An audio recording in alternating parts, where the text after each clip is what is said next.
Yo! Welcome to the Fiction Blue. Got an absolute banger for you today. Harry discovered a hidden portkey in the cupboard at age 6 and escaped to Gringotts before Dumbledore noticed. Like, subscribe, comment below. Let's go. Chapter 1. The Tin Soldier. The cupboard smelled like old shoes and something else Harry could never quite name, a damp, cardboard sort of smell that clung to the back of his throat on hot nights. He'd lived in it long enough that he'd stopped noticing, mostly.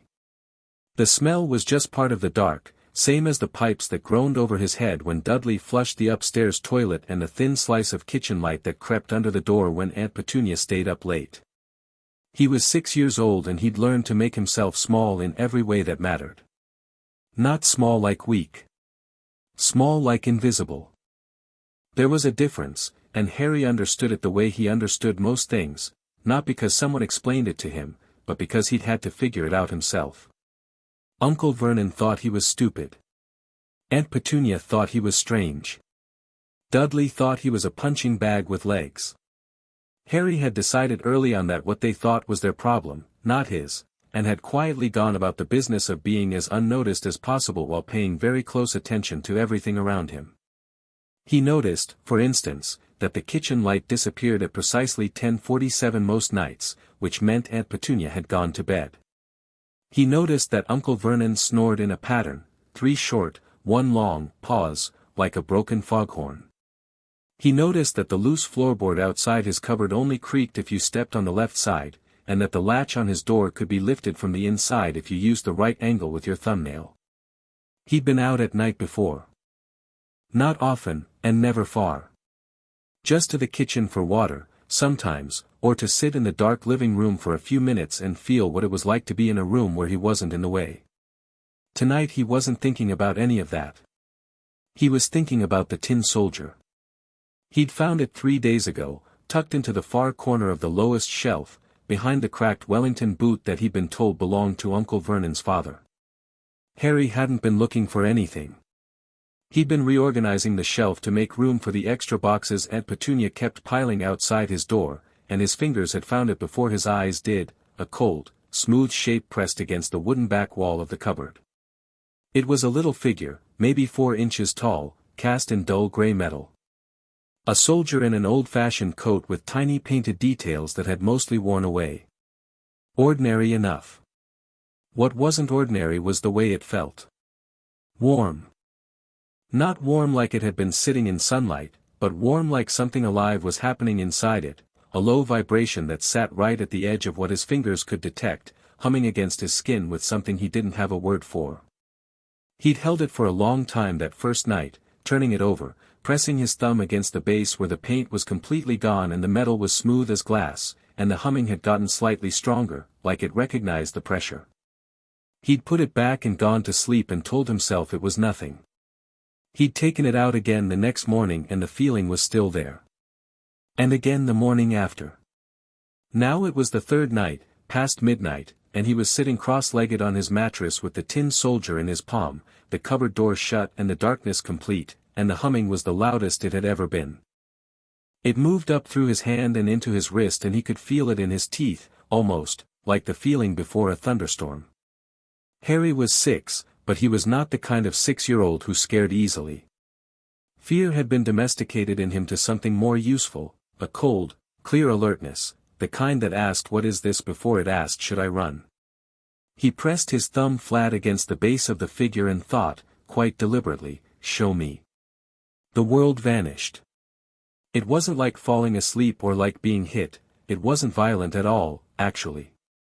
One moment there was the dark of the cupboard and the smell of old shoes, and then there was a sound like a note played on an instrument he'd never heard, a single sustained tone that filled his skull, and then, marble. Cold under his bare feet.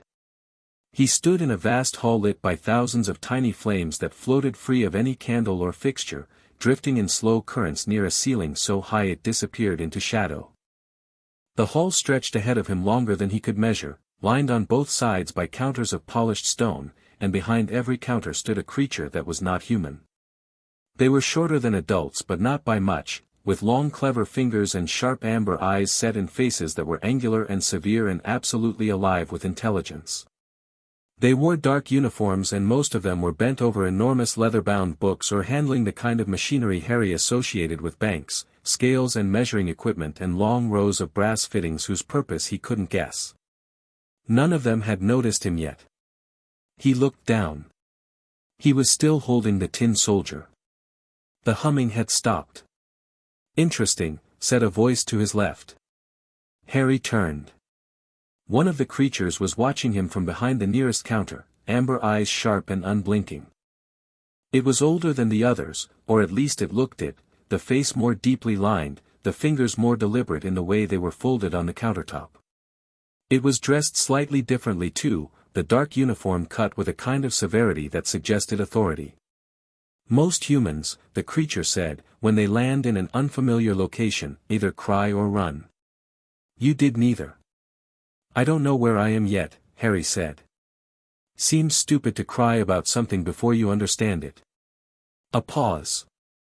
The amber eyes did something that might, on a less severe face, have been an expression of surprise. Gringotts, the creature said. You are in Gringotts Bank. The question of how you got here is more interesting than the where. Its eyes dropped to the tin soldier in Harry's palm. May I see that? Harry looked at it, then back at the creature. Why? Because I'd like to. That's not a reason, Harry said. That's just restating the question. Another pause, longer this time.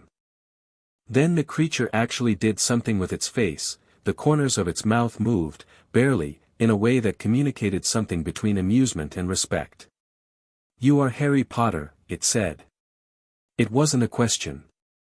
Harry felt something shift in the air when the creature said it, a strange compression, as if the name carried actual weight in this place. Yeah, he said. How do you know? Your account has been managed by this bank since before you were born. Your mother registered it the day she discovered she was pregnant. There is a portrait in the records room and you are the mirror image of the child in it, with your father's atrocious hair and your mother's eyes. The creature straightened slightly. I am Ragnarok. I am the senior account manager for the Potter family holdings. And I suspect you have no idea those holdings exist. Harry processed this. He thought of the tin soldier, tucked in the back of the cupboard behind a boot that no one ever moved. He thought about the word hidden, because things didn't end up in back corners behind old boots by accident. Things got put there deliberately. No, he said. I didn't know. But someone wanted me to find it. That's why the soldier was there. Ragnarok studied him for a long moment. Yes. That is the correct conclusion. He came around from behind the counter, moving with the kind of economy that suggested someone who didn't waste motion. Come. We should speak somewhere more private. The hall has ears, and you are not precisely expected. Harry followed. It didn't occur to him not to. The corridor Ragnarok led him through was narrower than the main hall and the floating flames here were fewer and cooler, casting the rough stone walls in blue-white light. Harry could hear, distantly, what sounded like rails, metal on metal, the rattle and squeal of something moving very fast underground, and the smell was different here, mineral and deep, like the earth had opinions. Are you frightened? Ragnarok asked, not looking back. No, Harry said honestly. Should I be? Most humans who find themselves in Gringotts without appointment are at least uncomfortable. Most humans probably don't live in a cupboard, Harry said, and then immediately wondered why he'd said that. He didn't usually say that kind of thing out loud to anyone. Ragnarok stopped walking. He turned and looked at Harry for what felt like a very long time, and the expression on his face was harder to read than before. Something had shifted in those amber eyes, something that wasn't quite pity because it was too fierce for that, too much like the feeling before a decision. No, Ragnarok said quietly. They do not. He turned back and continued walking. We are nearly there.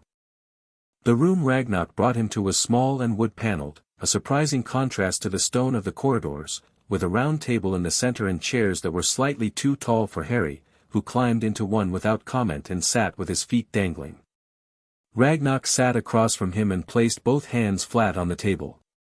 There are things I can tell you, Ragnarok said, and things that are sealed until you are of age, which in wizarding terms is 17. However.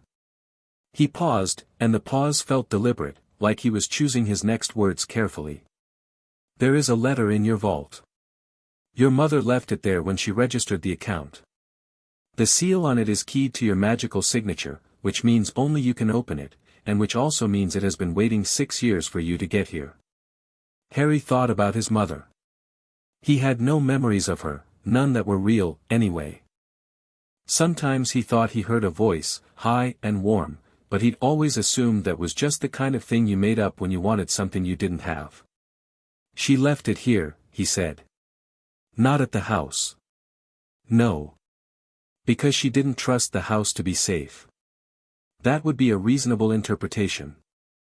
Harry looked at the tin soldier, still sitting in his palm. And this was in the house. In the cupboard. Yes. The Portkey was registered to this account.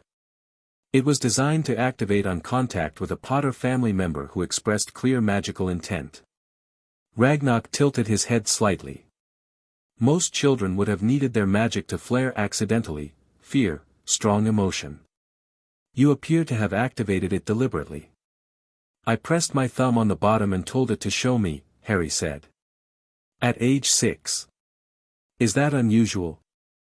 Ragnarok looked at him with an expression that Harry was beginning to recognize, that amber-eyed pause that meant the goblin was recalibrating something. Yes, Ragnarok said. It is very unusual. Intentional magical activation requires not just raw power but clarity of intent. Children your age typically operate on pure reaction. What you did requires a kind of. He searched for the word, precision. Harry shrugged. He'd always found it easier to think clearly when things were quiet and dark, which meant he'd had a lot of practice. Can I see the vault? He asked. Ragnarok stood. That is why I brought you to this room first. There are protocols. A blood confirmation, a single drop, it doesn't hurt significantly, to verify your identity against the account signature. Then we take the rails down to the vault. He paused. You are not afraid of speed? I've never been anywhere fast, Harry said. I think I'll like it. Ragnarok made that almost expression again. I suspect you will. The blood confirmation involved a small silver instrument that pricked Harry's finger before he'd entirely decided to let it happen, which annoyed him slightly, and then drank the single red drop that welled up with a sound like a sigh. The instrument hummed for a moment, a complicated sequence of tones, and then a door in the wall that Harry hadn't noticed opened on its own, revealing a narrow passage. Identity confirmed, Ragnarok said. The vault is 3 levels below the primary floor. We take the cart. The cart was everything the name suggested and nothing like what the word prepared you for. It was a flat metal vehicle sitting on rails that plunged immediately, steeply, into darkness the moment Ragnarok stepped in and touched something on the front. Harry gripped the side as they shot forward and down with a stomach-dropping lurch, the walls blurring past, the cool underground air suddenly very cold against his face, and laughed. He couldn't help it. It just came out, short and sharp and real. Ragnarok, sitting very straight with the practiced ease of someone who did this daily, glanced at him sideways. Good, Ragnarok said, and that was all, but it sounded like more than the word. The cart took them down through 3 levels and around 2 turns that felt nearly horizontal despite being clearly not, and deposited them at last in a corridor where the doors were different, enormous, rounded, made of a metal that wasn't quite gold and wasn't quite bronze and gave off a faint light of its own. Vault 687. The door was marked with the Potter family seal, which Harry recognized without ever having seen it before, a stag and a doe facing each other across a flame. He reached out and touched it before Ragnarok could instruct him, and the door opened.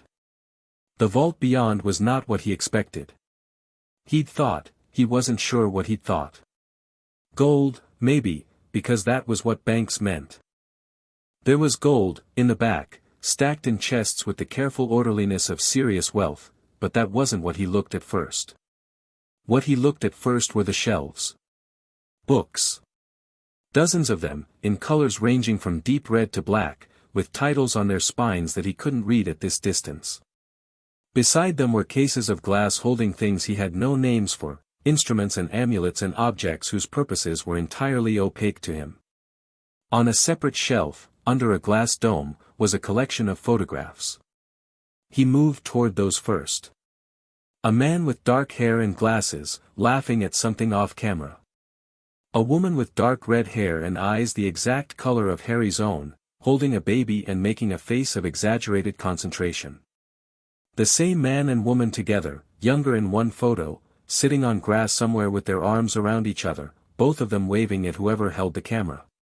His parents. Actually waving at him. The knowledge of it hit him in a way he wasn't prepared for, not pain, exactly, but something adjacent to it, something with edges. He watched them for a while without speaking. Ragnarok waited by the door. Finally Harry turned to the rest of the vault and said, "Where's the letter?" There was a small writing desk against the right wall, and on the desk was a single envelope.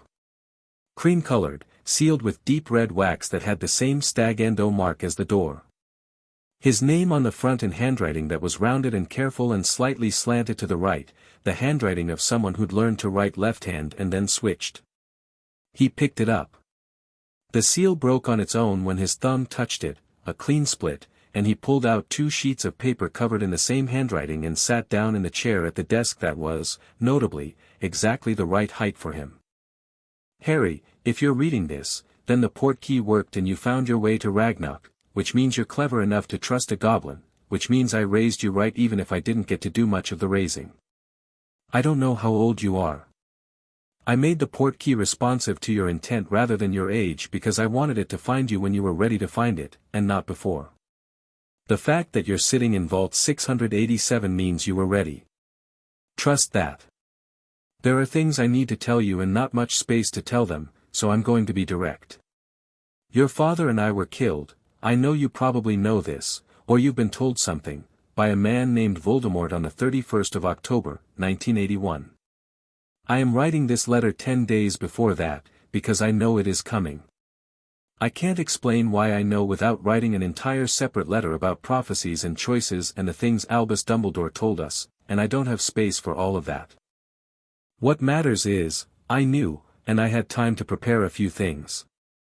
One of those things was this vault, which I made completely separate from the main Potter accounts that Dumbledore and the Wizengamot have access to through your father's will. This vault belongs to you alone, sealed to your blood, and no one, not Dumbledore, not the Ministry, not any guardian appointed by anyone who is not me or your father, has access to it. Another thing I prepared was the Portkey. I hid it somewhere I thought you'd find it but others wouldn't. I hope it was the cupboard. I marked it with a notice me not for adults and an invitation for magical children, which should have kept it hidden from your uncle and aunt specifically. If they weren't the ones looking after you, I apologize for the assumptions. I'm going to tell you something you may already suspect, there are people who will want to control what you know and when you know it. Good people, some of them. People who believe they're doing the right thing. I loved Albus Dumbledore like a brilliant, infuriating uncle and I believe he means well, but he has a habit of deciding what others need to know and then making that decision for them, and he has decided a great deal about your life that you deserve to decide for yourself. Ask Ragnarok about the full account records. Ask him about every transaction made on the main Potter account since November 1981. Look at all of it. Don't let anyone tell you you're too young. You are a Potter, which means you are stubborn enough and smart enough and brave enough to handle the truth. Prove me right. I put books in the vault that I wanted you to have. Some of them are mine from before Hogwarts, spell books and theory books and 1 or 2 that are not technically legal but will serve you better than many legal ones. The green one on the 3rd shelf is where I'd start. It's called Foundations of Intentional Magic and it's the book that made me understand what magic actually is, not just how to point a wand at things. Your father would want me to also tell you to find a good Quidditch team, but your father wasn't writing this letter. The last thing, I loved you very completely, from the moment I knew you existed. I'm sorry I couldn't stay. I tried to build you the best exit I knew how. All my love, Mum. Harry read it twice. Then he folded it carefully along its original creases and put it back in the envelope. He sat for a moment with his hands flat on the desk, looking at the wood grain, at the way the faint light from the vault walls caught the surface in small gold lines. He was not going to cry. Not because it wasn't worth crying over, it clearly was, but because right now, in this room, with this much information suddenly existing where there had been none before, crying would have to wait. There was too much to think about. He stood up, went to the bookshelves, and found the green book on the third shelf. It was thicker than it looked from across the room, the cover worn at the corners and marked along the spine with a small handwritten LEP in faded ink. He pulled it out and tucked it under his arm.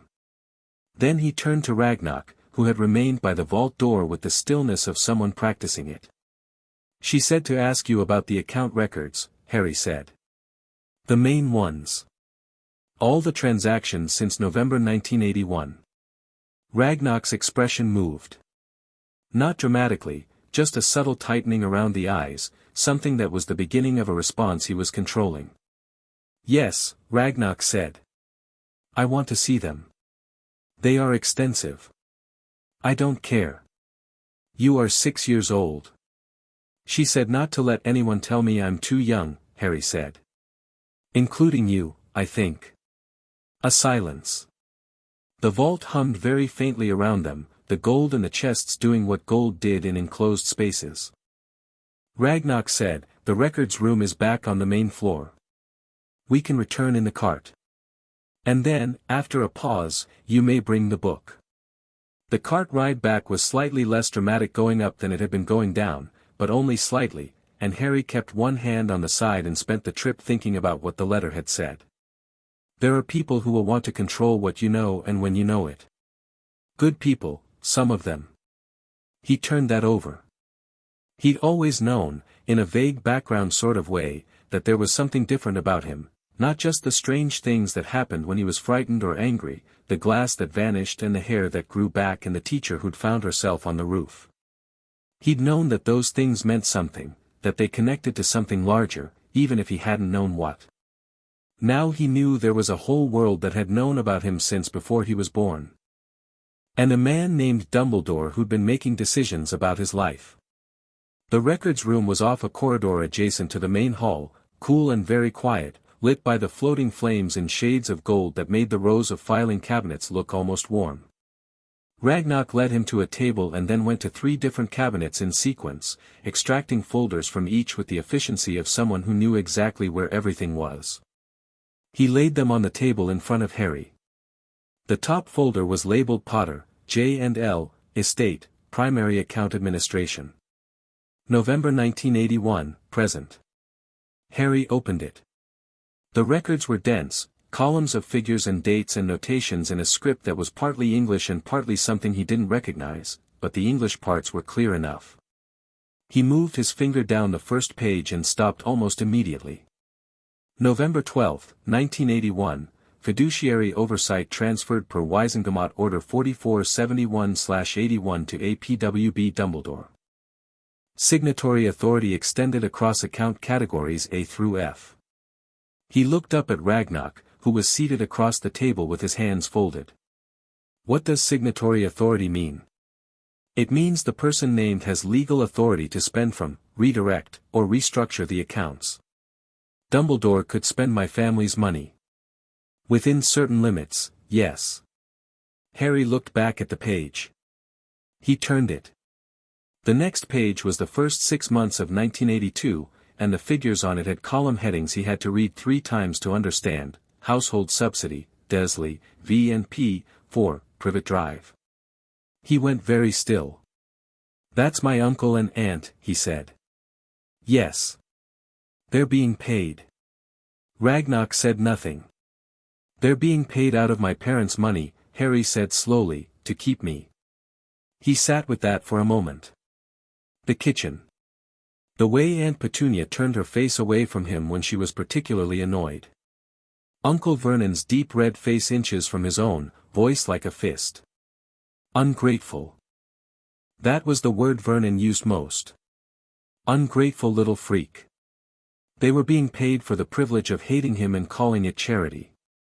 He turned more pages.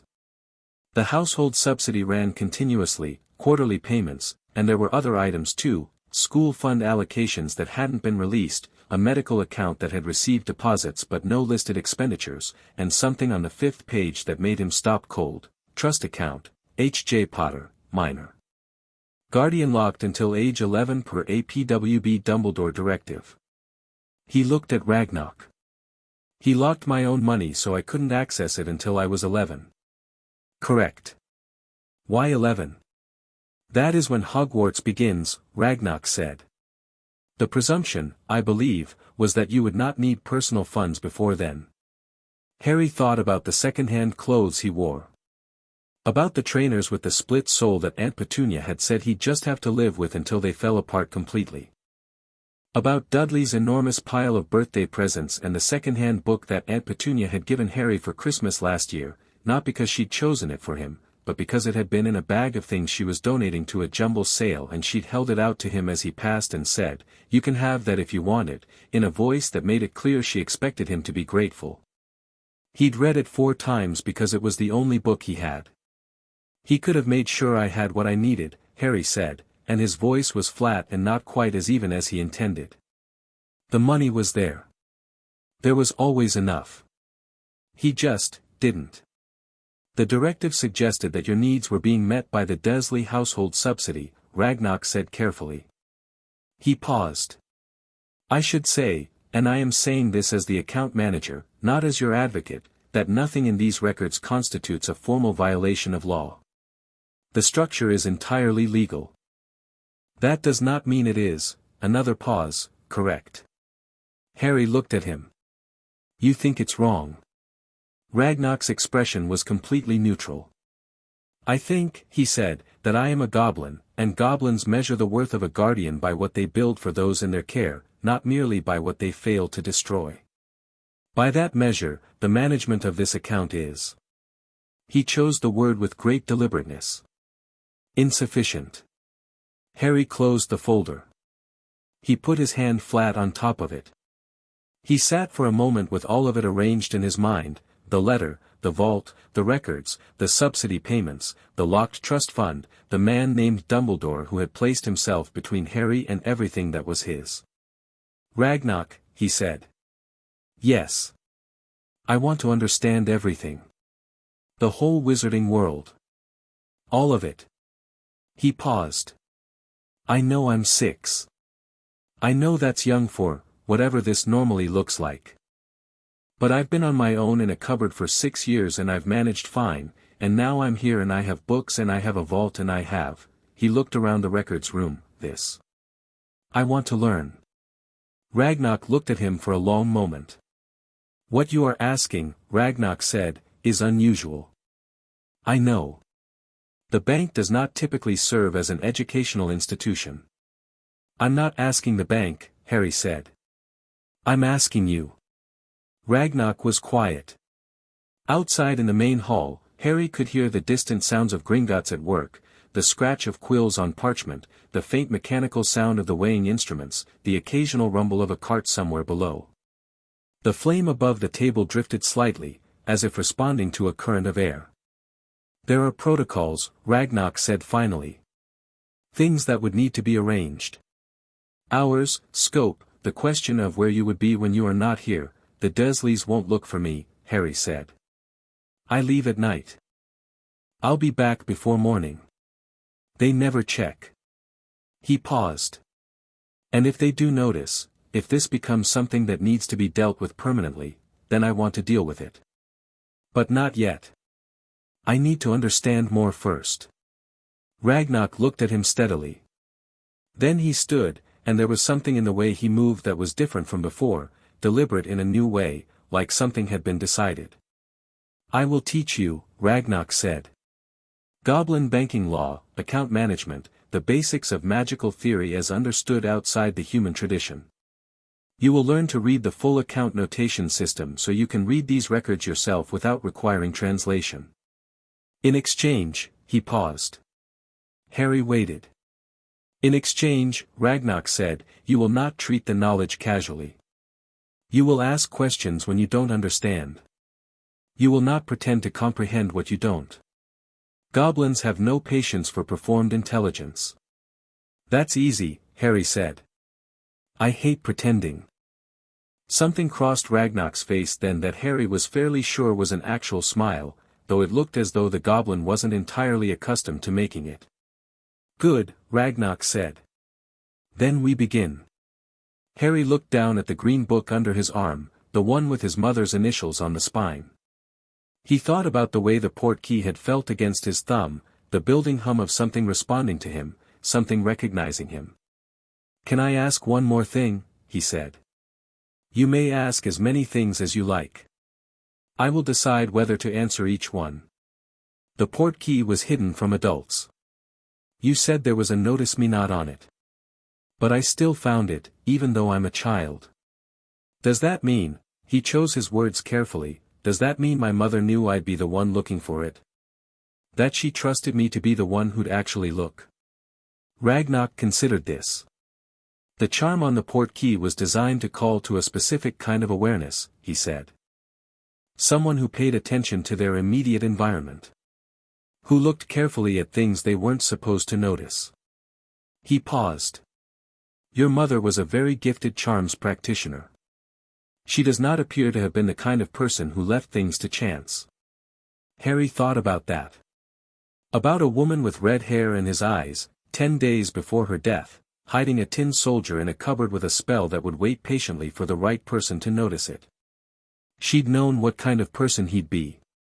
She'd built the door specifically for him. He held the tin soldier up and looked at it in the soft golden light. Then he slipped it into the pocket of his oversized pajamas, picked up the green book, and stood. Okay, he said. Teach me. Ragnar inclined his head, a small, precise motion that Harry would come to learn was the goblin equivalent of a handshake. Outside, deep below the city of London, the carts rattled through the dark on their rails and the flames drifted in their slow currents and Gringotts continued its ancient and meticulous business, as it had for centuries, as it would for centuries more. And in the records room off the main hall, a goblin pulled a second chair up to the table and set an account ledger between them, and a 6-year-old boy with messy black hair and his mother's green eyes opened it to the first page and started to read. Chapter 2, What the Ledgers Say. 3 weeks passed before Harry fully understood what he was looking at. Not because the records were impenetrable, Ragnar was a thorough teacher and had no interest in simplifying things unnecessarily, which Harry found he preferred enormously to being talked down to, but because the full scope of what the ledgers contained was vast in a way that kept revealing new layers. Every time Harry thought he'd reached the bottom of it, he'd turn a page or open a new folder and find another corridor stretching ahead of him in the dark. He came to Gringotts 4 nights a week. The pattern was established by the second visit. Harry would lie in his cupboard until the house was fully asleep, ease the latch with his thumbnail, cross the kitchen in bare feet stepping only on the tiles he'd long since memorized as the silent ones, and sit at the kitchen table. The tin soldier would go on the table in front of him. He'd place his thumb on the base, hold the intent clearly in his mind, Gringotts, the records room, Ragnar, and the note would sound and the marble would be cold under his feet and Ragnar would already be there, seated, with the current relevant ledger open on the table, as if the goblin had simply been waiting since Harry left. Harry suspected Ragnar did not sleep in any way that humans would recognize. He never asked. It seemed rude. What he did ask about, constantly and without apology, was everything else. The notation system took him 4 days to learn well enough to read without assistance and another week to read at speed. It was a hybrid script, part English, part old gobbledygook, with a numerical system that used base 12 instead of base 10 and had its own internal logic once you understood it. Harry found the logic first and the notation followed naturally, which was apparently not how most humans approached it. Most wizards who attempt to read their own account records, Ragnar had told him on the 5th night, hire a translator. That seems like exactly what the translator wants you to think is necessary, Harry said. Ragnar had made his almost smile. Yes. It is. By the end of the 3rd week Harry could read the ledgers directly, in the original notation, and it was on a Thursday night in late November that he sat down with the 4th major folder, the one labeled Estate Administration, Decisions, Directives and Third-Party Authorizations, and read, for the first time, the full picture. He read for 4 hours without stopping. Ragnock brought him tea, which Harry drank without noticing, and a plate of something that turned out to be a goblin biscuit tasting strongly of ginger and salt, which Harry ate mechanically while turning pages. When he reached the last page, he closed the folder and sat back and looked at the ceiling. "Right," he said. Ragnock waited. "He moved the money to fund the Order of the Phoenix," Harry said. "That's the organization my parents were part of. A private military group, basically. Dumbledore used my father's estate funds to keep it operational after Voldemort disappeared." "Over a period of 4 years," Ragnock confirmed. "The final transfer was in 1985, when he presumably felt the threat had sufficiently receded. And before that, before my parents died, there were withdrawals from the discretionary fund for what's listed as operational security enhancements. Which means, Fidelius charm components, among other things," Ragnock said. "The charm that was meant to protect your parents' location was partially financed through the estate discretionary account. This is not illegal, your father was the account holder and the beneficiary of the protection. But it means Dumbledore had been in and out of the accounts for years before my parents died," Harry said. "He already knew the structure. He already had access. So when the Wisengamot handed him oversight after November 1981, it wasn't something new, he already knew exactly what was there and how it worked." "That is accurate." Harry was quiet for a moment. A flame drifted past overhead, trailing a ribbon of light. "The Dursley payments," he said. "They're listed under a category called Miners' Welfare Provision. The quarterly amount is listed as sufficient for," he opened the folder again, found a page, read, food, clothing, basic education materials, and appropriate recreational provision. He looked up. "Do you know what I got for Christmas last year?" "I do not," Ragnock said. "A book from a jumble sale," Harry said. "Not a new one. One someone else had already read and donated. My aunt handed it to me as she was walking past." He set the folder down. "The money was there. Every quarter, regular as anything. Labeled for my welfare. And none of it reached me." Ragnock said nothing immediately. He had a quality Harry had come to notice and appreciate, the ability to let silence exist without rushing to fill it. Most adults filled silences because they were uncomfortable with them. Ragnock used them the way a scalpel used space. "Are the Dursleys committing fraud?" Harry asked. "Technically," Ragnock said, "the welfare provision was paid to the account of the Dursley household as a block sum for household expenses, with the expectation that it would be applied to your needs. There is no itemized audit requirement built into the directive. Which means that while the spirit of the arrangement has clearly been violated, the letter of it is ambiguous enough to make fraud charges difficult to sustain. Dumbledore structured it that way," Harry said. "Not a question. The directive was authored by Dumbledore, yes." Harry looked at the folder. He thought about the word ambiguous.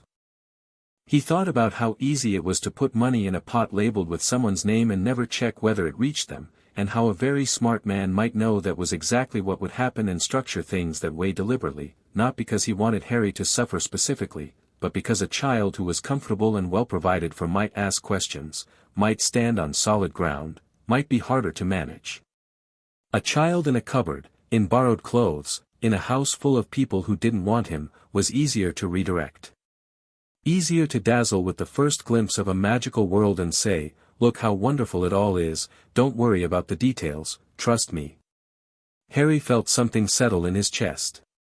It wasn't anger, exactly, he was too busy thinking for anger right now, and he'd learned early that anger was usually less useful than its calmer cousin. It was more like clarity. The kind you got when you stopped hoping the world was different and started seeing it as it actually was. "What are my legal options?" he said. Ragnock's eyebrows, which were impressive, for a goblin, moved slightly. "You are 6 years old. You keep saying that like it changes the answer." It changes the scope of the answer significantly. Then give me the scoped version, Harry said. What can I actually do, right now, at 6, with the resources I have and the information I have, to start changing my situation?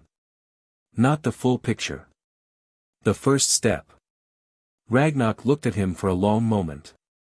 Then he stood and went to one of the filing cabinets, not the standard grey ones, but a smaller brass one in the corner, and returned with a slim folder that he'd clearly already had prepared. Harry noticed that Ragnarok had already had a folder prepared. He didn't say anything about it, but he filed it. Goblin law, Ragnarok said, sitting back down and opening the slim folder, recognizes a concept called Enikathrak. There is no precise English translation, but the nearest is, informed autonomy.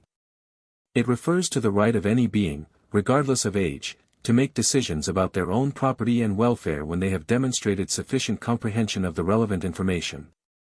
He turned the folder toward Harry. It is a goblin legal concept and has no standing in the British Ministry of Magic. But it has standing here, Harry said. In Gringotts. Within these walls, yes. Gringotts operates under its own legal charter, which predates the ministry by 400 years. Within this building, I can recognize you as a client capable of directing your own account decisions, and any directive you issue overrides any prior guardian instruction, subject to certain conditions. Harry looked at the folder. The first page was dense with the dual script notation and he leaned forward to read it properly. Application for Client Autonomy Recognition, Potter, H.J. He looked up sharply. You already drafted this. I drafted it the night you arrived, Ragnarok said, and his voice was entirely level. I have been an account manager at this bank for 63 years. I have managed the affairs of many families. I have watched many guardians. What I observed in your parents' records, and what I observed in this account since November 1981, warranted preparation. He paused. I do not act impulsively. But I do act when action is warranted. Harry sat with that. You were waiting for me to reach the same conclusion on my own, he said. I was waiting to see if you would. Because if you just told me what to think, then you might have acted on my interpretation rather than your own understanding, Ragnarok said. And an action taken on borrowed understanding is a weak action. You needed to read every page and reach every conclusion yourself. You have done so. He tapped the folder. Now you can act on it with full comprehension. That is Enikathrak. Harry read the application slowly and carefully. It was 3 pages of legal text and he read all of it, which Ragnarok seemed to expect, sitting back with the patience of someone who had 63 years of practice with it.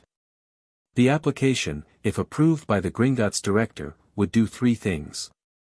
First, it would recognize Harry as the primary client and directing authority over both the main Potter accounts and the secret vault. Second, it would freeze the current Guardian directives, meaning Dumbledore could no longer make withdrawals, structural changes, or new directives without Harry's countersignature. Third, it would trigger an independent audit of all account activity since November 1981, with the results to be held in the Gringotts records and available to Harry on request. It would not, the application was careful to note, break the Wisengamot guardianship order. That was a legal instrument of an entirely separate system, and challenging it would require a separate fight. Dumbledore would remain Harry's legal guardian in wizarding law. He simply would no longer have any power over Harry's money. What does he lose? Harry asked. The Dursley subsidy payments would cease immediately upon approval, Ragnarok said.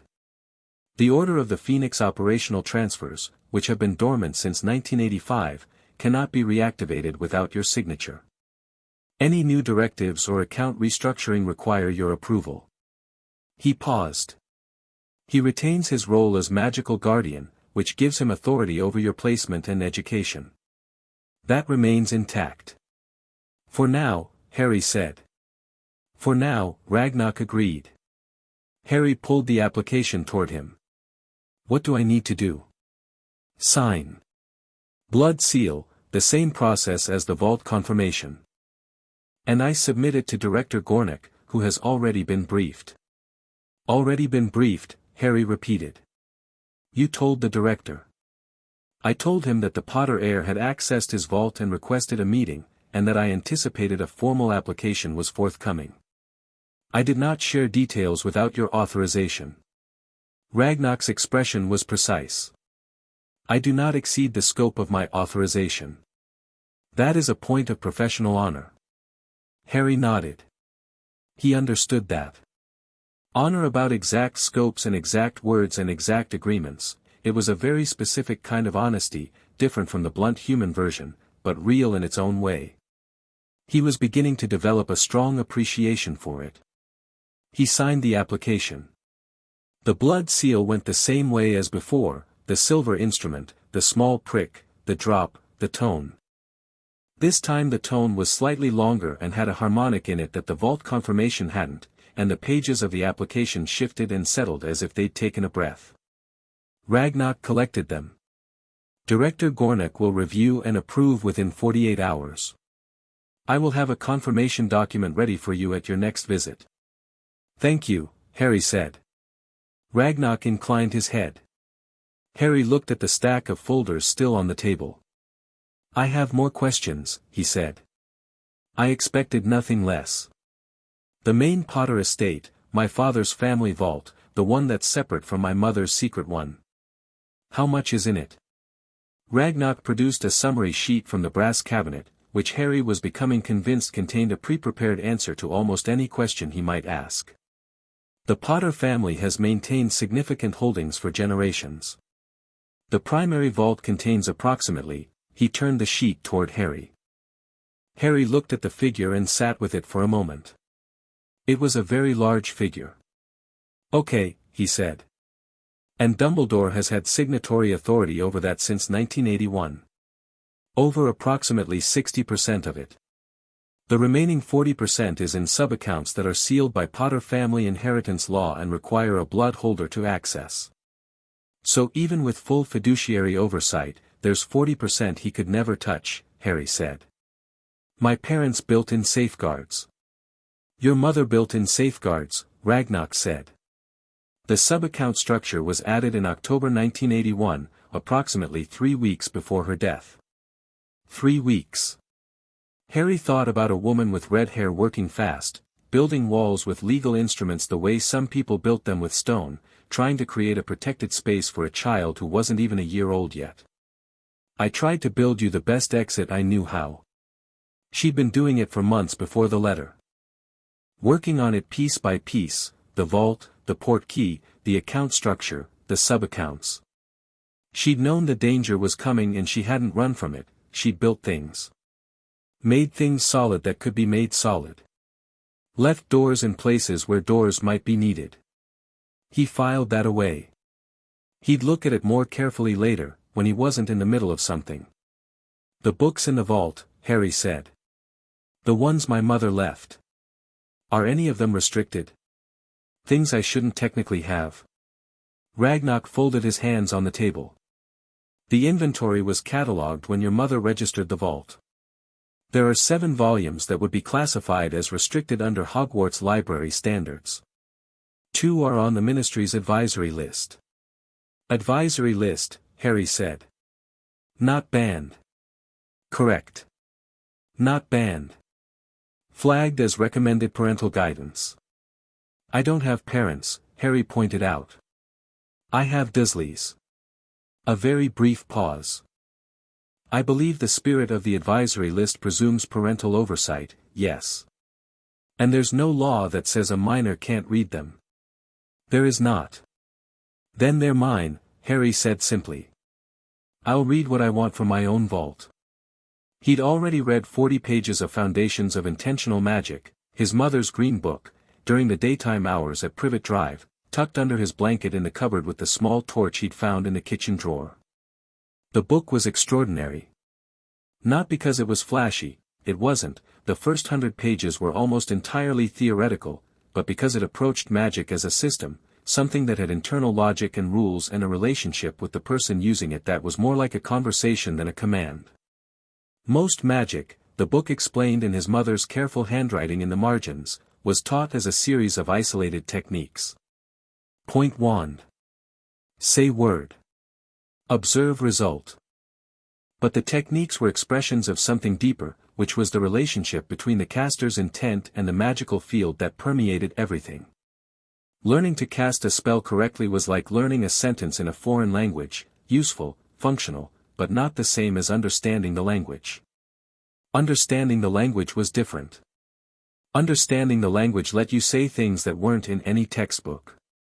Harry had read those marginal notes as carefully as the printed text and found he agreed with every one of them. I want to start doing things, he told Ragnarok on the fourth week's first visit, setting the green book on the table alongside the ledger. Not just reading. Actually doing magic. Practical things. Ragnarok looked at the book. You've been reading your mother's theory text. And it's excellent. But theory without practice is just organized guessing. Goblin children learn their craft through both, Ragnarok said. Theory establishes the frame. Practice builds the structure within it. He was quiet for a moment. There are rooms in the lower bank that are shielded from external detection. Any magical activity within them does not register on Ministry underage magic monitoring systems. Harry looked at him. You have practice rooms. We have metallurgical testing chambers. The side effect of their enchantment is that they happen to be entirely detection-proof. Ragnarok's expression was the definition of innocent. Ragnarok, Harry said. Have you done this before? I have managed accounts for a number of extraordinary clients over the years, Ragnarok said. Some of them arrived young. He stood. Come. I will show you the chamber. The metallurgical testing chamber was 2 levels below the records room, accessible by a staircase rather than cart, narrower, carved directly from the bedrock, with walls that gleamed with a faint iridescent quality that Harry recognized from his reading as dragonhide mineral compound, embedded in the stone as a byproduct of centuries of dragon proximity. The room itself was round and high-ceilinged, with the floor marked in concentric circles and the walls covered in script Harry now recognized as old gobbledygook. In the center was a simple wooden stand holding a small metal rod about the length of a wand. The rod is a practice instrument, Ragnarok said. Neutral materials, no inherent affinity, it responds to intent rather than matching. Think of it as a direct line between what you mean and what happens. There's no wand wood mediating the connection. Harry picked it up. It was warm in the same vague way the tin soldier had been warm, but different, more immediate, more responsive, as if it was paying attention. What do I do? Harry asked. What do you want to do? Ragnarok replied. Harry thought about the green book. About intent and the magical field and the relationship between caster and medium. About the glass tank at the zoo that had vanished, he'd been looking at the snake and feeling something, a kind of reaching, and the glass had simply stopped being there. He'd done that without the word or the wand or the technique. Just the reaching. He looked at the wooden stand across the room. He thought about it being here, in his hand, beside the rod. He reached. The stand jerked 6 inches to the left. He blinked. Ragnarok was very still. Harry tried again, this time with more focus, not just here but smoothly. The stand slid 3 feet across the floor, smooth as something on ice, and stopped exactly where his attention had aimed it. Harry said. Yes, said Ragnarok. That was easier than I expected. The rod amplifies clarity of intent, Ragnarok said. But the power is yours. The rod has no independent magic, it cannot supplement what isn't there. He paused. Most adult practitioners with a wand could not achieve that level of precision on a first attempt. Harry moved the stand back. Then he moved it in a slow circle. Then he set it down gently in its original position. The control felt natural, which he supposed made sense. He'd been managing the accidental magic his whole life, redirecting it when he felt it building in ways he didn't want, using it once or twice when he'd needed to very badly. He'd just never had a tool for it. Can I try something more complex? He asked. Tell me what you're thinking. In the Green Book there's a chapter on light manipulation. Creating light, directing it, using it as a sensing medium. Harry opened the book to the relevant page. It says the theoretical basis is the same as kinetic movement. You're not generating light from nothing, you're aligning existing particles, redirecting ambient energy. Same reaching, different target. Ragnarok looked at the page. That chapter is advanced. It's in the 3rd section. I read the whole book, Harry said. Another recalibrating pause from Ragnarok. All right, the goblin said. Walk me through your interpretation of the theory before you attempt it. Harry did. It took about 5 minutes and Ragnarok interrupted 3 times with questions that Harry could tell were tests rather than genuine queries, checking not just whether he'd memorized the material but whether he understood why it worked the way it did. Harry answered all 3 correctly, caught the testing quality of the second question, and called Ragnarok on it. You already know the answer to that one, Harry said. I do, Ragnarok said. I wanted to see if you did. You could just ask me to explain my reasoning directly instead of pretending to be confused. I could, Ragnarok agreed. But pretending to be confused occasionally reveals how people handle the assumption of another person's ignorance. Some people become patronizing. Some simplify unnecessarily. Some, the useful ones, just answer the question honestly and move on. He tilted his head. You moved on. Harry looked at him. Is that a test too? Everything is a test, Ragnarok said, without a shred of apology. That is not cruelty. It is accuracy. Everything you do and say and choose reveals something. Paying attention to those revelations is not manipulation, it is understanding. The difference between them is what you do with the information. Harry thought about that. And what are you doing with it? Determining whether you're worth the investment, Ragnarok said simply. Not financially, I mean the investment of time and effort and, frankly, the very significant risk of an account manager at Gringotts taking unauthorized steps on behalf of a minor client. I submitted that application to the director. That was not nothing for me. Harry looked at the goblin directly. He thought about the pre-prepared folder in the brass cabinet. The metallurgical testing chamber with its unasked-for detection shielding. The tea and the ginger biscuits and the patience. I think you made your decision the night I arrived, Harry said. The same night I did. Ragnarok said nothing. The application was already drafted, Harry said. The folder was already in the cabinet. This room was already an option you had in mind. You were just checking your work. He paused. Making sure you hadn't misjudged. Ragnarok was quiet for a moment. Then, your mother was a remarkable woman. The non sequitur landed like something carefully placed. Harry understood it immediately. You knew her, he said. She opened this vault. She and I spent several hours arranging the account structure. She was thorough. Very precise.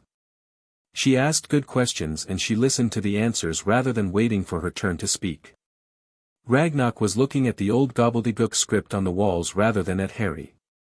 When she left, she told me that if her son ever found his way here, she hoped we would understand each other.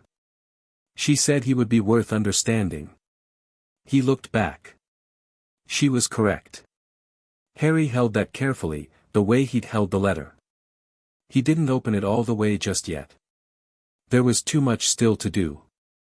Right, he said. Light manipulation. Tell me if my technique is off. He raised the rod, held the theory in his mind, not the words of it but the shape of it, the relationship between intent and the ambient particles of light already present in the room, and reached.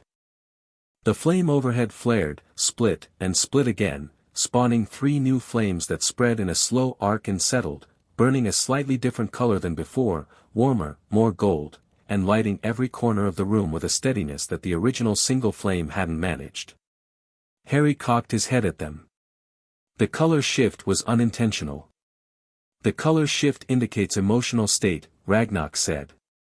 He was very still again. Gold light typically indicates. He consulted something in his memory, determination. Drive. Occasionally happiness.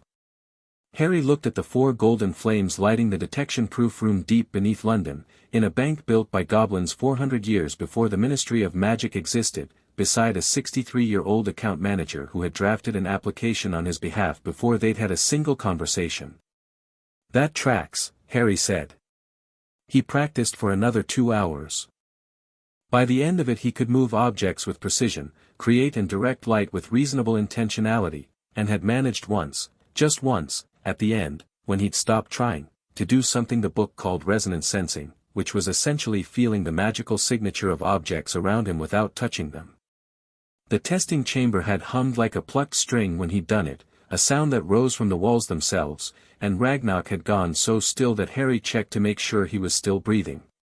"Did I do something wrong?" Harry asked. "No," Ragnar said, in a tone that was very carefully measured. "You did something that most adult wizards cannot do. Resonance sensing is considered an advanced skill even in the goblin tradition, which works with it significantly more than human wizards do." He paused. "Your magic is," another pause, longer, unusually strong. "And unusually responsive to direction. Is that a problem? For you?" "No. For the people who have been assuming they understand the scope of what you are." Ragnar made a sound that was not quite a laugh but was definitely in the same neighborhood. "Potentially very much yes." On the walk back up the stairs to the records room, Harry asked the question he'd been building to for the last 2 weeks. He'd been holding it back deliberately, waiting until he understood enough of the surrounding context to ask it properly. "Dumbledore," he said. "When does he find out about the account changes?" "He will receive a formal notification from Gringotts when the application is approved," Ragnar said. "Standard procedure, all parties with prior authority over an account are notified of status changes. The notification will inform him that the account has passed to primary client direction and that his signatory authority has been suspended pending review. It won't tell him I was here. It will tell him the client directed the changes. Given that you are the only client, and given that he knows you are 6 years old, he will draw his own conclusions." "And then what does he do?" Harry said. Ragnar was quiet for a moment. "He comes to Privet Drive," he said. "Almost certainly. He checks that you're there. He reassures himself that you are a 6-year-old child in a Muggle household with no access to the wizarding world and no way to have done what the notification says you did. He does not find a satisfying explanation. He files it as an anomaly." He paused. "And then he watches more carefully." "So I need to be there," Harry said. "When he comes. I need to be exactly where he expects." "Yes." Harry thought about this. It was a constraint, but a manageable one. He was back in the cupboard before sunrise on every visit. The Dursleys didn't check on him, Aunt Petunia left his meals outside the door on the days he was in the bad books, which was most days, and even on normal days she barely registered his presence unless he was underfoot. "I can work with that," he said. "I thought you might," Ragnar said. They reached the records room. Harry collected his mother's book and the folder of notes he'd been building, a parallel record, in his own handwriting, mapping the ledger contents into a structure he could reference quickly. It already had 12 pages. "Next time," Harry said, "I want to start on the other books from the vault. The history ones. I need to understand the full political structure, the Wisengamot, the ministry, the school. If I'm going to Hogwarts in 5 years, I need to understand what I'm walking into. 5 years is some time away." "5 years isn't very long," Harry said, "if you're trying to understand an entire world." Ragnar walked him to the main hall, where the Portkey would take him back. It was 4 in the morning and the hall was staffed by a skeleton crew of night goblins who looked up briefly and then looked back down at their work, apparently having received some kind of message about Harry's presence that had normalized it. Harry stopped at the hall entrance and turned back. Ragnarok. The application, the NAK 1. When the director approves it, what does it actually change? In practical terms, today, right now. The Desley payments stop, Ragnarok said. Your accounts become fully yours to direct. And, a fractional pause, Gringotts formally recognizes you as a client with full standing. Which means, among other things, that you have access to legal representation through the bank's charter. Goblin lawyers, Harry said. We prefer the term account advocates. But functionally, yes. Harry nodded slowly. And if I wanted to eventually bring a formal challenge to the guardianship order, not now, not yet, but eventually, could they handle that? They could build the case, Ragnarok said. Collecting evidence, structuring the argument. The actual challenge would need to go through wizarding legal channels, which means the Wisengamot. Which means, it would be public, Harry said. And Dumbledore would know everything. Yes. So that one waits, Harry said. Until I have enough that the Wisengamot can't look away from it. He held the green book more firmly under his arm. 5 years of building the case. Learning everything. And then Hogwarts. Ragnarok looked at him with the amber eyes that had spent 63 years measuring people and their intentions. You are not what I expected, Ragnarok said, which from a goblin was almost certainly the highest compliment available. My mother left me a note that said prove me right, Harry said. I'm working on it. He placed his thumb on the base of the tin soldier. The note sounded. The marble vanished. The smell of old shoes came back. He was in the cupboard, cross-legged on his mattress, the green book in his arms and the small grey light of pre-dawn beginning to creep under the door. From upstairs came the long slow rhythm of Uncle Vernon's snoring, 3 short, 1 long, pause. Harry lay back on the mattress and opened the green book to chapter 4, which was titled Resonance and Recognition, the Magical Field as a Living System, and began to read. Above him, the pipes groaned as Dudley shifted in his enormous bed. Outside, a car passed on the road, its headlights sweeping briefly through the crack under the door. And somewhere in London, beneath the busy streets, in a bank that predated the ministry by 4 centuries, a goblin named Ragnarok sat at a table in the records room and opened a different folder, one labeled Potter, H.J., Long-Term Strategy, and began to write. Chapter 3, The Education of a Potter. The letter arrived on a Tuesday. Harry knew it was official because it came by owl, a sharp-eyed tawny thing that landed on the kitchen windowsill at 6:30 in the morning and pecked the glass with the systematic patience of something that had been trained to be annoying until acknowledged. Aunt Petunia saw it from the sink where she was washing up and went the color of old paste. Harry watched her from the kitchen doorway, still in his oversized sleep shirt, taking note of the way her hands stopped moving in the washing up water and her shoulders climbed toward her ears. He'd been watching Petunia Desley for 6 years and he'd learned to read her the way you learn to read weather. The specific quality of her stillness told you more than her words ever did. She was frightened. She dried her hands on the tea towel without looking at the owl. Go back to your cupboard, she said, and her voice had the particular flatness it got when she was working very hard to sound ordinary. What's that? Harry asked. Nothing. Go back to your cupboard. It's an owl, Harry said. With a letter. Harry. The flatness had an edge now. Harry went back to his cupboard. He sat on his mattress and listened to the sounds from the kitchen, the window being opened, the brief rustle and tap of the owl landing inside to deliver, the window shut again with more force than necessary, and then a long silence, followed by the sound of the letter being put somewhere. Not opened. Put away. Then Petunia's footsteps going upstairs. Then her voice, low and urgent, talking to Vernon.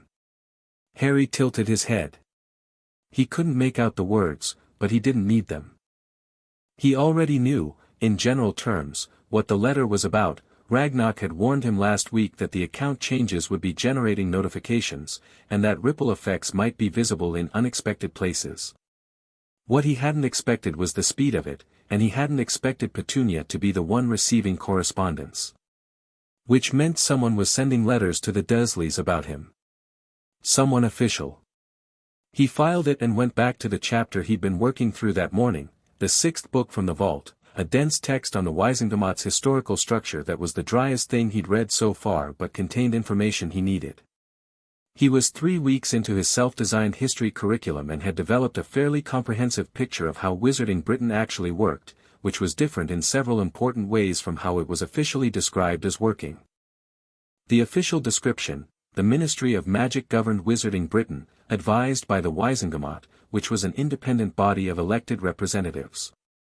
The actual reality: the Wisengamot seats were largely hereditary, controlled by ancient families who had held them for generations, which meant the body's composition hadn't changed substantially in 3 centuries.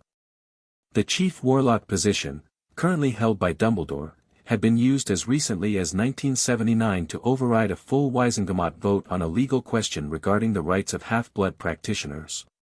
The ministry itself was staffed at senior levels by people who were connected to Wisengamot families through education, marriage, or patronage. It was an aristocracy dressed in the language of democracy. Harry had recognized the pattern from the Muggle history books he'd read at school: the same structure, different costumes. He noted it in his parallel record: Wisengamot, old families, old money, old resentments. Power moves through personal connection. Legal challenges require either a sympathetic ear already inside the room or enough public pressure to make the room uncomfortable. He underlined the second option. 4 nights later, when he visited Gringotts, Ragnarok confirmed his read. The account notification went out last week, Ragnarok said, setting 2 cups of tea on the table with a precision that suggested it was a ritual by now. Director Gornick approved the NAK-Thrak application without modification. Your primary account is fully under your direction as of 5 days ago. The Dursley payment stopped, Harry said. The final quarterly payment had already been issued in October. No further payments will be generated. Vernon and Petunia got a letter, Harry said. From someone. It came by owl. Ragnarok's hands paused over the folder he was opening. What kind of letter? I didn't see it. Petunia hid it before I could read it, but she and Vernon had a conversation upstairs for about 20 minutes afterward, and he came down for breakfast in a very bad mood. A bad mood more specific than his usual bad mood. He kept looking at me, Harry said. Like he was calculating something. Ragnarok was quiet for a moment. I can make inquiries through certain channels, he said. Correspondence directed to Muggle addresses regarding magical wards or placements sometimes passes through our notification systems, if the relevant accounts are connected. Is there a ward on the house? Harry asked. It had been one of the questions he'd been building toward. His mother's letter had mentioned it, the Fidelius charm that had failed to protect them. Dumbledore had placed Harry at Privet Drive. That kind of placement usually came with protections. Blood wards, Ragnarok said. Your mother's sacrifice created a form of magical protection anchored to her bloodline. By placing you with her sister, Dumbledore activated and stabilized those wards. As long as you call Privet Drive home, you carry a significant degree of protection from direct magical attacks. From Voldemort, Harry said. From those who carry his mark, and from direct magical assault of that type, yes. Ragnarok paused. They do not protect you from the Dursleys' behavior. They are not that kind of ward. I know, Harry said. I figured that out on my own. He picked up his tea. Outside the records room, Gringotts was busier than usual tonight, some kind of delivery coming in from a continental branch, Ragnarok had mentioned, which explained the additional cart traffic audible from below. Harry had started to feel the rhythms of the bank the same way he felt the rhythms of Privet Drive, the patterns of ordinary life that told you when something was different. I want to talk about Voldemort, Harry said. Ragnarok's expression didn't change, but something in the quality of his stillness did, a slight increase in attention, the amber eyes focusing more sharply. What about him? Ragnarok asked. He's not gone, Harry said. My mother's letter called it October 1981, when he killed them. She said he disappeared after that. But she didn't say he was destroyed. No, Ragnarok said. She would not have said that, because it is not what happened. Everyone in the wizarding world thinks he's dead, Harry said. Or at least gone. Destroyed by the rebounding curse that night. Many people in the wizarding world believe what is most comfortable to believe, Ragnarok said. Goblins are not paid to believe comfortable things. We are paid to believe accurate ones. He opened a different folder, not one Harry had seen before, narrower and bound in black. Gringotts maintains its own intelligence on significant threats to financial stability. A Dark Lord capable of overthrowing governments is a significant threat to financial stability. You have a file on him, Harry said. We have a file on everything. Harry looked at the black folder. What does it say? It says that what destroyed him that night was not a killing curse but the magical backlash of a curse that encountered an impossibility, a target protected by ancient sacrificial magic. The curse did not fulfill its function. The caster's body was destroyed, yes. But a caster of that power, with that specific preparation, Ragnarok's finger moved along the page, does not simply cease to exist because his body does. He's still out there, Harry said. Somewhere. Weak. Waiting. That is our assessment, yes. Harry sat back. He thought about this. He'd been thinking about it for a while, actually, since the first night, since Ragnarok had confirmed that the killing curse had rebounded and left Harry alive with a scar and a legend. Things didn't just rebound without reason. His mother had done something specific. And the thing she'd done had been powerful enough to damage a wizard described in the files as the most dangerous practitioner of the last century. Which meant whatever she'd done had been very significant indeed. And it had gone through Harry. The scar, Harry said. He touched the lightning bolt on his forehead. He'd had it all his life and never given it much thought, it was just a part of his face, like the color of his eyes. But now he thought about it differently, as an artifact. As evidence. Yes, Ragnarok said. What is it actually? Ragnarok looked at him for a long moment.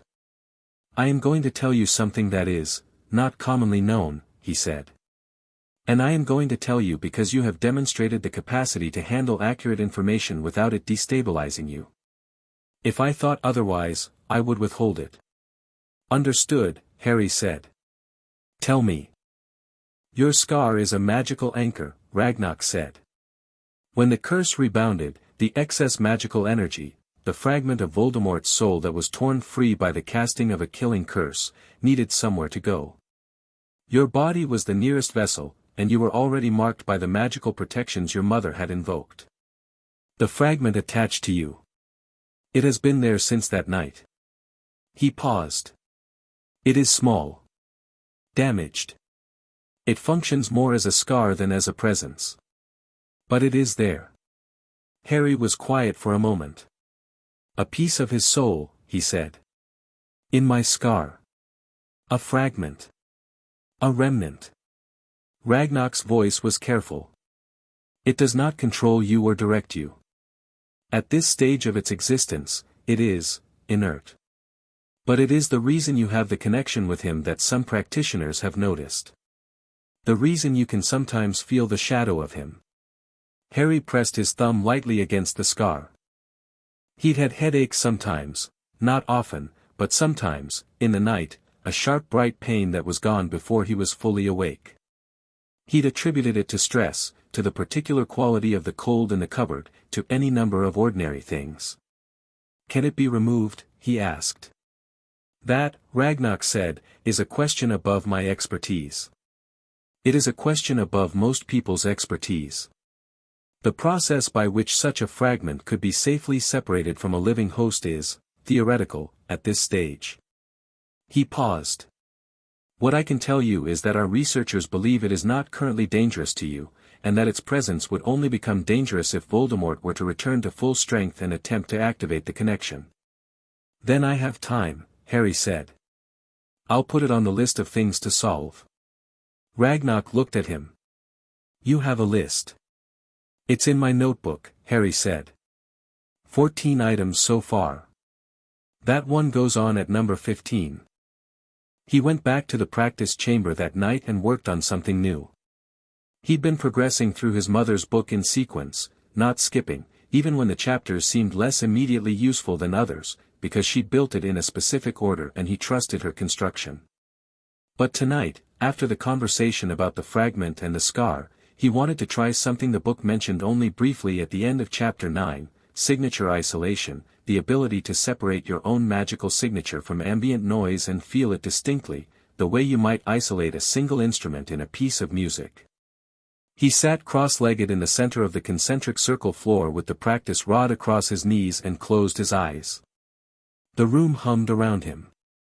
The dragonhide minerals in the walls had their own low signature, a deep grinding note like continental plates. The flames above had a lighter, flickering quality, fast and irregular, responsive. The rod in his lap was neutral, as Ragnarok had said, just a conduit. And under all of it, his own signature. He'd felt it briefly during the resonance sensing last month, but he hadn't isolated it deliberately. Now he reached for it specifically, pulling it out of the background hum, and it was considerably louder than everything else. Not louder as in more sound, louder as in more presence. His magical signature filled the room the way a strong smell fills an enclosed space, pervasive and specific and impossible to ignore once you'd noticed it. He could feel it in his hands and sternum and the back of his throat. He could feel the place where the scar connected to something external, a thin cold thread running out of his signature and away, distant and quiet right now, like a wire with no current. He could also feel something else. Something that wasn't the ambient room and wasn't his signature and wasn't the cold thread of the scar. Something that had been sitting just underneath his ordinary magical sense for as long as he could remember, quiet and enormous, the way deep water is quiet but enormous. He opened his eyes. Ragnarok, he said. Ragnarok was at the chamber entrance, where he usually stood during practice. Yes. Is there something in the room with us? Not the minerals, not the flames. Something, separate. A long pause. What does it feel like? Harry thought about the best way to describe it. Like standing in a room with someone who isn't moving. You can't see them, but the air is different where they are. Ragnarok came into the chamber slowly, which was different from his usual approach. He stood in the center of the outermost circle and was quiet for a moment. I cannot feel what you're describing, he said. My own sensing range does not extend to, he paused, whatever you are detecting. But I don't doubt that you're detecting it. It's not threatening, Harry said. It's more like, he searched for the word, observing.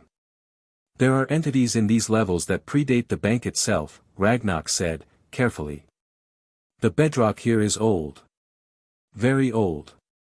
There are things in deep stone that are neither hostile nor helpful, they simply exist, and they notice significant magical events. He paused. The resonance sensing you did last month was, notable. If something in the rock paid attention, that would not surprise me.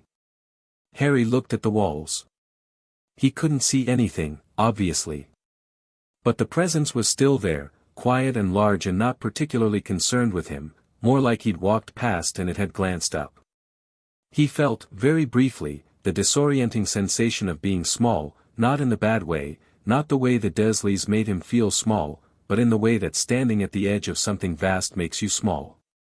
The way horizons do. Interesting, he said, and went back to practicing. He was back in the cupboard well before dawn, and in the morning the Dursleys were strange in their behavior, Vernon looking at him over the top of his newspaper with a calculation in his small eyes that Harry had classified as considering options, Petunia twice starting a sentence and stopping before any words came out. Dudley, who noticed approximately nothing, ate his cereal and demanded a second bowl. 2 days later, the second owl came. This one didn't come to the kitchen window. It came directly to Harry's cupboard, threading itself through the small gap of the vent in the upper corner with a flexibility that suggested it had done this before or been specifically instructed. It landed on Harry's knee and extended a leg with a letter attached in the neat, officious way of official correspondence. The envelope was addressed in green ink, Mr. H. Potter, the cupboard under the stairs, 4, Privet Drive. Not the bedroom. Not the house. The cupboard, specifically. Someone knew he was in the cupboard. Harry took the letter, unrolled it, and read it. The owl waited. It was from someone called Arabella Figg, and it was short, 3 lines. I know where you've been going at night. I haven't told anyone. I think you should know you're being watched, not just by me. Be careful. No signature beyond the name. Harry read it twice, then looked at the owl. He went to the kitchen, found a biro and a scrap of paper in the junk drawer, and wrote back, "How long have you been watching?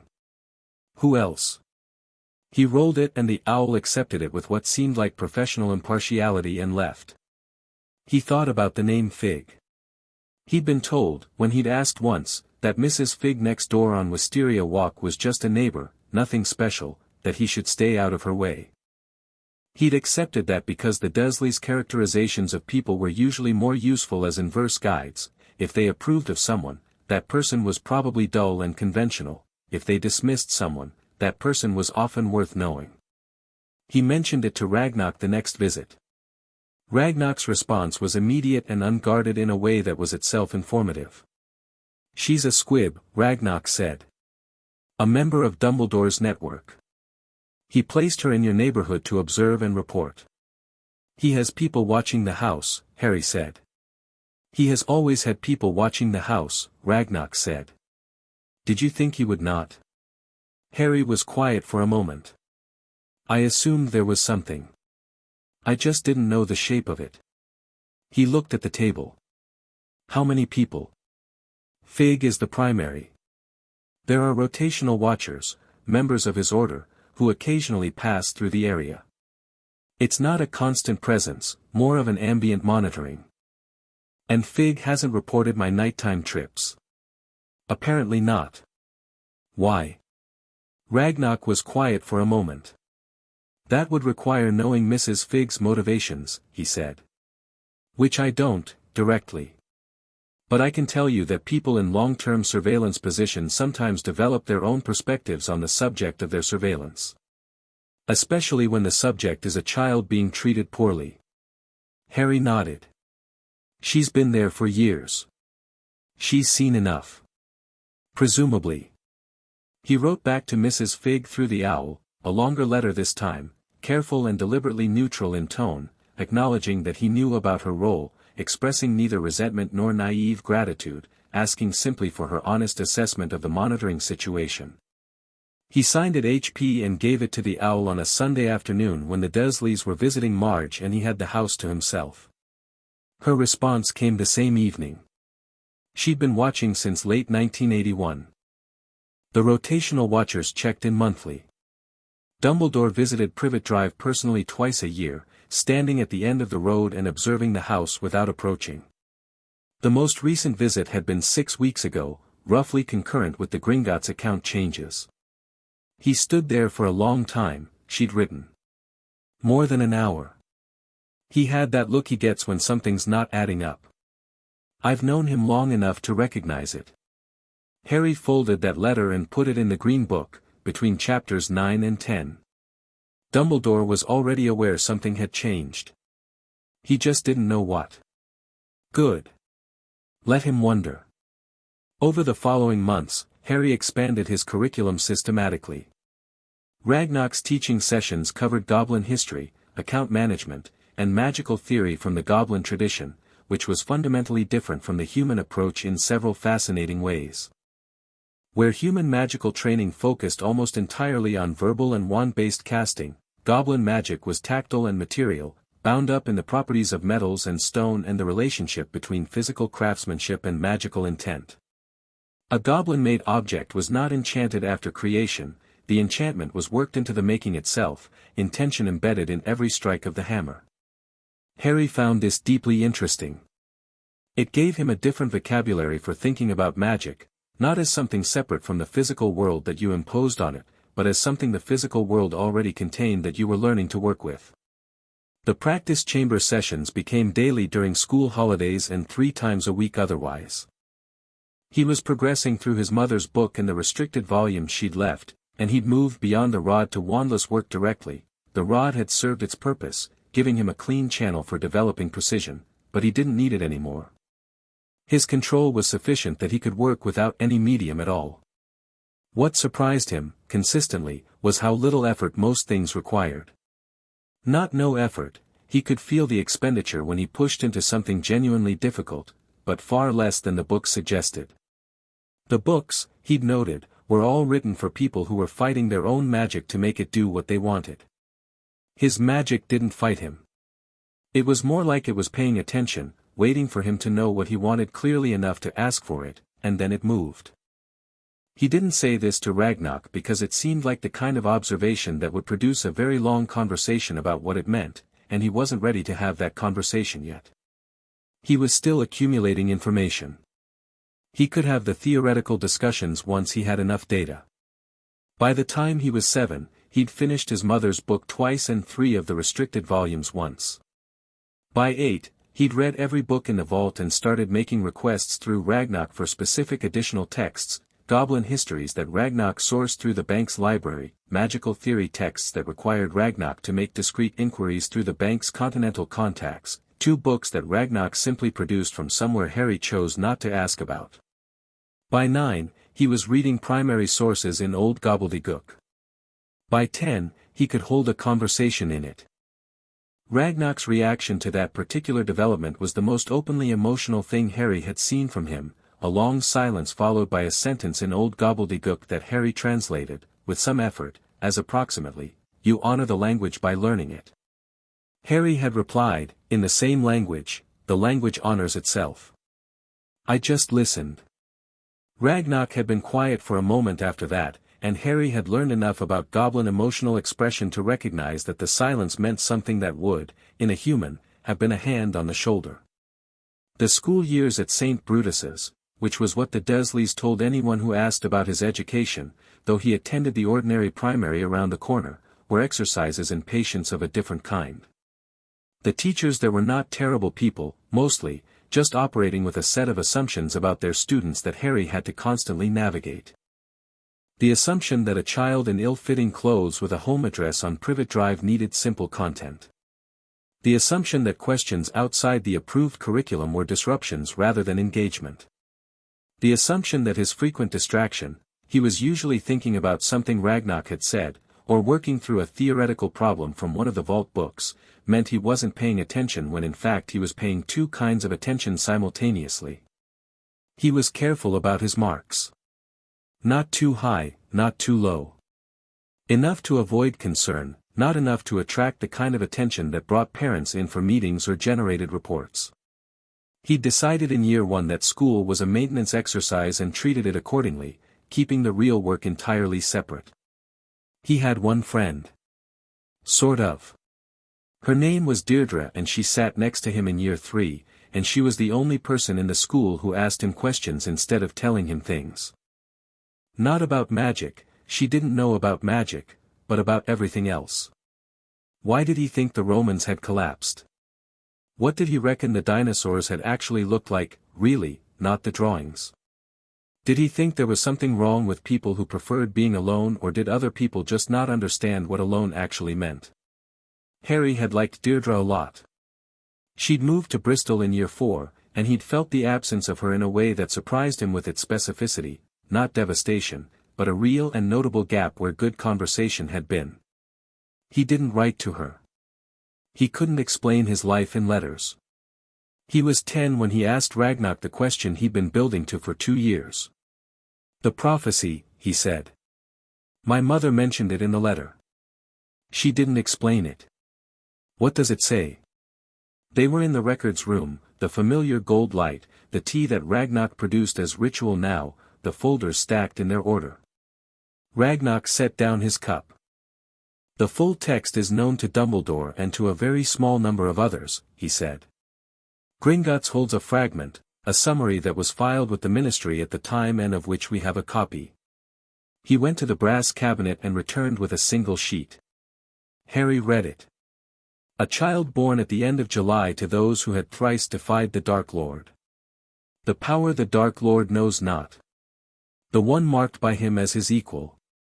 Neither could live while the other survived. He read it 3 times. Then he set it down. He marked me, Harry said. With the scar, yes. Which was his interpretation of the prophecy, that you were the one it referred to. There was another candidate. Ragnarok paused.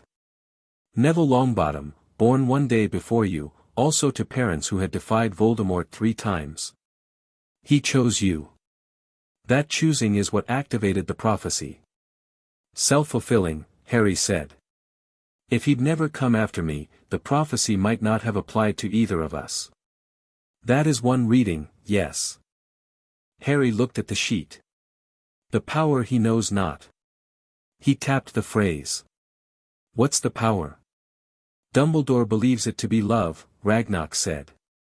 Specifically the kind of sacrificial love your mother demonstrated. Harry considered this. That's not wrong, he said slowly. My mother's sacrifice created a protection that destroyed his body. That's real power. But it's also, he paused, not a repeatable technique. You can't weaponize sacrificial love as a strategy. So it can't be only that. No, Ragnarok said. It cannot. What does Gringotts think it is? Ragnarok looked at him for a long moment. Gringotts thinks it might be whatever it is that allows a 6-year-old child to activate a dormant Portkey through deliberate intent and then spend 4 years learning old gobbledygook to a conversational standard and light up a metallurgical testing chamber like a second sun during a first attempt at resonance sensing. He paused. Among other things. Harry looked at the sheet again. Neither can live while the other survives, he said. That means eventually we have to face each other. Eventually. He'll come back. Almost certainly. And when he does, Harry said, I need to be ready. He said it flatly, without drama, the way you'd say I need to finish the chapter or I need more flour. It was a problem that existed and required a solution, and the solution required preparation, and preparation required time and work and information, all of which he was currently in the process of accumulating. Ragnarok looked at him with the amber eyes that had seen 63 years of human and goblin business. Yes, he said. Then we keep working, Harry said, and reached for the next folder. It was a Thursday evening in early June, 3 months before his 11th birthday, when the ministry came. Harry was in the practice chamber doing something he'd been working on for 2 weeks, a sustained ward, a defensive construct that existed in 3 dimensions around a central point, maintained by continuous intent rather than a single cast-and-forget approach. It was exhausting in a way that was different from other magical work, more like holding a conversation than lifting a weight, requiring constant attention without becoming rigid. He had it up and stable, a shimmering construct that Ragnarok had described as a near-professional grade of complexity, when Ragnarok appeared in the chamber doorway with a different quality of stillness than usual. There is a ministry official at the main desk, Ragnarok said. An improper use of magic investigator. She arrived 20 minutes ago. Harry let the ward down cleanly. Why?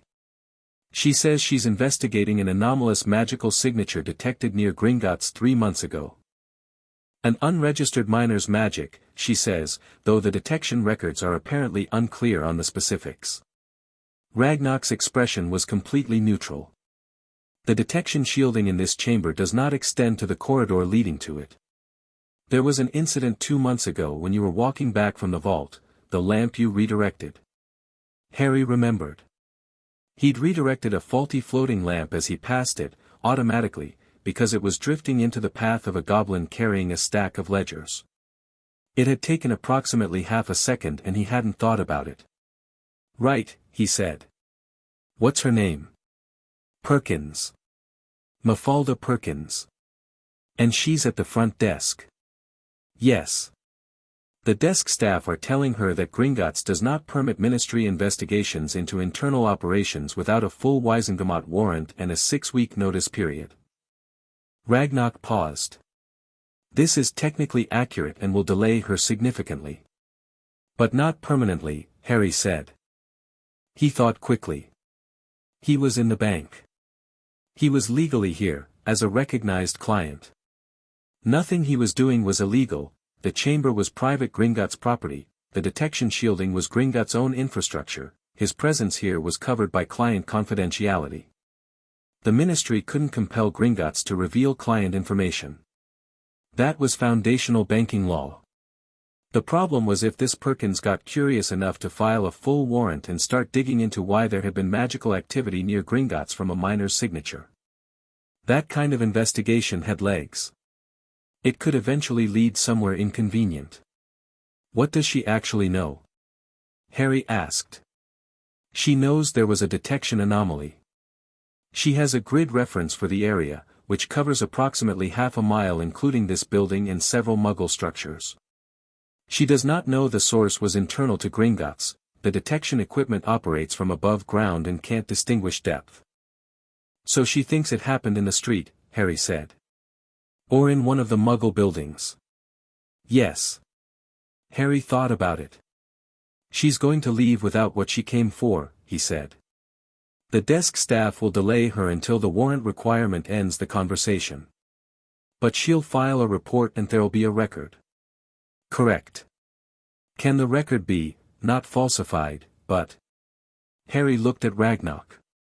Is there a way to provide an explanation that's technically accurate and satisfies the investigation without revealing anything real? Ragnarok was quiet for a moment. The detection anomaly could theoretically be attributed to ambient magical overflow from a particularly complex account transaction occurring in the vaults at the relevant time, he said. Such overflow is a recognized and documented phenomenon. We would need to identify a transaction from that date that was of sufficient complexity to generate it. Was there one? Ragnarok walked to a cabinet. He opened it. He ran a long finger down a ledger page and stopped. The Malfoy estate conducted a cross-continental transfer on that date that involved significant arithmetic recalculation and would, technically, generate a detectable magical signature. He looked up. If our records show that as the source, and our records show anything we choose to show, because it's internal Gringotts documentation, Harry said. Yes. And it's not fabricated, it's interpretive, Harry said. You're choosing which accurate data point to document as the explanation. Precisely. Harry nodded. Do it. Ragnarok wrote 3 lines in the ledger, dated and notated them with the same careful hand he brought to everything, and closed the book. 20 minutes later, when the ministry investigator left the main desk without having gotten past the entrance counter, she had in her hand a politely worded formal response explaining that the detected signature was consistent with internally documented magical overflow from a complex vault transaction, reference number provided, and that Gringotts would be happy to provide supporting documentation upon receipt of the requisite warrant. She never filed for the warrant. Harry was in the records room when Ragnarok returned to confirm it, sitting with his tea and the latest Goblin history text and his parallel notebook open to a new page. He'd titled the new page Things to Resolve Before Hogwarts and had written 6 items. He'd just added a 7th, develop better ambient control, no more automatic reactions in corridors. She's gone, Ragnarok said. Right. Harry made a note beside item 7, priority, high. Then he looked up. Ragnarok. I turn 11 in August. Yes. The Hogwarts letter comes in late July or early August. When it does, Dumbledore will want to escort me to Diagon Alley personally. It's what he does. I've read enough about it in the accounts of other students' first years that it's clearly standard practice for him with certain students. He considers your integration into the wizarding world a matter he wishes to manage personally, Ragnarok said. Right. So when that letter comes, Harry paused, looking at his notes, I need to already have been to Diagon Alley. I need my wand. I need my supplies. I need to walk into that meeting knowing everything he's planning to show me, so that I'm not walking in blind and amazed and easy to manage. He looked up. I want to go to Diagon Alley. Ragnarok looked at him. When? Next week, Harry said. Before the letter arrives. Before Dumbledore comes. He closed his notebook. I want to get there first. The flame above the table drifted in its slow current. Below, the carts rattled through the dark. Next week, Ragnarok said, and the word landed like a key turning in a lock, opening onto whatever came next. Chapter 4, Diagon Alley. The morning Harry left for Diagon Alley, he told the Dursleys he was going to the library. Aunt Petunia was at the sink. She said, "Be back by 5, without turning around," which was the most engagement she'd managed with him in about a fortnight. Uncle Vernon grunted from behind his newspaper. Dudley was eating cereal directly from the box and watching cartoons and had no opinion on Harry's movements whatsoever. Harry took his school rucksack, which contained his notebook, 60 galleons in a cloth pouch that Ragnarok had prepared from the vault, and the tin soldier wrapped in a handkerchief, and walked out the front door into the grey July morning feeling like he was stepping off the edge of something and finding out whether he could fly. He could. He was fairly certain. But it was still a good morning for it. Ragnarok met him at the Leaky Cauldron entrance, which Harry found by following the directions he'd memorized, not because he couldn't find it himself, but because Ragnarok had insisted on the first visit, citing the number of 11-year-olds who'd ended up in entirely wrong parts of London using magical intuition as a navigation tool. Harry had accepted the logic without argument. The Leaky Cauldron was dim and warm and smelled of old wood and something herbal and faintly smoky, and the people inside it were wearing robes and pointed hats and conducting themselves with the absolute normality of people who'd never had to pretend their world was different from what it was. Harry stood in the doorway for a moment and took it in.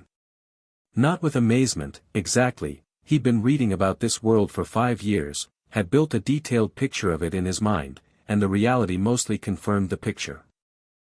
But there was a difference between knowing something intellectually and standing inside it, feeling the different quality of the air, hearing conversations conducted in a language that was his own but applied to things his school classmates would never dream of. He felt, for the first time in his conscious memory, like he was somewhere he was supposed to be. He didn't let himself sit with that too long. There was work to do. Ragnarok navigated the Leaky Cauldron with the brisk certainty of someone who had no patience for being noticed, and nobody paid them particular attention. A goblin escorting a child was unusual but not extraordinary, and the Leaky Cauldron's clientele seemed to have collectively decided years ago that minding your own business was the only sustainable operating policy. Tom the barman gave them a brief look and went back to polishing glasses. The brick wall in the back courtyard opened when Ragnarok tapped the right sequence. Harry noted the pattern, 3 up, 2 across, and then Diagon Alley was in front of him. It was louder than he'd expected. Busier. It was a Tuesday in early July and apparently that was prime shopping time for the wizarding world, because the cobblestone street was crowded in both directions with witches and wizards of every description, owls in cages and cauldrons stacked on trolleys and shopfronts that displayed things in their windows Harry could only approximate names for. He heard 3 languages he recognized and at least 2 he didn't. A child about 5 years old ran past trailing a spark from a toy wand. An elderly witch in a purple hat was arguing with a shopkeeper about the going rate for powdered bicorn horn with the practiced intensity of someone who did this every week. Harry stood at the entrance and mapped it in his mind, the layout, the major landmarks, the flow of foot traffic. Ragnarok waited beside him with professional patience. "Gringotts first," Ragnarok said. "You'll want additional funds drawn directly rather than carrying everything in advance. The main vault. Then Madame Malkin's," Harry said, "then the bookshop, then the apothecary, then Ollivander's last." He paused. "I want to leave Ollivander's for last because I want time." Ragnarok gave him a look. "Time for what?" "I've read about Ollivander," Harry said. "He remembers every wand he's ever sold. He pays specific attention. I want to understand him before we have a conversation, and I can usually understand a place by the time I've been in the neighborhood for a while." Ragnarok said nothing for a moment. "That is a genuinely unusual reason to choose a shopping order. Is it wrong?" "No," Ragnarok said. "It is not wrong. Come." The main Gringotts Hall looked different in daylight and full operation than it did on Harry's nighttime visits, the same marble and floating flames but populated now with dozens of goblins working at full speed and a constant traffic of wizarding clients at the counters, some nervous, some imperious, some with the particular manner of people who'd been told to wait and were building up to saying something about it. Harry went directly to a counter, stated his account number and gave the blood confirmation in the small silver instrument the teller produced, and withdrew the amount Ragnarok had suggested for school supplies with enough margin for anything unexpected. The teller counted the coins into a leather pouch with mechanical speed and Harry pocketed it. As he turned from the counter, a woman 2 stations down said loudly to the goblin she was dealing with, "I don't see why I need to provide that, my husband's name has been on this account for 30 years, and Harry moved past without looking, because he'd learned from Ragnarok that other people's account arguments were not his business and engaging with them was never useful. Outside, in the July heat, the alley was even busier than 5 minutes ago. A delivery cart had stopped halfway down and the surrounding foot traffic was navigating around it with varying degrees of grace. Madame Malkin's was efficient. A round, pleasant which took his measurements with a tape that moved on its own. Harry watched it with interest, noting the independence of its movement, the way it responded to verbal instructions from Malkin without her touching it, and produced a set of plain black school robes that fit him properly for the first time in recent memory. He'd been in Dudley's cast-offs for years. The sensation of clothing that actually sat on his shoulders where it was meant to sit was quietly remarkable. He bought 3 sets, because Ragnarok had told him to buy 3 sets, and an additional plain robe in a deep grey that wasn't on the Hogwarts list but that he liked and could afford, and Madame Malkin wrapped them and charged him a fair price and didn't stare at his scar, which he appreciated. He'd been in the alley for 40 minutes and 3 people had already looked at his forehead with that particular flickering glance that meant they'd recognized it and were trying not to be obvious about it. He'd expected that. He didn't like it, but he'd expected it. The bookshop was called Flourish and Blots and it was the best place Harry had ever stood in his life, which he acknowledged privately and then filed away, because he had a list and limited time. He bought every book on the Hogwarts first-year list in under 10 minutes, he'd already read most of them, having sourced earlier editions through Ragnarok's contacts, but he wanted the current editions for the specific annotations and he also wanted to be seen buying them because Ragnarok had pointed out that a first-year student who arrived at Hogwarts demonstrably prepared attracted less comment than one who simply knew everything without visible source. Then he spent 40 minutes in the back of the shop finding things not on the list. Advanced Magical Theory by Adalbert Waffling, which was better than its title suggested. A text on the history of the Wisengamot that was more current than anything in the vault. A slim, dense volume on magical etymology, the roots of spoken spells, why certain words worked and others didn't, which connected directly to what his mother's book had argued about intent and the language of magic. And a book on the outer edge of the advanced section called Boundaries of Magic that had been written by someone called M. McGonagall, which he recognized immediately as likely being the Transfiguration professor at Hogwarts, and which turned out to be a rigorous theoretical text on the limits and unlocks of Transfiguration as a magical discipline. He bought all of it. The shopkeeper raised his eyebrows slightly at the stack but said nothing. At the apothecary he bought basic potion ingredients and a decent set of scales and spent a few minutes reading the labels on the more obscure bottles along the back wall, cross-referencing against his memory of the potion theory chapters in one of the vault texts, confirming that the apothecary was stocking 2 things that were mislabeled as cheaper variants of what they actually were. He didn't say anything about it. He filed it. Ragnarok had been silent through most of the morning, walking alongside him with the manner of someone serving as escort rather than guide, which was the right call and Harry appreciated it.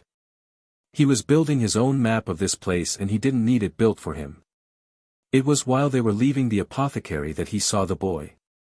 He was about Harry's age, maybe a month younger, with a pale pointed face and fair hair swept back in a way that suggested a significant amount of effort or very cooperative genetics. He was standing outside a shop 2 doors down with a man who was clearly his father, same jaw, same coloring, same expensive posture, and he was looking at a display of racing brooms with an expression that was 2 parts desire and 1 part entitlement. Harry might have walked past without particular note except that the man with him said something, and the boy's face did an interesting thing, the entitlement stayed but something underneath it shifted, something that looked almost like discomfort, immediately suppressed. The man was wearing robes of a quality that declared considerable wealth without bothering to be subtle about it. Long blonde hair. A silver walking stick with a serpent's head. He had the look of someone who'd never been told no in any context that mattered. Harry read him in about 4 seconds: old family, significant influence, the kind of man who used kindness as a tool because cruelty was for when the tools ran out. Draco, the man said, loudly enough to carry, after Hogwarts letters arrive next month, we'll have it commissioned. Not bought from a shelf. I know, father, the boy, Draco, said. Harry looked at Draco directly as they passed. Draco caught his eye, quick, reflexive, the kind of contact that happened before you decided whether to make it, and the expression on his face in that half-second was interesting. Not immediately hostile. Not the sycophantic brightness of someone who'd recognized the scar. More like recognition of a different kind, one that Harry couldn't immediately classify. Then Draco's gaze dropped to Harry's forehead and the expression closed over like a shutter coming down. The man, the father, turned and looked at Harry too, and Harry looked back at him without any particular expression at all, which seemed to throw the man slightly, because people who looked at Lucius Malfoy, Harry would learn the name later, confirming what he'd suspected from the vault records, which listed several Malfoy transactions, apparently generally looked away first. Harry didn't look away. He just walked past with Ragnock and continued toward Ollivanders at the bottom of the alley. Malfoy, Ragnock said, after a moment, when they were far enough along. I thought so, Harry said. He's on the account records. The Malfoy estate did the cross-continental transfer we used as cover for the detection anomaly. He was also a close associate of Voldemort's, Ragnock said. Claimed coercion after the fall. The Ministry accepted the claim. Did they believe it? They believed that prosecuting him was more complicated than accepting it, Ragnock said. That is a different thing. Harry nodded. He thought about the boy, Draco, and the way his face had moved before the shutter came down. He'd file that. It might mean something later. Ollivanders was at the far end of the alley, a narrow shop with a single wand on a faded cushion in the window, so understated that you could walk past it without registering it as anything important. Which was, Harry suspected, the point. The sign above the door read Ollivanders, makers of fine wands since 382 BC. In letters that had been touched up at some point but were working hard to maintain a patina of age. Harry stood outside it for a moment. He'd been in the alley for over 2 hours now and he'd absorbed enough of its particular atmosphere, the specific combination of old magic and busy commerce and the self-confidence of a community that had existed in secret long enough to stop being self-conscious about it, that he felt oriented. Ready. He went in. The shop was very small and very quiet after the alley, and the quiet had a quality to it, not the absence of sound but the presence of something else, the slight pressure of a space that contained a great deal of accumulated magical intention. The shelves stretched to the ceiling and were covered from floor to whatever that ceiling was in narrow boxes, thousands of them, each presumably containing a wand.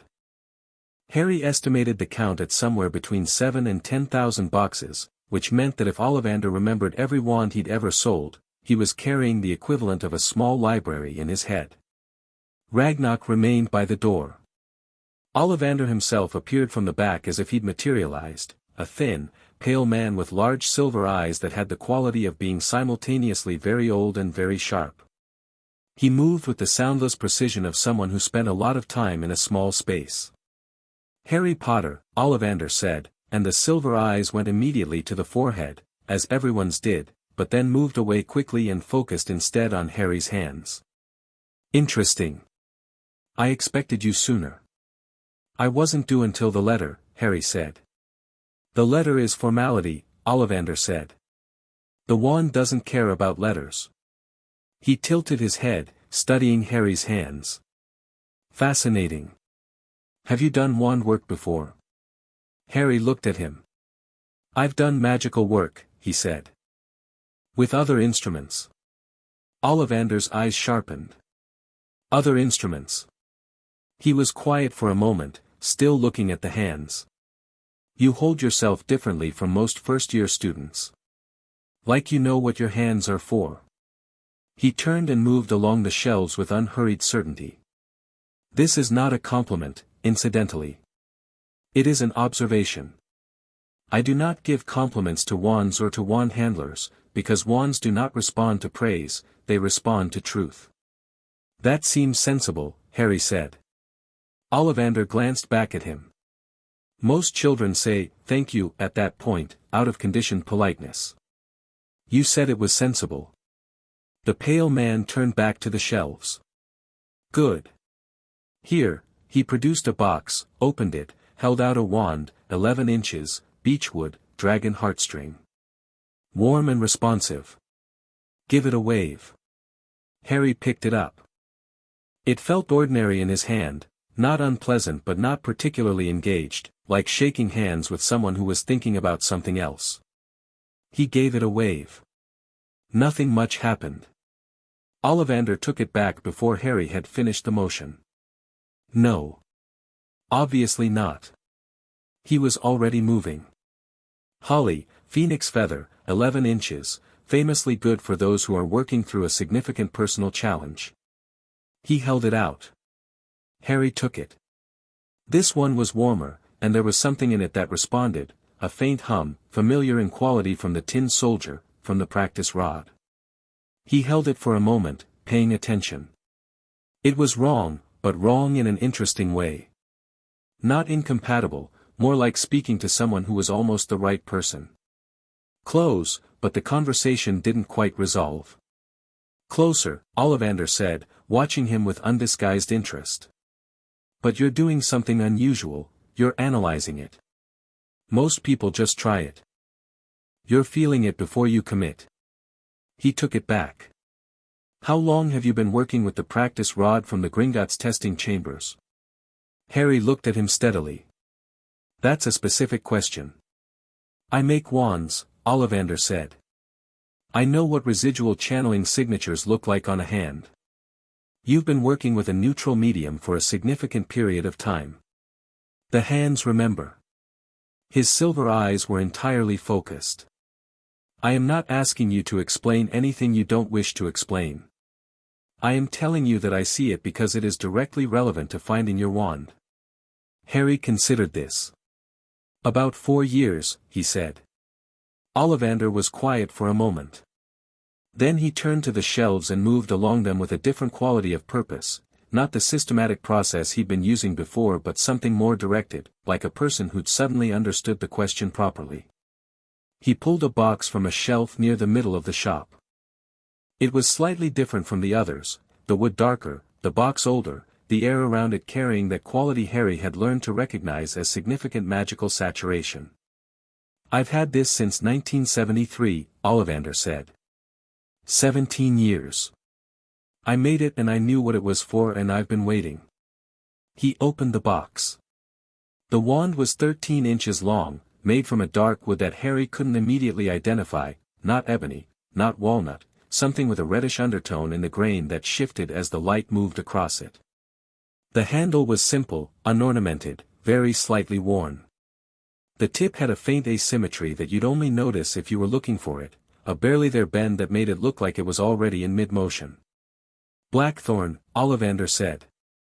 The core is unusual, not dragon heartstring, not unicorn hair, not phoenix feather. Those are my standard cores. This, he held the box out carefully, has a core of something that took me 6 months to source, and another 6 to work with, and I have never made anything like it before or since. The core is a thread from a runspor's middle head. Harry looked at the wand. The middle head, he said. The runspore is a 3-headed magical serpent, Ollivander said. The first head plans. The third head criticizes.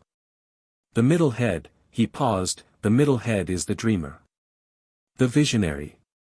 It sees what could be, not just what is. The middle head sheds scales, it sheds skin, its threads are among the most difficult magical materials in existence to work with because they respond to the caster's fullest potential rather than their current skill. Which means in unskilled hands it does nothing at all. His eyes were very focused now. Pick it up. Harry picked it up. The world changed. Not physically, the shop didn't shake, nothing flew off shelves, there was no explosion of sparks. What happened was subtler and more profound than that. The wand in his hand felt like the moment when you focus your eyes properly after holding them slightly wrong for hours. It felt like the transition from the almost right to the right. It felt like the completion of a circuit. His magical signature, which he'd spent 4 years learning to sense and control and direct, aligned with the wand with a resonance so clean it was almost audible.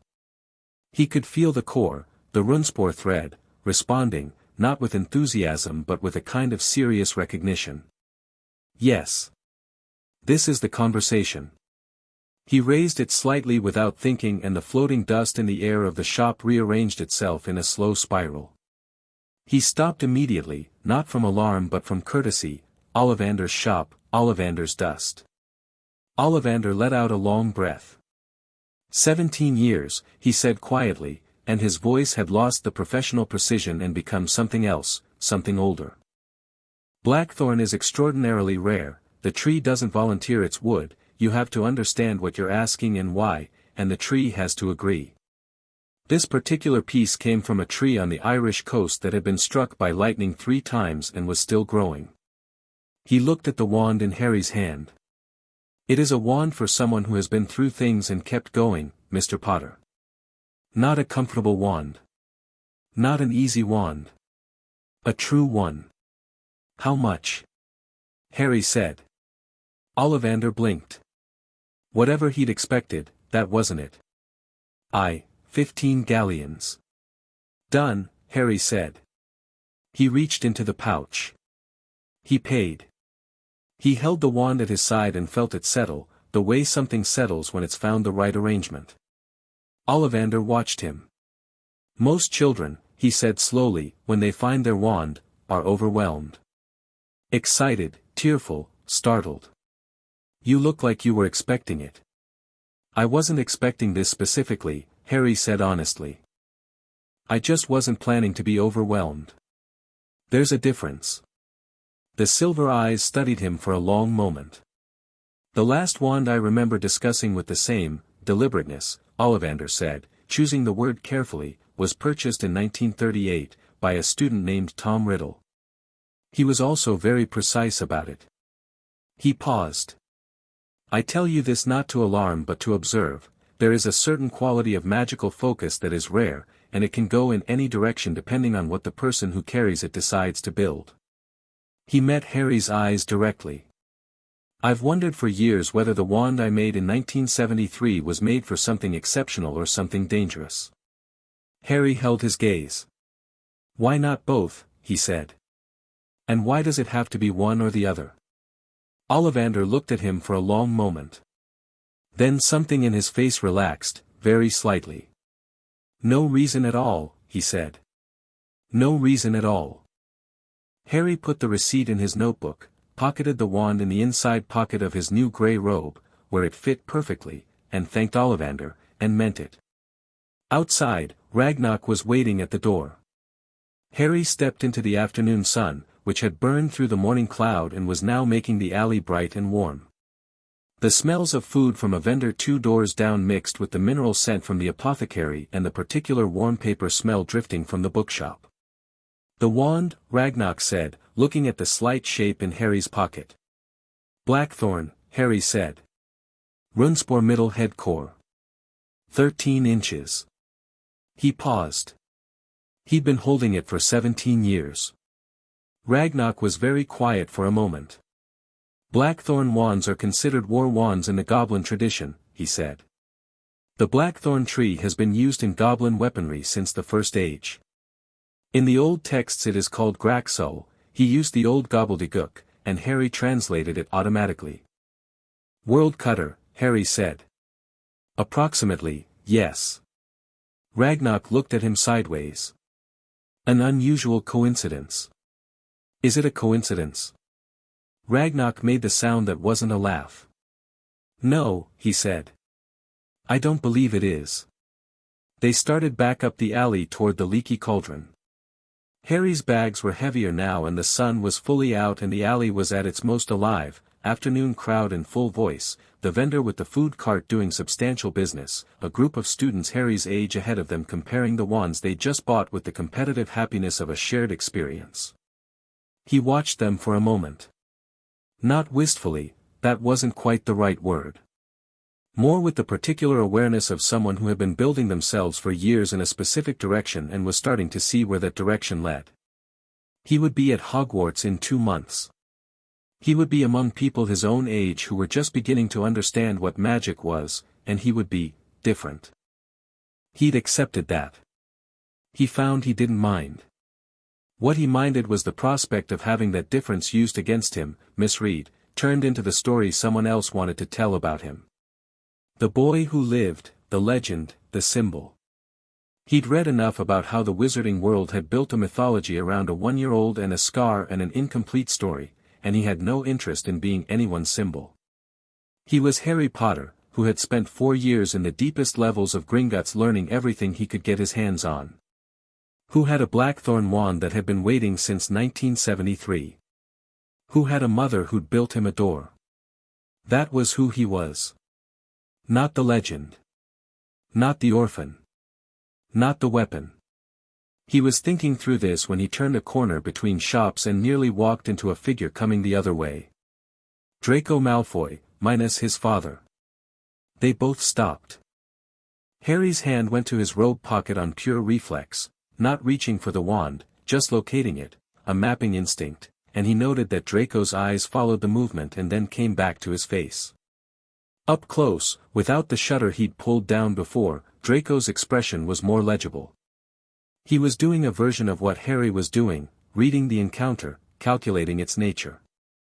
"You're Harry Potter," Draco said. "You're Draco Malfoy," Harry said. A brief pause. Draco's chin came up slightly. "Father says I should make useful connections at Hogwarts. Does he have a definition of useful?" Harry asked. Something flickered in Draco's gray eyes. "People with the right background," he said. "The right family," Harry said. "Connections. The old families." "Yes." Harry looked at him. He thought about Lucius Malfoy and the silver walking stick and the expression Draco had worn under the entitlement outside the broom shop. He thought about what Ragnarok had said, close associate, claimed coercion, the ministry's convenient belief. "What do you want?" Harry asked. Not unkindly. Genuinely. Draco blinked. It was clearly not a question he'd been asked before, and the novelty of it seemed to temporarily override whatever script he'd been running. "What?" "Your father has instructions for you," Harry said. "I'm asking what you want." "They're not always the same thing." The gray eyes narrowed slightly. "Not hostile, calculating. That's a strange thing to say to someone you've just met." "You approached me," Harry pointed out. "You've been following us for about 5 minutes." Draco's jaw tightened slightly. "I wasn't, you were." "It's fine. I'm not offended." Harry readjusted his bag. "We're going to be at the same school for 7 years, Malfoy. You can give me the recruitment speech your father rehearsed with you, or you can skip it and we'll find out on our own whether we have anything worth talking about." Another flicker in the gray eyes. Longer this time, and less closed. "You know," Draco said carefully, "most people are impressed by my family name." "I know what's in your family's accounts," Harry said, and watched Draco process that and not quite understand it. "I mean that neutrally. I know a lot about a lot of wizarding families. Yours is old and powerful and currently in a complicated political position. So is mine." He paused. "I don't think we're enemies. I don't think we're automatically friends. I think we're people who are going to share a space for 7 years, and it's probably worth not deciding anything too early." Draco stared at him for a moment. His face was doing something Harry found genuinely interesting. The aristocratic composure was still there, but under it something was working, something younger and less certain, something that didn't fit the walking stick and the silver-headed father and the instructions about useful connections. "You're strange," Draco said finally. Probably, Harry agreed pleasantly, and walked past him. He didn't look back. But he was listening, and he heard Draco stand in place for a moment and then walk in the opposite direction, and the footsteps were slower than when he'd been following them. Ragnarok fell into step beside him. That was not the response he was prepared for, Ragnarok observed. No, Harry said. But it was the honest one. They reached the leaky cauldron. The afternoon crowd inside was different from the morning, more people stopping for lunch, the low hum of multiple conversations. Harry set his bags down at a corner table and looked around at the witches and wizards filling the space and thought about 2 months from now, when this world would become his daily reality rather than his secret one. Ragnarok, he said. Yes. When I go to Hogwarts, when I'm there, and you're here, if something comes up that needs the bank's involvement or your involvement, what's the fastest channel? I'll post to Gringotts, addressed to my office, marked with the account seal, Ragnarok said. Arrives within hours if sent from Hogwarts, because the school has a dedicated owl route to the bank. There's also, he paused, I will give you a communication token. Goblin made. It functions as a two-way notification instrument, you press it, I know you need contact. I press it, you know I need to reach you. He looked at Harry sideways. It is not standard issue for clients. I know, Harry said. Thank you. You are the heir of the oldest active Potter account, Ragnarok said, with great dignity. Standard issue would be insufficient. Harry smiled. It was a real one. Outside, through the grimy windows of the leaky cauldron, London carried on in the July afternoon, completely indifferent to the boy in the grey robe at the corner table who was going over his shopping list and had a blackthorn wand in his pocket and was 2 months away from walking into the next stage of everything he'd been building toward. The tin soldier was in his rucksack. He'd used it for the last time this morning, stepping through the kitchen in bare feet toward a world that had always been his. He didn't think he'd be needing it again, not because he was done with Gringotts, not because anything was finished, but because he wouldn't be sneaking to his lessons anymore. The lessons were over. Whatever came next, he'd walk into it through the front door. Chapter 5, Letters and Lies. The Hogwarts letter arrived on a Thursday. Harry was in the kitchen making toast when it came, not by the vent in his cupboard this time but through the actual front door letterbox, which meant whoever had sent the owl was either very good at aim or using a delivery route that could find a subject regardless of conventional access.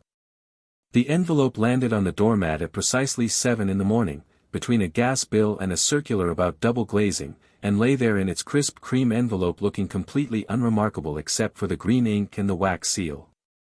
Harry picked it up before anyone else was downstairs. He stood in the hallway in his school uniform, he had 40 minutes before he needed to leave, and opened it. Dear Mr. Potter, we are pleased to inform you that you have been accepted at Hogwarts School of Witchcraft and Wizardry. He read through the standard text and the supply list. He'd seen earlier editions of it in the vault, his mother had kept a copy, and the current version was nearly identical. He checked the supply list against his own from Diagon Alley 2 weeks ago. He had everything. He was slightly ahead on books. He tucked the letter in his school bag and made his toast and was out the door before Aunt Petunia came downstairs. The second letter arrived that afternoon. This one came to his cupboard, through the vent, delivered by a magnificent eagle owl that had clearly been chosen with the aesthetic of institutional authority in mind. It landed on his knee with a weight that suggested it knew perfectly well how important it was, and extended its leg. The letter was sealed with the Hogwarts crest, but the handwriting was different from the standard admissions letter, older, more deliberate, each letter formed with the patience of someone who'd been writing this way for decades. Harry broke the seal. Dear Harry, my name is Albus Dumbledore. I am the headmaster of Hogwarts School of Witchcraft and Wizardry, and I have had the privilege of watching over your welfare since the night your parents passed, when I ensured your placement in what I believe to be the safest possible environment. I write to you now because it has come to my attention that you have recently taken certain actions regarding your family's financial accounts that suggest you have become aware of the wizarding world before I had anticipated. I want you to know that this does not concern me unduly. You are clearly a bright and capable young man, and I believe it is entirely natural that a child of your gifts would find their way toward their heritage. I would very much like to meet with you in person before the start of term. I think it would be beneficial for both of us to speak frankly, to discuss your parents' history, the nature of your situation, and the path that lies ahead of you.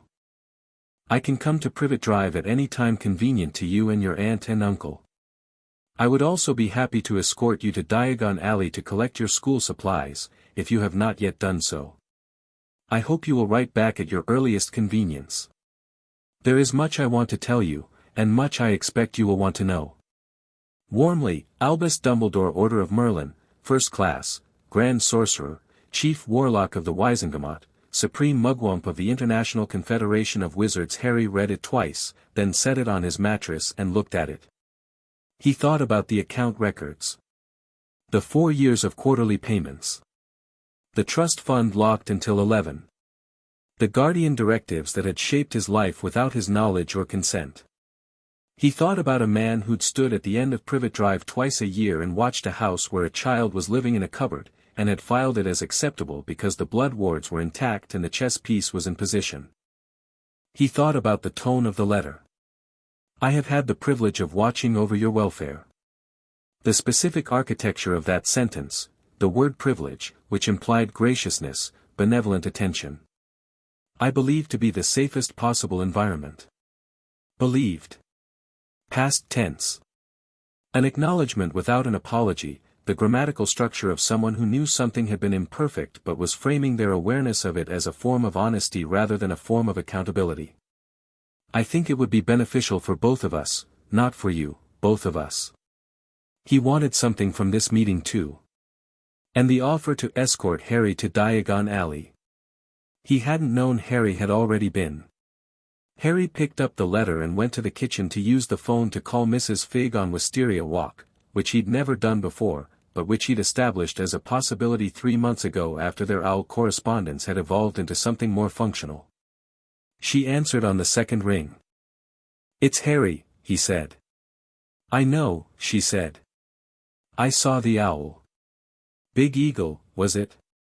Yes. It's from Dumbledore. He wants a meeting. A pause on the line. I expected this, she said. The account changes were always going to bring him. Took him longer than I thought, actually. He's framing it as a welfare check, Harry said. He thinks I've just discovered the wizarding world exists. He doesn't know how much you know, Mrs. Figg said. Let him keep not knowing, is my advice. That's my plan, Harry said. I'm going to need to respond to his letter. I want it to go through Gringotts, not through me directly. Can you tell me, from what you've observed, how does he respond to the bank being involved? Another pause, longer. He respects it, Mrs. Figg said slowly. He doesn't particularly like dealing with goblins, but he respects the legal weight they carry. He's not the kind of man who can ignore a formal letter from an account advocate. Good, Harry said. Thank you. Harry. Her voice had shifted slightly, the practical quality giving way to something more tentative. Be careful with him. He's a very good man in many ways. He genuinely believes what he tells himself about your situation. That makes him harder to deal with than someone who knows they're wrong. Harry thought about that. I know, he said. I've been thinking about it for a while. He sat at the kitchen table after hanging up and drafted his response to Dumbledore's letter. He wrote 4 versions, each progressively shorter and more precise, because the first 3 were too much, too many words, too much visible thought, and the last thing he wanted Dumbledore to see was the full shape of how he'd been preparing. The 4th version was 9 sentences. He read it back twice, changed 2 words, and was satisfied. He didn't send it through the Eagle Owl, which had been waiting in his cupboard with magnificent patience. He sent it through a Gringotts owl, using the post service that Ragnarok had set up for him at the bank, which meant the letter would arrive bearing the Gringotts seal in addition to his own. Then he sent a separate letter to Ragnarok, detailed and specific, with 3 requests attached. That night, after the Dursleys were asleep, He visited Gringotts for the first time since Diagon Alley and sat across from Ragnar in the records room with both letters on the table between them, Dumbledore's original and Harry's response. Ragnar read them both with his customary stillness. "The response is very good," Ragnar said. "Measured. It gives him almost nothing while appearing to give him quite a lot." "I want him to think I'm curious but cautious," Harry said. "A child who's found out something significant and is being careful about it. Not hostile, not hiding anything specific, just a young person being sensible. While actually being someone who has read his account directives in full and is currently sitting in Gringotts at 10 o'clock in the evening discussing legal strategy," Ragnar said. "Exactly." Ragnar set the letters down. "Your 3 requests. The account advocate team is already assigned, Griplock will lead. He is the best we have for adversarial meetings, which means he is the best I know of in any institution." He paused. "The second request, the full audit report, formatted for presentation rather than internal records, will be ready by Friday. Griplock will hold it but will present it only if the meeting goes in a direction that warrants it." "I don't want to lead with it," Harry said. "I want Dumbledore to have the opportunity to be honest in the meeting first." Ragnar looked at him. "You're giving him a chance." "I'm giving him a chance to be better than the records suggest," Harry said. "If he takes it, that's useful information. If he doesn't, I have the audit as a response and he knows I know." "And the third request," Ragnar said. "The guardianship brief," Harry said. "I need Griplock to have a full legal analysis of every option for challenging the Wisengamot order. Not to file immediately, but I want to know exactly what it would take, what the steps are, what the likely responses would be. So that when I make any move there, I know the full board." Ragnar was quiet for a moment. "Griplock will want to meet with you before the Dumbledore meeting," he said. "To prepare. To understand your position directly." "Set it up," Harry said. He met Griplock 2 nights later in a different room, a formal meeting chamber on the second level that Harry hadn't been in before, with a long table of polished black stone and chairs that were designed for the specific proportions of goblins and therefore not particularly comfortable for humans. Harry sat in one without complaining and looked across at Griplock, who was shorter than Ragnar and broader, with a face that looked like it had been designed for the specific purpose of making other people uncomfortable. "You're the Potter heir," Griplock said, without preamble or introduction, apparently considering those formalities optional. "Yes," Harry said. "How old are you?" 11 in August." Griplock made a sound that conveyed no particular emotion. "I've reviewed the account history. The Dumbledore directives. The audit findings." He laid a hand on a stack of folders that made the stack on Ragnar's table look preliminary. "You want to go into a meeting with Albus Dumbledore and not let him know how much you know?" "Yes. He will try several things," Griplock said, with the manner of someone delivering a technical briefing. "First, warmth. He is genuinely warm, which makes it effective, it's not performed. He will treat you like someone he cares about, which he does, in his way, and it will be tempting to respond to that warmth in a way that opens you up more than you intend." He looked at Harry levelly. "Can you take his warmth without letting it change your position?" "Yes," Harry said. "Second, information," Griplock continued. "He will tell you things about your parents, about Voldemort, about the prophecy. Things you may not know. Some of what he tells you may be genuinely new and genuinely important." He paused. "This is the more dangerous tactic because it's also the more honest one. He's not trying to manipulate you with it, he's trying to build a relationship of mutual trust, which is what he actually wants. The danger is that mutual trust with Dumbledore historically involves a significant power imbalance in his favor. He decides what to share and when," Harry said. "Correct. Third," Griplock leaned forward slightly, "he will make an offer. Something real and valuable, a gesture of good faith. Something you can't easily refuse without appearing unreasonable. He will have thought about what you need and what would be compelling." "And what do I do with the offer?" Harry asked. Griplock's expression didn't change. You tell me, and I advise you. Harry looked at him. You'll be in the meeting. You are a Gringotts client exercising your right to account advocate representation in any meeting that touches on your financial or legal affairs, Griplock said. Dumbledore cannot exclude me. He will be unhappy about my presence. Dumbledore is a man accustomed to one-on-one conversations where he controls the variables. Having a goblin account advocate in the room changes the variables. A very brief pause. I consider this optimal. So do I, Harry said. Dumbledore's reply to Harry's letter arrived the following morning, this time through the front door letterbox again, the eagle owl apparently having found the address without difficulty. He was gracious about the Gringotts' involvement, which he described as entirely appropriate and sensible, and he suggested a meeting at Privet Drive the following Saturday at 10 o'clock if that was convenient. Harry confirmed it was. He spent the intervening days in a state of controlled preparation that Aunt Petunia would have attributed, if she'd been paying any attention to it, to his usual unsettling habit of being somewhere else in his head even when physically present. Dudley had started secondary school and was currently very occupied with establishing himself as a person of consequence in a new social environment, which meant he was home less, which made the house quieter in a specific way. Uncle Vernon was in a phase where he treated Harry with wary distance, as if unsure what to make of the owl correspondence that had been arriving with increasing frequency. Friday evening Harry visited Gringotts one last time before the meeting. Ragnarok walked him through the audit summary in its presentation format, a document that was simultaneously the most damning and the most scrupulously accurate thing he'd ever read. Every number sourced, every directive dated, every decision attributed.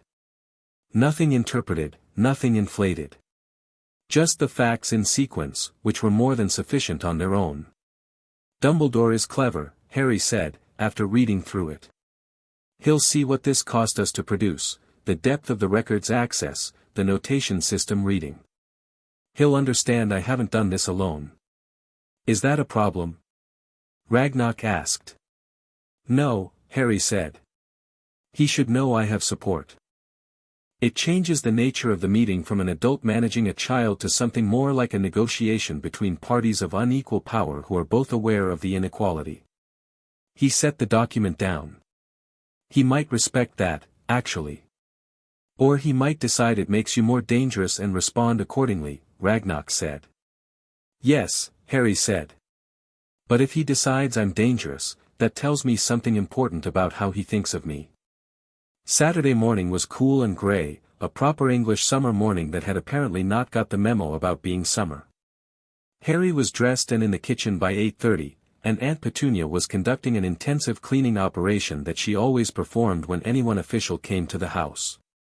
She didn't know what Dumbledore was, Harry hadn't told her, but the owl correspondence had convinced her that whoever he was, he mattered, and Petunia Dursley's response to people who mattered was bleach and the good tea service.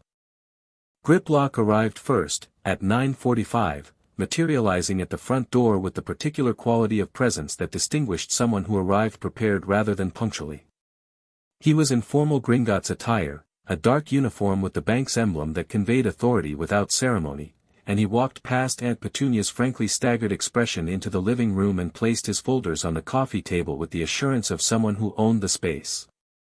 Petunia looked at Harry with a wild-eyed quality he rarely saw.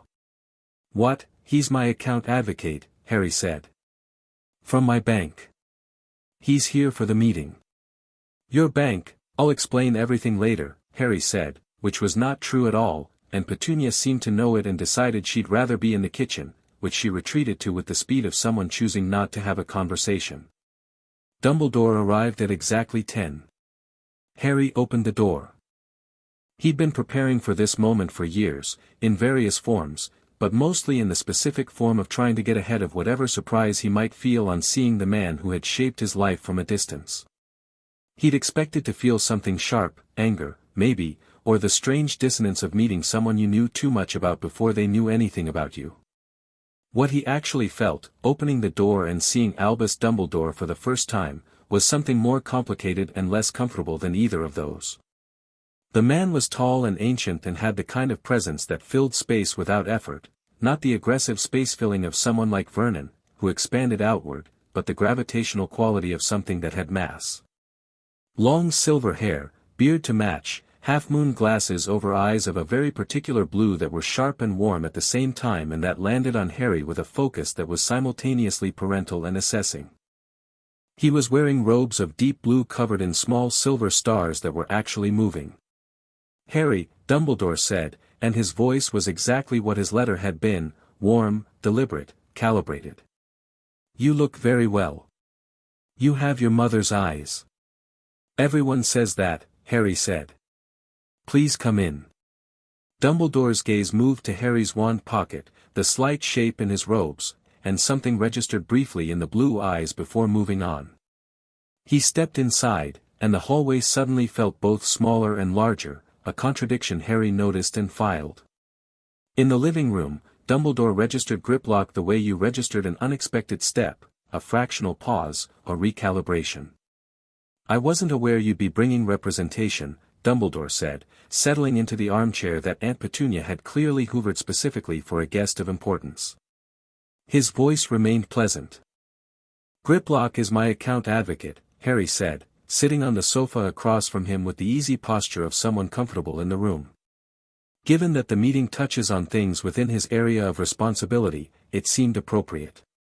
"Of course," Dumbledore said. "Of course it did." He looked at Harry with an expression that had added a layer, something Harry read as "You're not what I expected" combined with a careful decision about how to handle the discrepancy.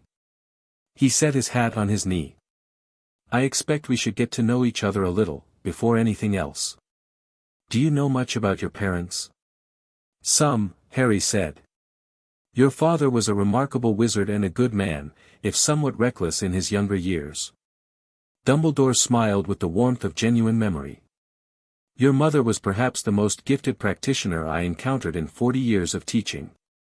Her magical theory was extraordinary. She had ideas about the nature of intent and the magical field that were well ahead of her contemporaries." Harry felt the warmth of that, and let himself feel it, because it was real and because it cost him nothing to receive it honestly. "I've read some of her notes," he said. The blue eyes sharpened slightly. "Have you?" "She left things for me," Harry said. Simply, without elaboration. Dumbledore was quiet for a moment. "She was a remarkable planner," he said, and there was something in his voice on that sentence that was not quite an admission but was adjacent to one, a recognition, carefully maintained at an uninflammatory volume. "Yes," Harry said. "She was." A pause. Dumbledore looked at the goblin, who had not moved or spoken and was sitting with the compressed patience of a figure from a medieval frieze. Then he looked back at Harry. "I want to be frank with you," Dumbledore said. "You are clearly a perceptive young man and you have clearly already learned a great deal, more than I anticipated at this stage. I think we will understand each other better if I speak plainly rather than pacing the information I share in ways that might feel managed." Harry looked at him. "I'd appreciate that," he said. And he meant it, provisionally. "There is a prophecy," Dumbledore said. "Made before your birth. I imagine you've heard at least a fragment." "I have," Harry said. He didn't say where from. Dumbledore proceeded to tell him the prophecy in full, the exact text, word for word, with an explanation of its history and context that was more detailed than the fragment Harry had read in the Gringotts file. He talked about the night of October 31st, about Voldemort's defeat, about the fragment of soul and the scar, all of it accurate, all of it clearly and genuinely shared. He talked about Neville Longbottom as the alternative candidate, about why Voldemort had chosen Harry specifically, about the power of the Blood Wards. Harry listened completely, absorbing the parts that were new and noting the parts that confirmed what he already knew without showing either reaction. When Dumbledore finished, Harry said, "You've known about the scar fragment since 1981. "Yes." "And you knew I'd need to deal with it eventually." "Yes." "And your plan," Harry said, "was to tell me this when you judged it the right moment." A careful pause.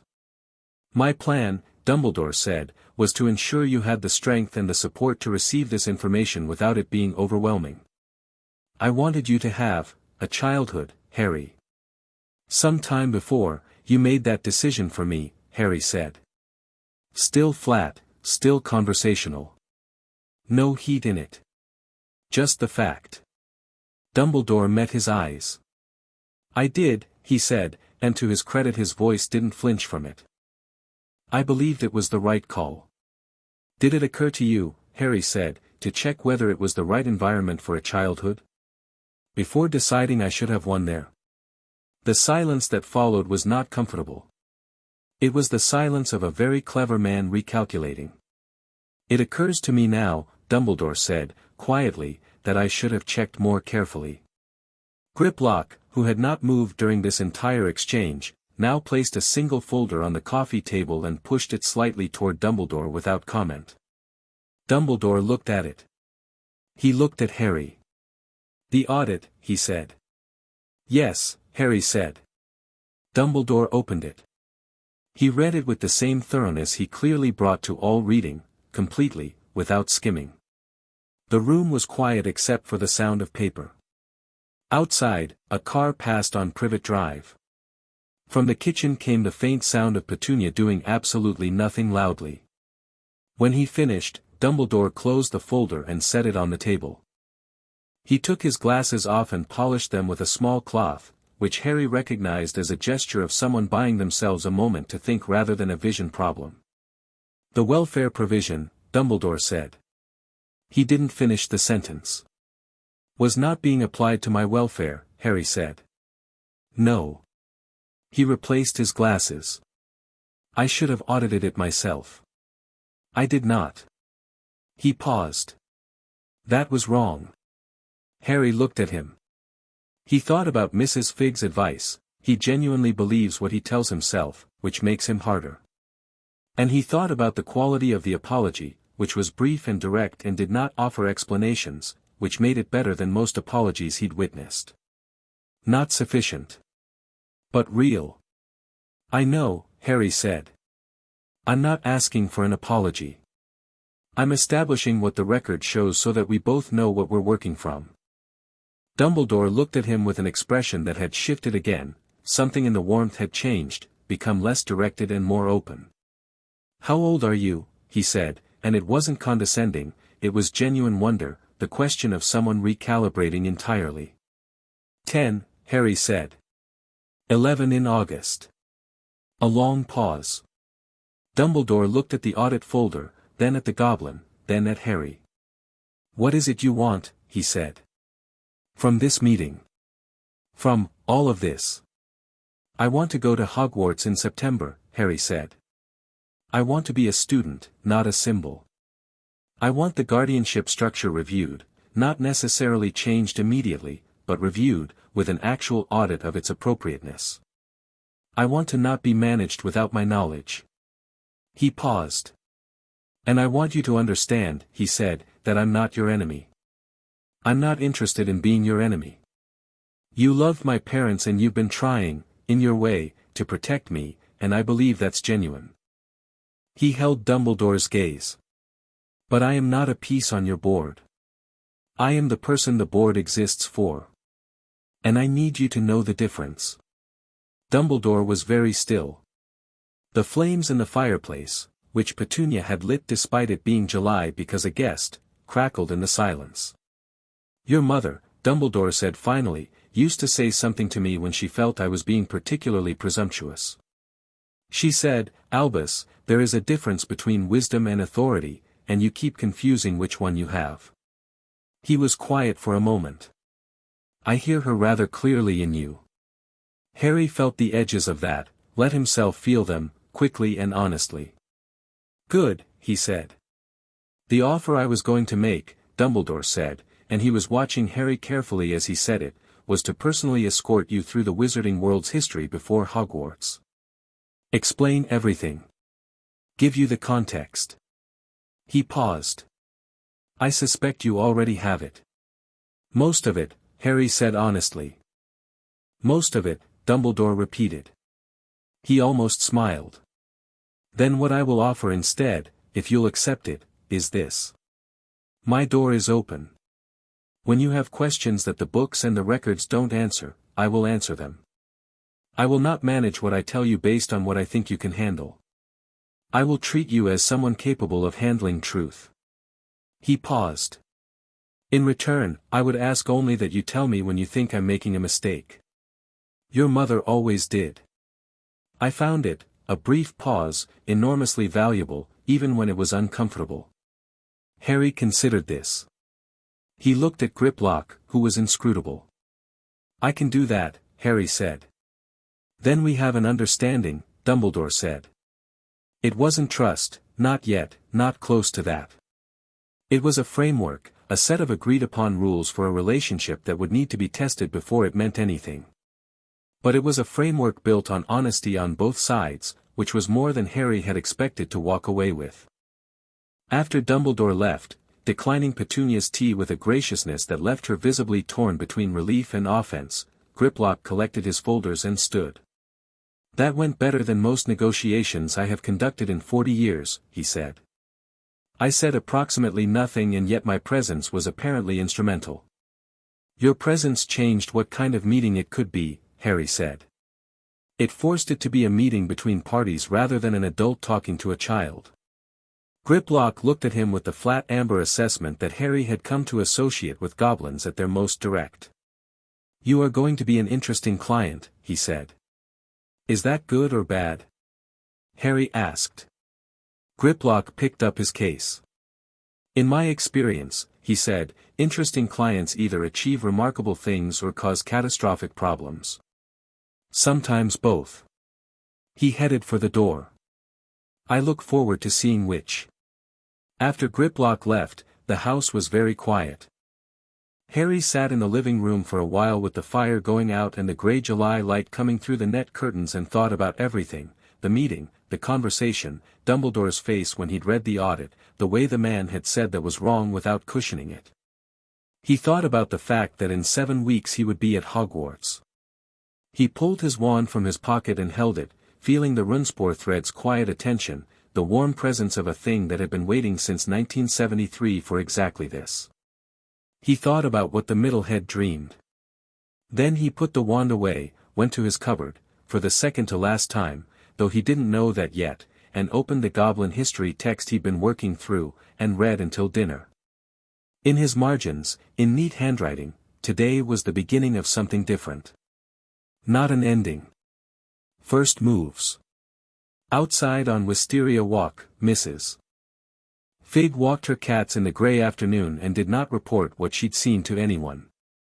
Chapter 6, The Sorting of Harry Potter. The Hogwarts Express left King's Cross at exactly 11 o'clock, and Harry was on it with 12 minutes to spare.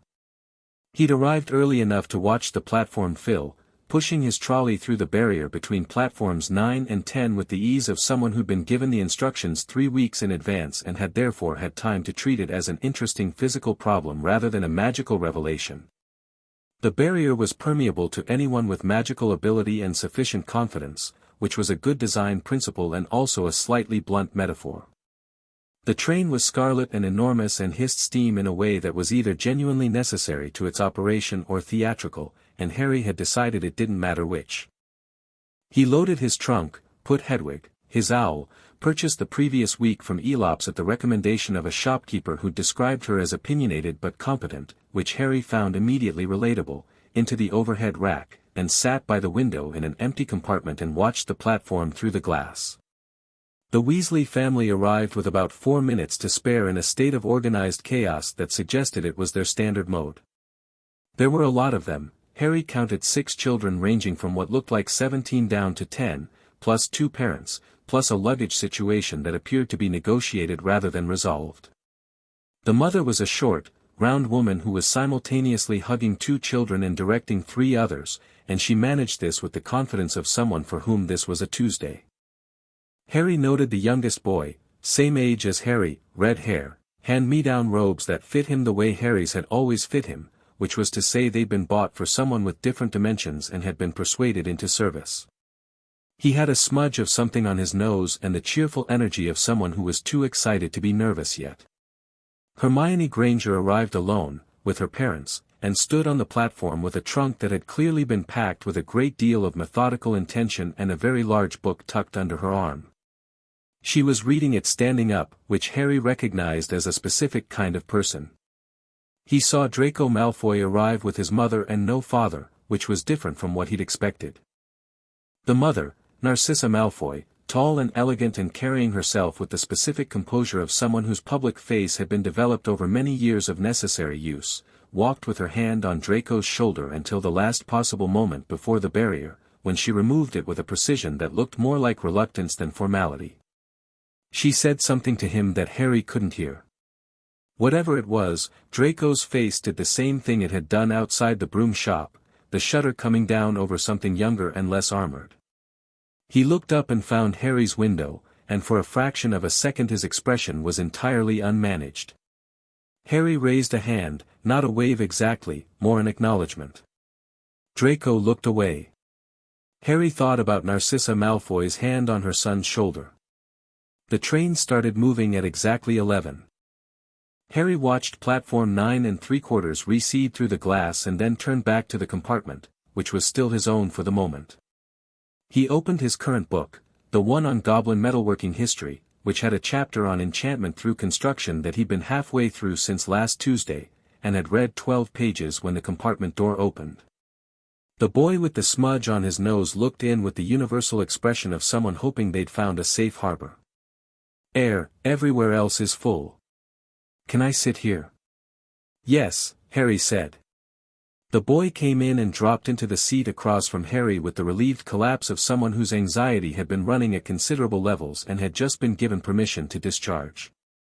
Ron Weasley, he said. Harry Potter, Harry said. Ron's eyes went immediately to the forehead in the way that Harry had developed a fairly philosophical relationship with, and then bounced back to Harry's face with the slightly mortified quality of someone realizing they'd been obvious. Right, Ron said. Sorry. I'm not, I know you're, everyone in Wizarding Britain knows, he stopped. Sorry. It's fine, Harry said honestly. You're the first person today who's apologized for it. Ron relaxed slightly. You're from a wizarding family, then. I thought, there was a thing in the prophet that you'd been placed with muggles. I was, Harry said. I still am, technically. I found out about the magical world early. He didn't elaborate and Ron, who seemed to have reasonable social instincts under the anxiety, didn't push. This is my first time going, Ron said. Well, I've watched my brothers go for years. There's 7 of us, well, including me that's 6 boys and Ginny. Everyone's been to Hogwarts except me. So it's like, he paused, it's the thing I've been looking forward to my whole life, basically. Same, Harry said. Ron looked at the Goblin metalworking text. That's not a normal first-year book. No, Harry said. Is that gobbledygook? Some of it, Harry said. The annotated passages. Ron stared at him. You can read gobbledygook. Enough of it, Harry said, which was considerably understating the position, but he had no interest in making Ron feel intimidated before they'd even arrived at the school. Blimey, Ron said, with the uncomplicated admiration of someone who'd just seen someone do something genuinely impressive. My dad would lose his mind. He loves anything to do with magical creatures and unusual magical practices. The compartment door opened again. Hermione Granger looked in with the book still in her hand and an expression of carefully maintained composure over something that looked like nervousness running at approximately Ron's level but being managed through competence rather than company. Have you seen a toad? A boy named Neville's lost one. No toad, Harry said. She started to withdraw, then stopped, eyes landing on Harry's book with the same arrested quality Ron's had shown, but for a completely different reason. Is that Craft and Compulsion by Rockbreaker? The 3rd edition. I couldn't get that one, the bookshop said it was out of print. I got it through Gringotts, Harry said. They have access to the vaults of publishers. Sit down if you want, I'll be done with it before Hogwarts and you can borrow it. Hermione sat down with the decisiveness of someone who had made a practical calculation and executed it immediately. Hermione Granger, she said. Harry Potter. That's Ron Weasley. Hermione looked at Harry's forehead, then at his book, then at him, and he could see her doing the calibration, adjusting the expectation she'd arrived with based on incoming data. He appreciated the visible honesty of it. "Have you read the standard curriculum books already?" she said. "Yes," Harry said. "All of them?" "And a few others." She pulled out a notebook that was, Harry noticed, organized into sections with color-coded tabs. "I've made summaries of each, Hermione," Harry said pleasantly. "I've read the books." "You've read the books." "Ron, have you read the books?" "Most of them," Ron said, with the tone of someone for whom most was doing a lot of lifting. "Then we're all prepared," Harry said. "The summaries can wait until we need them. How are you finding the wizarding world so far, Ron? What was the first magical thing you remember properly?" It was a redirect and Hermione knew it. Her mouth compressed slightly, but Ron's face lit up immediately and the conversation shifted to the kind of first impressions exchange that was actually more useful than curriculum review, because what Harry was building was a map of these people, not a revision timetable. He filed several things over the course of the journey. Ron was perceptive about people and completely unconscious of being so. He noticed dynamics and relationships but attributed his observations to luck rather than intelligence, which was the specific kind of underselling that came from being the sixth of 6 brothers. His chess instincts were apparently extraordinary, which Harry found interesting as a data point. He was loyal in a way that was bone-deep and unexamined, the kind of loyalty that was both a strength and a potential vulnerability. Hermione was working extremely hard to demonstrate her intelligence, which meant she was in an environment where intelligence hadn't always been safe. She organized as a coping mechanism, the color-coded notebook, the curriculum summaries, the ready references. She was also, underneath the performance, genuinely curious in a way that was entirely real and not strategic at all. Harry liked them both. The train arrived in Scotland as the light changed, the afternoon going gold and then grey over mountains and a loch that was enormous and perfectly still in the September dark. First years were shepherded off the train by a man whose size suggested that the concept of enormous had a new reference point, calling for them in a voice like a foghorn wrapped in velvet. "Hagrid," Ron said under his breath, with the familiarity of someone who'd heard the name for years. "He's the gamekeeper." Harry looked up at Hagrid, who was holding a lantern and had a beard that suggested he and Scissors were on non-speaking terms, and felt the immediate sense of something trustworthy, not calculated trustworthiness but the real kind, the kind that came from a person who was incapable of sustained deception and didn't see the point in it anyway. "He seems good," Harry said. "He is," Ron said, with certainty. "Mum says everyone at the school loves him. He's brilliant with animals." They crossed the lake in small boats, 4 to a boat, the castle growing above them against the night sky. Harry sat in the bow of his boat and watched the lights in the windows and felt the school before he saw it fully, a pressure in the air, not the grinding weight of the deep Gringotts rock but something older and different, the specific quality of a place saturated with accumulated magic over 1,000 years. The castle liked him. He wasn't sure how he knew that. But somewhere in the approach across the black water, with the towers above and the reflections below, he felt the place register his presence the way the testing chamber walls had registered the resonance sensing, a shift, a noticing, the same feeling of being looked at by something that wasn't quite aware in the way people were aware but was aware in some other, older sense. He filed it. They came through the lake, up the bank, through enormous oak doors, into an entrance hall with a marble staircase and torches and the stone candle smell of the place, and Professor McGonagall was there, a witch in emerald robes with the bearing of someone who'd maintained authority so long it had become effortless, who was clearly not interested in being charmed by anyone's cuteness, and she explained the sorting and the houses in a way that covered the necessary information without sparing a word. Harry watched her and thought about the book, Boundaries of Magic, M. McGonagall, and the precision of her theoretical work, which had been published in 1983 and was still the definitive academic text on transfiguration limits. He wondered if she'd be surprised to know he'd read it. He suspected she'd be less surprised than most people would be. The ghost swept through the wall and caused the expected commotion. Harry watched the ghosts with the interest he brought to everything genuinely unusual, noting the way they moved, not like living things constrained but like impressions of living things, defined by what they remembered rather than what they could currently perceive. Then they were filed into the great hall. Harry had been prepared for the ceiling, because it was famous, the enchanted simulation of whatever the sky outside was doing, tonight, September cloud with occasional gaps showing the dark, and so he didn't crane his neck upward with everyone else but kept his eyes on the space as a whole. The 4 long tables, the high table at the far end where the teachers sat, the 1,000 floating candles, the mass of older students looking at the first years with the universal expression of people who'd been through this exact experience and had decided to perform casual familiarity with it. He saw several of his father's contemporaries among the teachers, names from the vault records, from the order correspondence, faces he'd only seen in photographs. Flitwick, tiny at the far end. Sprout.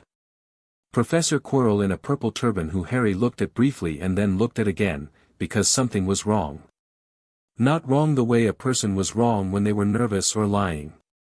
Wrong the way a space was wrong when it contained something it shouldn't. Quirrell had a signature Harry felt from across the room, not his own signature, or not only his own, a doubling, a resonance that had no business being there, that was dark and sharp and specific in a way that made Harry's scar prick, just briefly, just enough to tell him something important. He filed it. Urgently. The sorting began. Students went up one by one to a patched and ancient hat sitting on a 3-legged stool, placed it on their heads, and after varying periods of silence the hat announced a house. Harry watched the pattern. The hat occasionally talked aloud, occasionally seemed to need time, occasionally snapped its decision almost before the student was seated. He watched it with full attention. He had a theory about what it was doing. Granger, Hermione. Hermione walked up with her chin at the angle of someone who decided to be confident and was executing the decision with full commitment. The hat sat on her head for about 6 seconds. Gryffindor. It shouted, and the Gryffindor table erupted. Harry watched her walk to the table with what was clearly genuine relief replacing the manufactured confidence, and thought, she wanted Gryffindor, but she was afraid she'd get Ravenclaw, and she'd built the confidence on top of the fear and the hat had seen both. Longbottom, Neville. A round-faced boy with an expression of such complete terror that Harry felt a specific kind of sympathy for him walked up to the stool and sat and put the hat on, and the hat sat there for almost 2 full minutes. The great hall went quiet in the way it went quiet when something unusual was happening.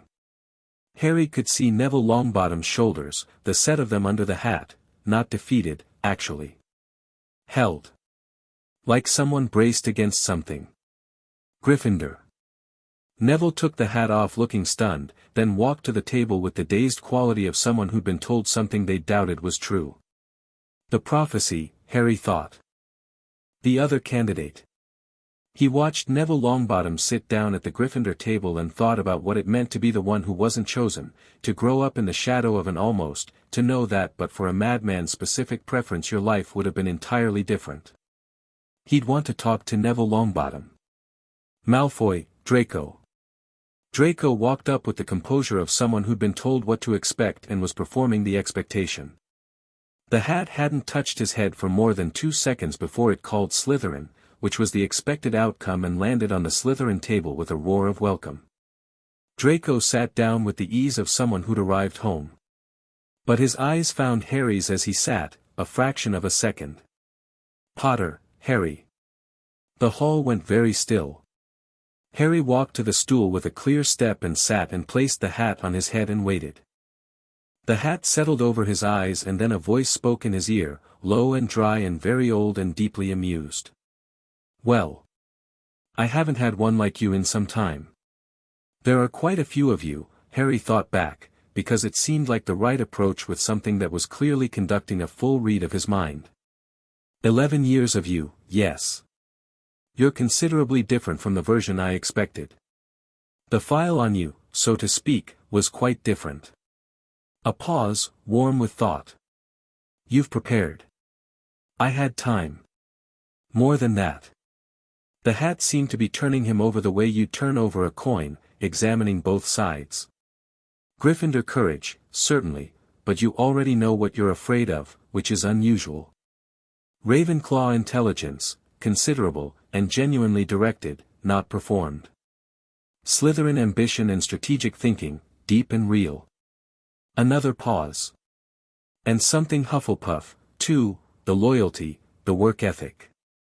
You've been enormously hard-working, and for something larger than yourself. What house does that make me? Harry asked. That's the question, isn't it? The hat was quiet for a moment that felt longer than the hall's silence. Here is the thing about you, Harry Potter. Most students I sort have a dominant quality that wants expression. You have 4, all developed, all genuine. What I'm sorting is not a person who needs direction toward strength but a person who needs a home base from which to exercise all of them. A thoughtful pause. Where do you want to be? Gryffindor, Harry thought, and was slightly surprised by the certainty of it. Tell me why. Because my parents were. Because it's where people who act rather than calculate are trained. I know enough. I need to practice being brave without strategy. The hat was quiet for what Harry estimated was 45 seconds, and in the great hall he could hear absolutely nothing, and he became aware that this was the longest sorting of the evening by a significant margin. Interesting answer, the hat said finally. Because the honest answer is that you need all of it, but your instinct to choose is its own kind of intelligence. Very well, then. A pause like an intake of breath. But I'll say this, since I have the chance, what sleeps in this school needs watching. You already know that. Trust what you felt at the top table. Then, aloud, to the hall, Gryffindor. The Gryffindor table exploded. Harry handed the hat back to Professor McGonagall, who was looking at him with an expression that was difficult to read at speed. He filed it for later, and walked to the Gryffindor table. He sat down between Hermione, who was beaming with the specific brightness of a person who'd got exactly what they wanted, and Ron, who'd been sorted while Harry was still settling into his reading and had apparently also landed in Gryffindor with a speed the table was still recovering from. 45 seconds, Ron said, leaning over. Blimey. The hat argued with you? Had a conversation, Harry said. What about? Houses, Harry said, which was technically accurate. Neville Longbottom sat down across from them and looked at Harry with an expression that was difficult to read at speed but which resolved, on closer inspection, into something specific, recognition. Not of Harry the legend, but something else. Like seeing a reflection you'd been told didn't exist. Neville, Harry said. Good sort. Neville blinked. It took ages, he said. I thought it was going to put me in Hufflepuff. Would that have been bad? Harry asked. No, Neville said, and then paused, because he'd apparently been expecting to have to defend the answer and didn't need to. No, I don't think so. It just wasn't what I expected. My grandmother will be relieved. She doesn't, she worries I'm not. He stopped. Not Gryffindor enough, Harry said. She doesn't say it directly, Neville said. She doesn't need to, Harry said. I know how that works. Neville looked at him again with that specific expression. Yeah, he said, quietly. I think maybe you do. The food appeared, a genuine feast, everything arriving at once on gold dishes, and Harry was not going to pretend the food was not extraordinary after a decade of Aunt Petunia's cooking, which had always been technically adequate and motivationally uninvested. He ate with genuine appreciation and listened to the table, which was loud and happy in the way of people who'd been waiting for something all summer and were now in it. He kept half his attention on the high table. Quirrell was at the far end, and Harry could feel the doubling signature even from here, faint and specific, the cold thread it shared with the one in his scar, which had been prickling since the moment he'd entered the hall. Not painful. Just present, like a compass needle that wouldn't stop moving. He was going to need to investigate that. Carefully, and not immediately, but before it became a problem. After dinner, after Dumbledore's start-of-term notices, which were said with a warmth that coexisted with clearly genuine authority in a way Harry found interesting, the man was not ineffective, whatever else he was, after Percy Weasley, a prefect of stunning self-importance, led the first years up a staircase that changed direction mid-climb, after the fat lady let them in with a password, after the Gryffindor common room, which was red and gold and firelit and had the specific warmth of a space that had been lived in for a very long time, Harry stood at the entrance of the first-year boys' dormitory and noted the 5 beds, the stone walls, the view from the tower window across the grounds, and felt the school around him again. Not the quick glance he'd felt from the lake. A full recognition, the place settling around him the way the wand had settled in his hand, the conversation beginning. He unpacked his trunk with the systematic efficiency of someone who'd been managing a small space for 10 years and had strong opinions about where things went. Books on the bedside shelf, the current read in front. Wand on the table, accessible. Hedwig's cage by the window where she'd have view and ventilation. Ron watched him unpack with interest. "You've got loads of books." "Yes. That one's, is that Transfiguration Theory?" "For 5th year. It's a theoretical text," Harry said. "It's good. McGonagall wrote it," Ron said, reading the spine. "Isn't she? She's our Transfiguration professor." "You're going to sit in her class with a book she wrote?" "I've been sitting with the book for a year," Harry said. "The class will be good context." Ron stared at him. Then he laughed, a real laugh, unguarded, the kind that meant something was genuinely funny rather than politely funny. "You're going to be completely mad to be friends with, aren't you?" he said. "Probably," Harry said pleasantly. Neville came in and began unpacking with the careful movements of someone who'd been told to be careful about things until the instruction had become instinct. He placed something on his bedside table that Harry recognized as a remembrall from the Gringotts supply catalogs, a glass ball filled with smoke that turned red when you'd forgotten something. It glowed faintly red at the moment, which Neville looked at and then looked away from. "What've you forgotten?" Ron asked. "My name, probably," Neville said, and it was a joke but the kind that wasn't entirely. Harry looked at him. "What's the worst that could happen if you made a mistake your grandmother disapproved of?" Neville looked up, apparently surprised to be asked a direct question. He paused. "She'd be disappointed. She'd say I wasn't living up to the family." "Is living up to the family the same as being good at magic?" Harry asked. Neville looked at him steadily. "No," he said. "They just think it is." "Then the remembrall can be read all it likes," Harry said. "Being good at magic is something you learn. Being brave enough to decide what you actually want is harder and more useful." Neville stared at him for a long moment. Then he looked at the glowing remembrall and picked it up and put it in his trunk, out of sight. "My mum liked herbology," Neville said, quietly. Before he stopped. "I like it too." "I know," Harry said. Neville looked up sharply. "Your parents were in the order with mine," Harry said. "I've read the records. Your mother specialized in protective plants. She documented 17 species with applications in defensive magic." He met Neville's eyes. "She was excellent." The dormitory was quiet. Outside the tower window the Scottish sky was very dark and very clear. "She's still alive," Neville said. He stopped again. "I know," Harry said, and let the 2 words carry what they needed to carry. He wasn't going to push at something Neville hadn't offered. But he wanted Neville to know he knew, that it wasn't a secret Harry needed protecting from. They looked at each other across the dormitory and something settled, the beginning of something real. Ron, who had excellent instincts about when to say nothing, said nothing. Later, when Ron was asleep and Neville was lying still in the way of someone pretending to be asleep rather than the way of someone actually asleep, Harry lay on his back in the dark of the Hogwarts dormitory and listened to the castle. It was not quiet, precisely. It breathed, the settling of old stone, the movement of air through corridors far away, the distant sound of water somewhere deep in the structure, the particular resonance of accumulated magic that was never fully still. He'd felt it since the lake but it was louder here, more specific, more interested.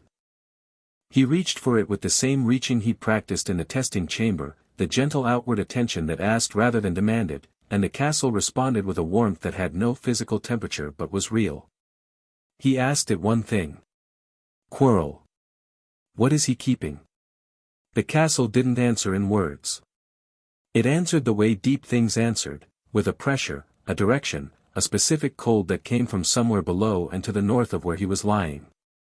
He filed the direction. He lay back and looked at the stone ceiling and thought about the hat's parting words. What sleeps in this school needs watching. He thought about the cold thread in his scar, prickling faintly, and the doubling signature over Quirrell's shoulder at dinner. He thought about a fragment of a soul attached to a purple turban. Then he thought about his mother's letter. Prove me right. He would. He was going to. But first, transfiguration, charms, potions, everything in its order, building the complete picture, filling in the gaps in what he'd learned in theory with what he could only learn in practice. He was at Hogwarts. He was in Gryffindor. He had the beginning of something real in the bed on the left and the bed on the right. He was, for the first time in his life, exactly where he was supposed to be. He closed his eyes, and the castle kept breathing around him, old and warm and watching, and Harry Potter slept. Chapter 7. What sleeps in the school? The first week of classes established several things quickly. McGonagall's transfiguration lesson started with a matchstick and ended with Harry turning his into a needle on the first attempt, which he then immediately returned to a matchstick because finishing early and sitting with nothing to do was more obvious than finishing first and then working on something else. McGonagall had noticed anyway, he'd known she would, the book she'd written was too precisely observed for its author to miss practical detail, and she'd come over and looked at both objects with an expression that combined professional satisfaction with something more personal and complex. You've done preparatory work, she said. I read a lot, Harry said. She looked at him over her square glasses with the specific expression of someone deciding how much to say. I know, she said, which covered considerably more ground than it appeared to. Flitwick's Charms was a delight. The little professor bounced on his pile of books with the genuine enthusiasm of someone for whom magic had never become routine, and his approach to the Wingardium Leviosa charm was excellent, breaking down the wand movement into components before asking for the synthesis. Harry did the synthesis and felt the charm click into place with the familiar ease of something that wasn't much harder than what he'd already been doing for years, and then spent the rest of the lesson testing variations in the wrist movement to see which produced the cleanest result and making notes. Hermione produced perfect levitation on her third attempt and spent the remaining time looking at Ron with a patience that was wearing thin, which Ron noticed and took personally, which was the beginning of something that Harry could see was going to require management at some point. Potions was Snape. Snape was a problem Harry had been thinking about since reading the Order correspondence in the vault, because Snape was a man with a history that was dense and specific and Harry had a very particular awareness of his own mother's name in that history, which meant walking into Snape's classroom was always going to be strange. The dungeon was cold and smelled of things that had been boiled and processed and combined in ways nature hadn't originally intended, and Snape was already there when they arrived, standing at the front with a quality of stillness that was entirely unlike Ragnarok's stillness, where Ragnarok's was deliberate and professional, Snape's was coiled, the stillness of something that was perpetually in the process of deciding whether to move. He was thin and pale with lank black hair and black eyes that were, Harry noticed immediately, the most thoroughly defended eyes he'd ever looked into. There was intelligence in them, considerable, precise intelligence, and under the intelligence something that had been under pressure for a very long time. Snape called the register with the practiced neutrality of a man performing a task, and then he reached Harry's name and the neutrality developed a texture. Ah, Snape said. Harry Potter. Our new celebrity. Harry met his eyes and said nothing. Snape looked at him for a moment with an expression that Harry had no immediate category for. It was layered in ways that took time to separate, and he didn't have time right now, so he filed the full analysis for later. Potter, Snape said. What would I get if I added powdered root of asphodel to an infusion of wormwood? Harry had read 1,000 magical herbs and fungi twice and magical drafts and potions twice more and the question was not difficult. The draft of living death, he said. One of the most powerful sleeping potions known.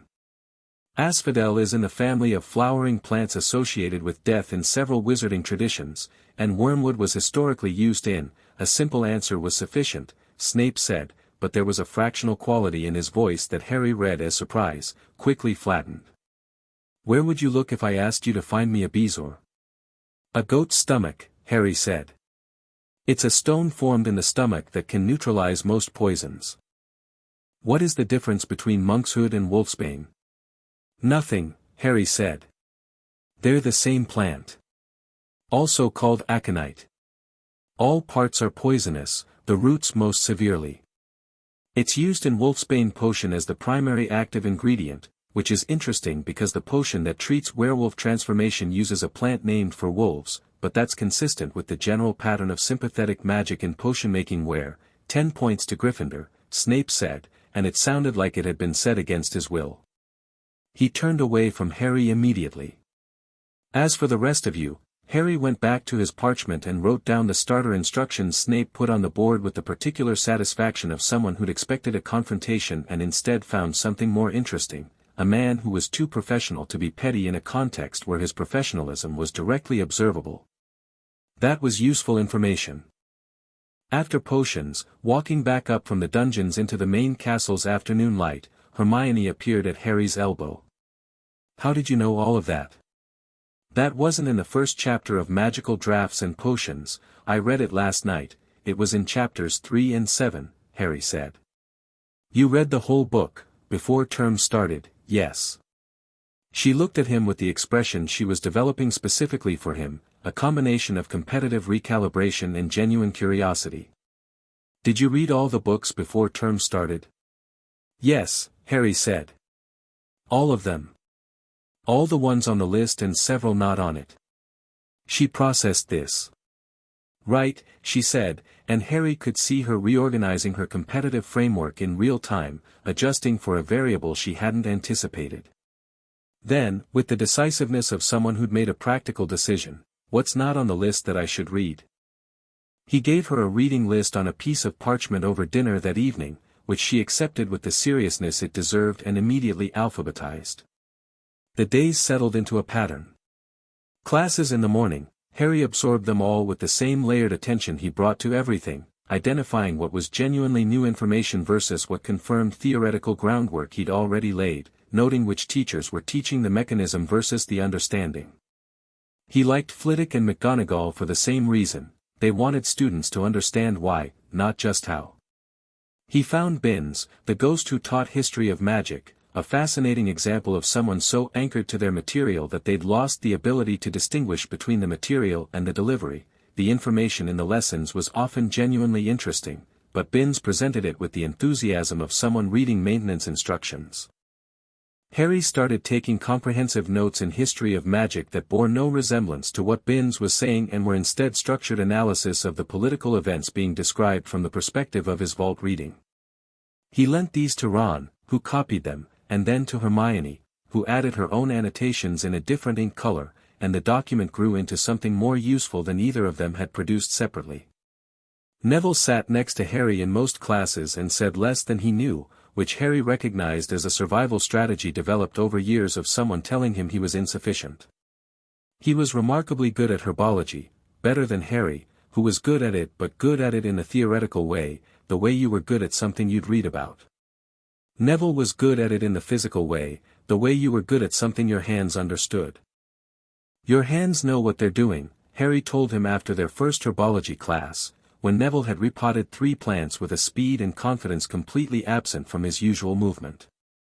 Neville looked at his own hands as if they'd done something without permission. Gran says it's a waste of talent, he said. Not enough application. She says I should focus on what's difficult. Your mother thought herbology was worth serious attention, Harry said. Neville went still. You keep saying that, he said.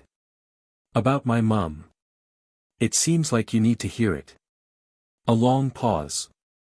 Around them, other students were packing up pots and tools.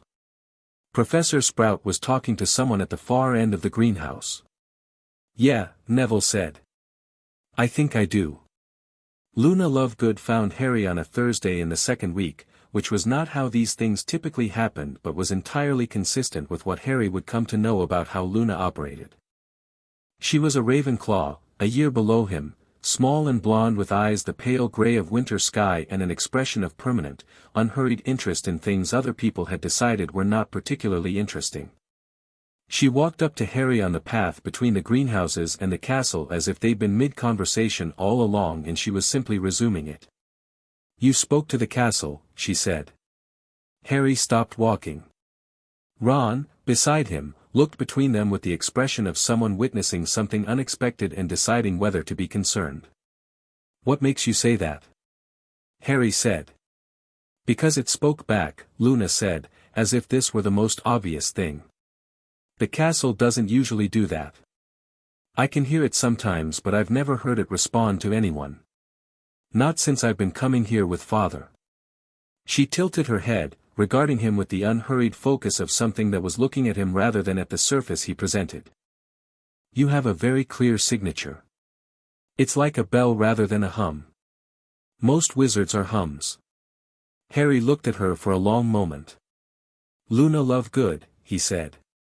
He knew the name from the vault records, Xenophilius Lovegood, the Quibbler, the fringe publication that most of the wizarding world treated as comic material, and Harry had been reading for 2 years because fringe publications were often the only place you found information that the institutional publications had decided was inconvenient. Luna's pale eyes widened slightly. "You know who I am." "I've read your father's paper," Harry said. Luna studied him. "Most people think it's rubbish," she said. "Not defensive about it. Just stating the variable." "Most people thought the Earth was flat," Harry said. "It's a useful reference point, not a defining one." He paused. "Some of what's in the paper is inaccurate. But the investigative instinct is sound and the institutional resistance to it is interesting." Luna looked at him with an expression that he was entirely unprepared for, pure, uncomplicated delight. Not the performance of delight, not the reaction of someone receiving a compliment. The actual thing. "You're going to be very interesting," she said. "So I've been told," Harry said. Ron, who had been watching this exchange with increasing bewilderment, said, "Right, so, friends then." "Obviously," Luna said, and walked alongside them up the path to the castle as if she'd always been there. The Quirrell problem sharpened over the first 2 weeks. Harry felt it every time he walked into the Defense Against the Dark Arts classroom, the doubling signature, present and cold, the specific resonance that shared a frequency with the scar's thread. He had enough information now to be confident about what he was feeling. The question was what Quirrell was doing with it, and what the endgame was. He'd felt it from across the Great Hall at dinner. He'd felt it in defense class most intensely, concentrated at the front of the room where Quirrell stood with his back to the students more often than not, fiddling with the turban. He'd felt it once, briefly, in the third-floor corridor, where Quirrell had no business being, a ghost of the signature, fading, suggesting Quirrell had been there recently. The third floor. The forbidden corridor. The dogs. Harry knew about the dogs because Neville had wandered there in the first week, genuinely lost, not exploring, because Neville's sense of direction was a known casualty of his general anxiety, and had come back to the dormitory pale and slightly shaking and described 3 enormous heads and a trapdoor. Harry had filed this information without comment because Neville had looked like he needed to stop talking about it rather than explore it further. But the trapdoor was clearly relevant. The dog was guarding something. Quirrell had been in the corridor. The doubling signature was a fragment of Voldemort attached to a living host. The connection was elementary. On the Thursday night of the second week, after everyone else in the dormitory was asleep, Harry lay on his back and ran through the logic carefully. Voldemort was a fragment. Not a full soul, a remnant, damaged, the thing Ragnarok had described as inert until Voldemort returned to strength. But inert didn't mean inactive. A fragment that had attached to a host was using that host. It needed something. The third floor was a hiding place for something valuable enough to warrant a 3-headed dog as security. The most dangerous thing Voldemort would want, in a fragmented weakened state, was something that restored him. He thought about Dumbledore. About the conversation at Privet Drive: "When you have questions that the books and the records don't answer, I will answer them." He wrote the letter the next morning. Not a panicked letter. Not even an urgent one. A measured, specific, factual communication that said, "I have reason to believe Professor Quirrell is hosting a fragment of Voldemort's consciousness. I believe this fragment has an interest in whatever is being kept in the third-floor corridor. I am telling you this because you asked me to tell you when I think something is going wrong. This is that." He signed it with the account seal and sent it through Hedwig with instructions to deliver it directly to Dumbledore's hand.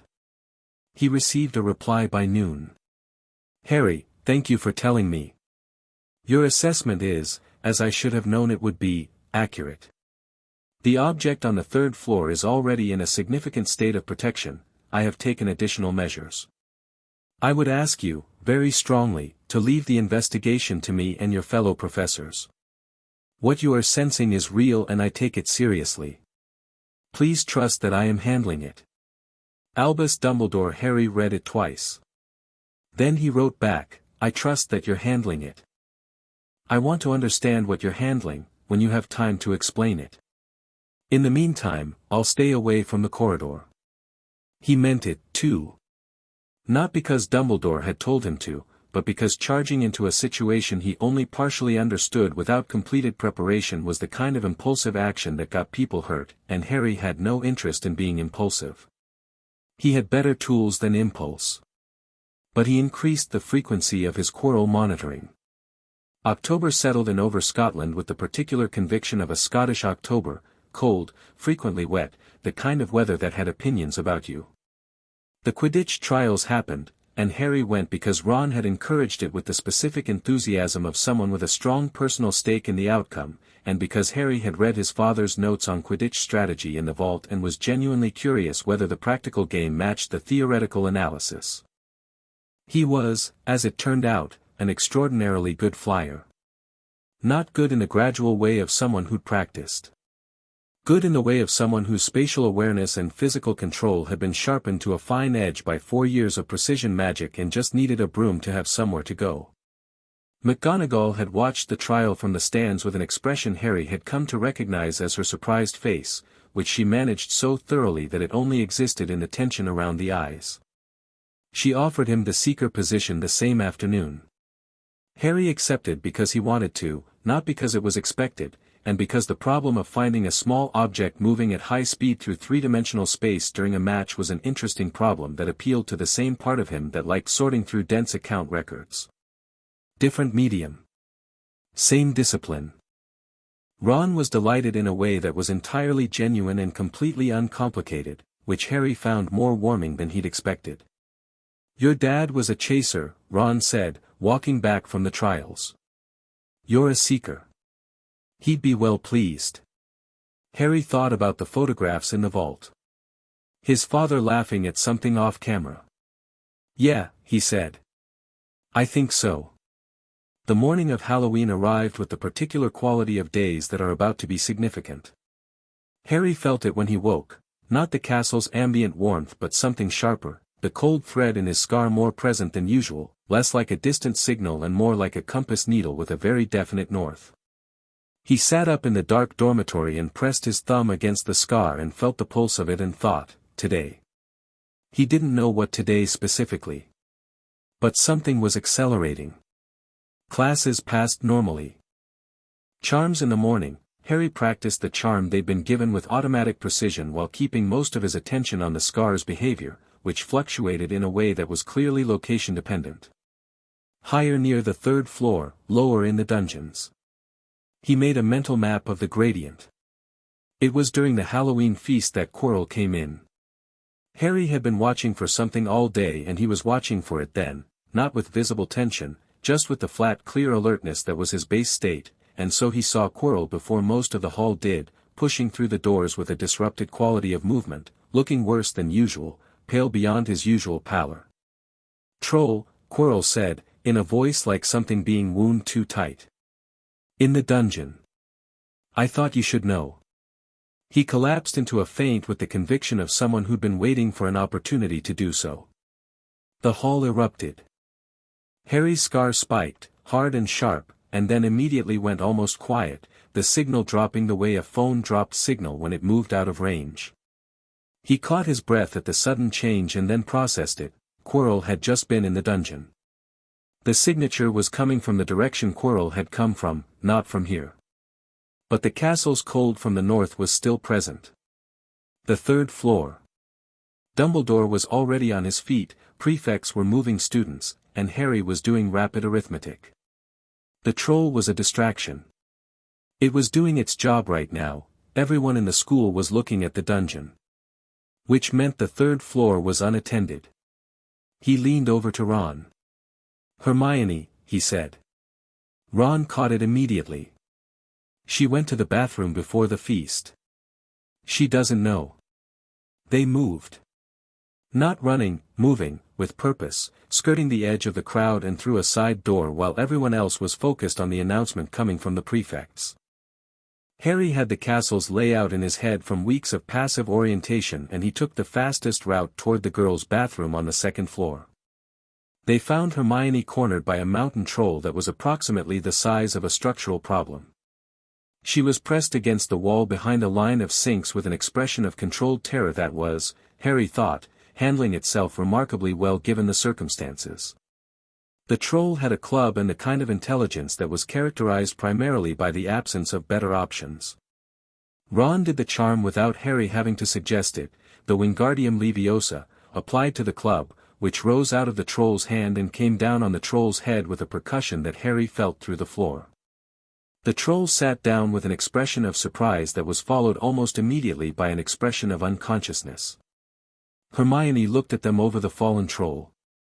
"That was good wand work," Harry said to Ron.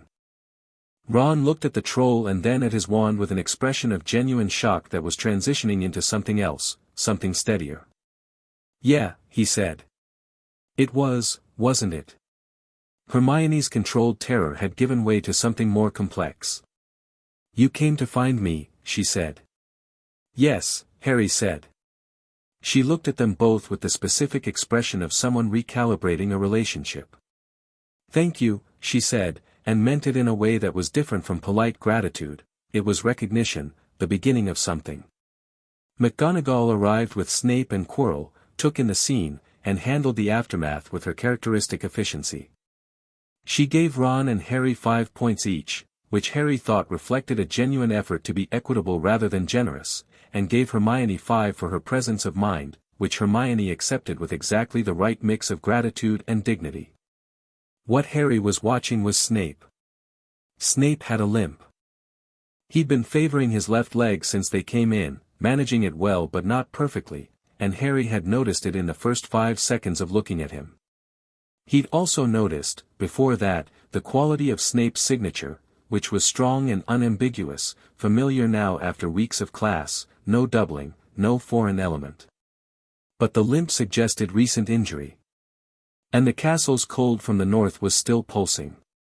Quirrell, standing at the door of the bathroom, looked at Harry with those haunted eyes, and Harry looked back at him, and for just a moment, just a fraction, something in Quirrell's expression slipped below the haunted surface and showed something else. Something that recognized Harry. Not Quirrell. Something behind Quirrell. Harry held the gaze for exactly long enough to make it clear he'd seen it, then looked away. He needed to think. Back in the common room after, the three of them sat by the fire while the rest of Gryffindor celebrated the troll defeat and ate the sweets they'd brought from the feast. Ron recounted the story twice, getting slightly more dramatic about the detail of the club with each telling, and Harry let him because it was a genuinely good story and Ron had earned the telling of it. Hermione gave Harry a look over Ron's head that said, in very compact form, "I know you're thinking about something else. I'm not going to ask right now." Harry gave her a look back that said, "Later." She nodded, barely, and went back to listening to Ron.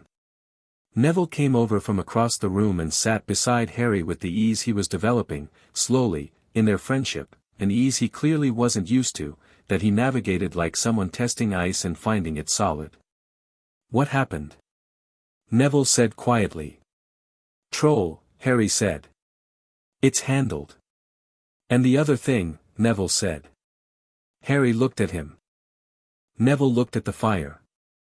You've been watching something for 2 weeks, he said. I notice things, he added, slightly defensively. People forget I'm paying attention because I'm quiet, but I am.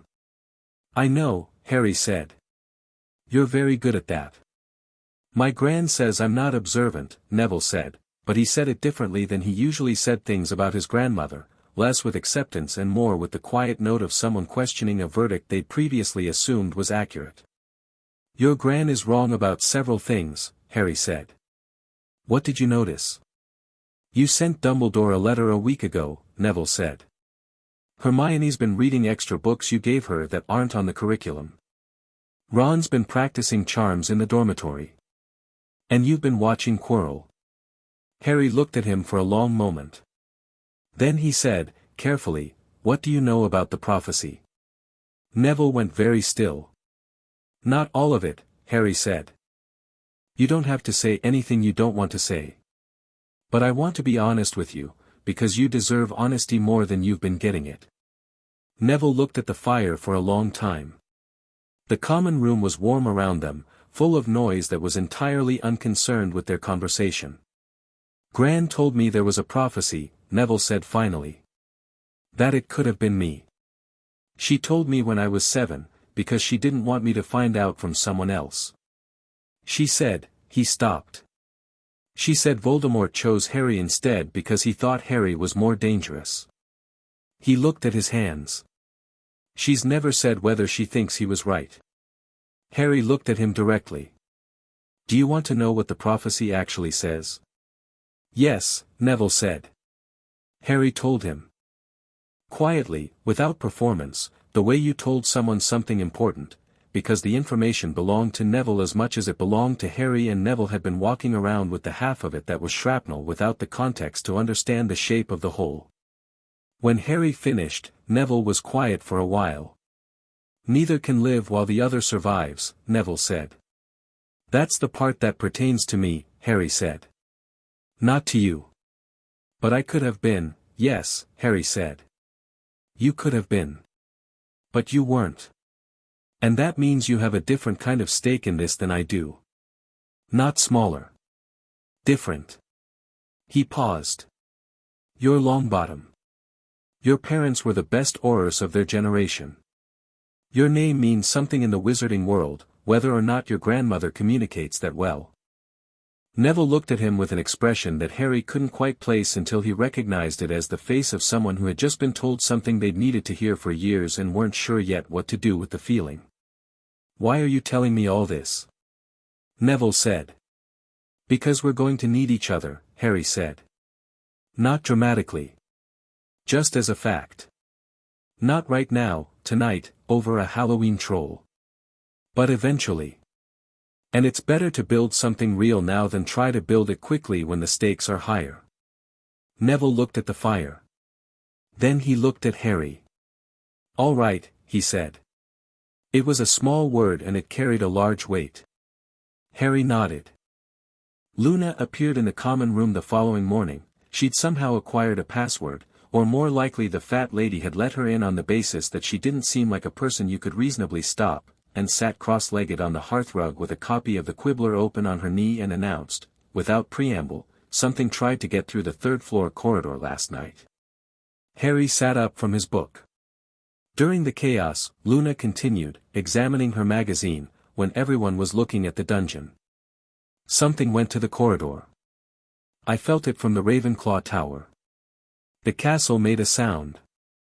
She looked up. Not a bad sound. More like a sound it makes when it stops something. Harry thought about the dropping signal from Quirrell's direction during the feast. The cold from the north, briefly more intense, and then back to its background level. Someone tried to get to the trapdoor, he said. And the dog stopped them, Luna said. Presumably. She turned a page. Whatever is down there doesn't like what tried to reach it. I can hear the castle being very firm about it. Harry thought about Snape's limp.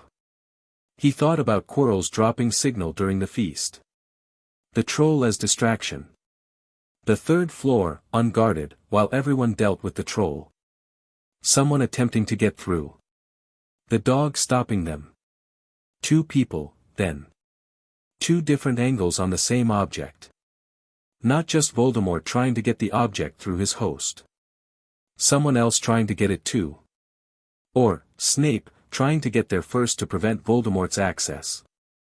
And being stopped by the dog, which did not make academic distinctions between legitimate and illegitimate intruders. He filed it, carefully. He wrote another letter to Dumbledore. Shorter this time. I believe someone attempted to access the corridor last night during the troll incident. I believe it may have been two separate people with different purposes. I wanted you to know. The reply came that afternoon. I am aware. Thank you for the information. Please continue to trust me to handle this, and please continue to stay away from the corridor. Your instincts are good, Harry. That is not nothing. Harry looked at the last line for a moment. Then he wrote back, I'll stay away. But when this is over, I want the full story. He meant that.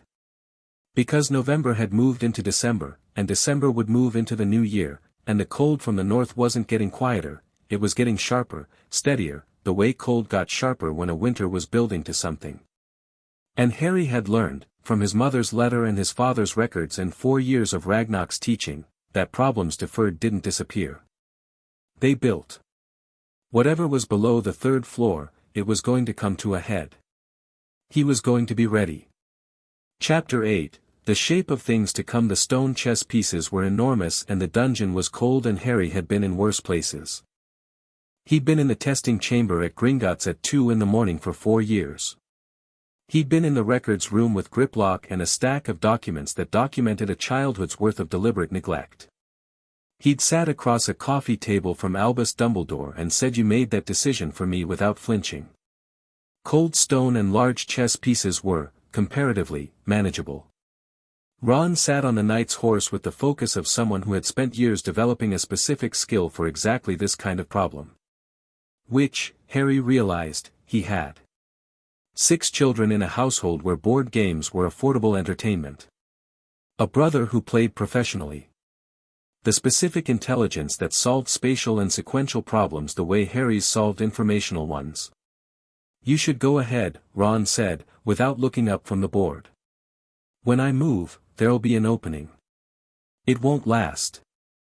"Ron, I know what I'm doing," Ron said. It wasn't bravado. It was the voice of someone who had finally found the problem that belonged specifically to them. "I've been thinking about this since we came through the door. The board is using classic Staunton defensive positioning. I know how to break it." Harry looked at him.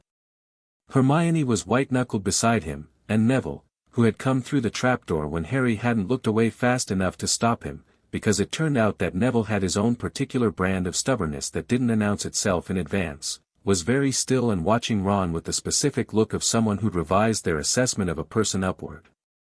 "You'll be hurt," Hermione said. "Probably," Ron said cheerfully. He finally looked at Harry. "Go. You know what's down there. Don't waste what I'm giving you." Harry held his gaze for a moment. He thought about the night on the board. He thought about Ron in the common room, recounting the troll story, getting slightly more dramatic with each telling, and the genuine thing underneath the performance, a person building confidence in themselves piece by piece, finding what they were good at. "I'll come back," Harry said. "I know," Ron said. "You're not the type to not." Harry nodded once. He looked at Neville. "Stay with Ron." Neville looked at him with steady grey eyes. "He'll be fine," Neville said. "I'll make sure." It was the right call in both directions. Neville staying meant Ron wasn't alone, and Neville staying meant Harry was taking only himself into whatever was ahead, which reduced the variables considerably. Hermione looked at Harry. "There's one more chamber," she said. "The logic puzzle. The potions." "I've read Snape's published work on logic-based enchantment," Harry said. She almost smiled despite everything. Of course you have. She touched his arm briefly. Be careful. He was already moving. The flames chamber was exactly as the enchantment logic suggested, 7 bottles, 1 a poison, 1 a forward passage, 1 a backward passage, 3 neutral, 1 misleading. The verse was rhymed and the rhyme structure was functional, providing the actual decision key rather than decoration. Harry read it twice, checked the physical arrangement against the theoretical prediction, and chose the correct bottle in approximately 45 seconds. He drank it. The black flames parted. The mirror of Eriste was there, which he hadn't expected, its gilt frame catching the torchlight, its surface showing not the reflection of the room but something that moved and shifted. Harry didn't look at it directly. He'd read about the mirror in the vault records, not extensively, but enough. He knew what it did. He knew what it would show him. He kept his eyes on the other side of the room. Quirrell stood with his back to Harry, looking at the mirror with the intensity of someone who had been looking at it for a long time and was becoming desperate about what he was seeing. I see it but I cannot take it, Quirrell said, to the mirror or to himself or to the thing behind his head. I see it but I cannot reach it, the mirror only shows you what you want, Harry said. Not how to get it. Quirrell turned. Harry had felt the doubling signature for months, in classrooms and at the dinner table and in passing corridors, and he'd built a detailed map of it. But standing in the same small room with it, without the buffer of distance and stone and other people, was different. The cold was significant. Not temperature cold but the specific cold of something that took heat rather than merely lacked it, the cold of something that existed at the expense of what was around it. Quirrell looked at him with his usual haunted pallor and then, underneath it, something shifted, the thing Harry had seen once at Halloween, the deeper register, the thing that was not Quirrell. It looked at Harry with a focus that was entirely unlike Quirrell's nervous distraction. Harry Potter, Quirrell said, and his voice had a new harmonic in it, lower and harder, and Harry understood that Quirrell was not the one speaking. We meet at last. Properly.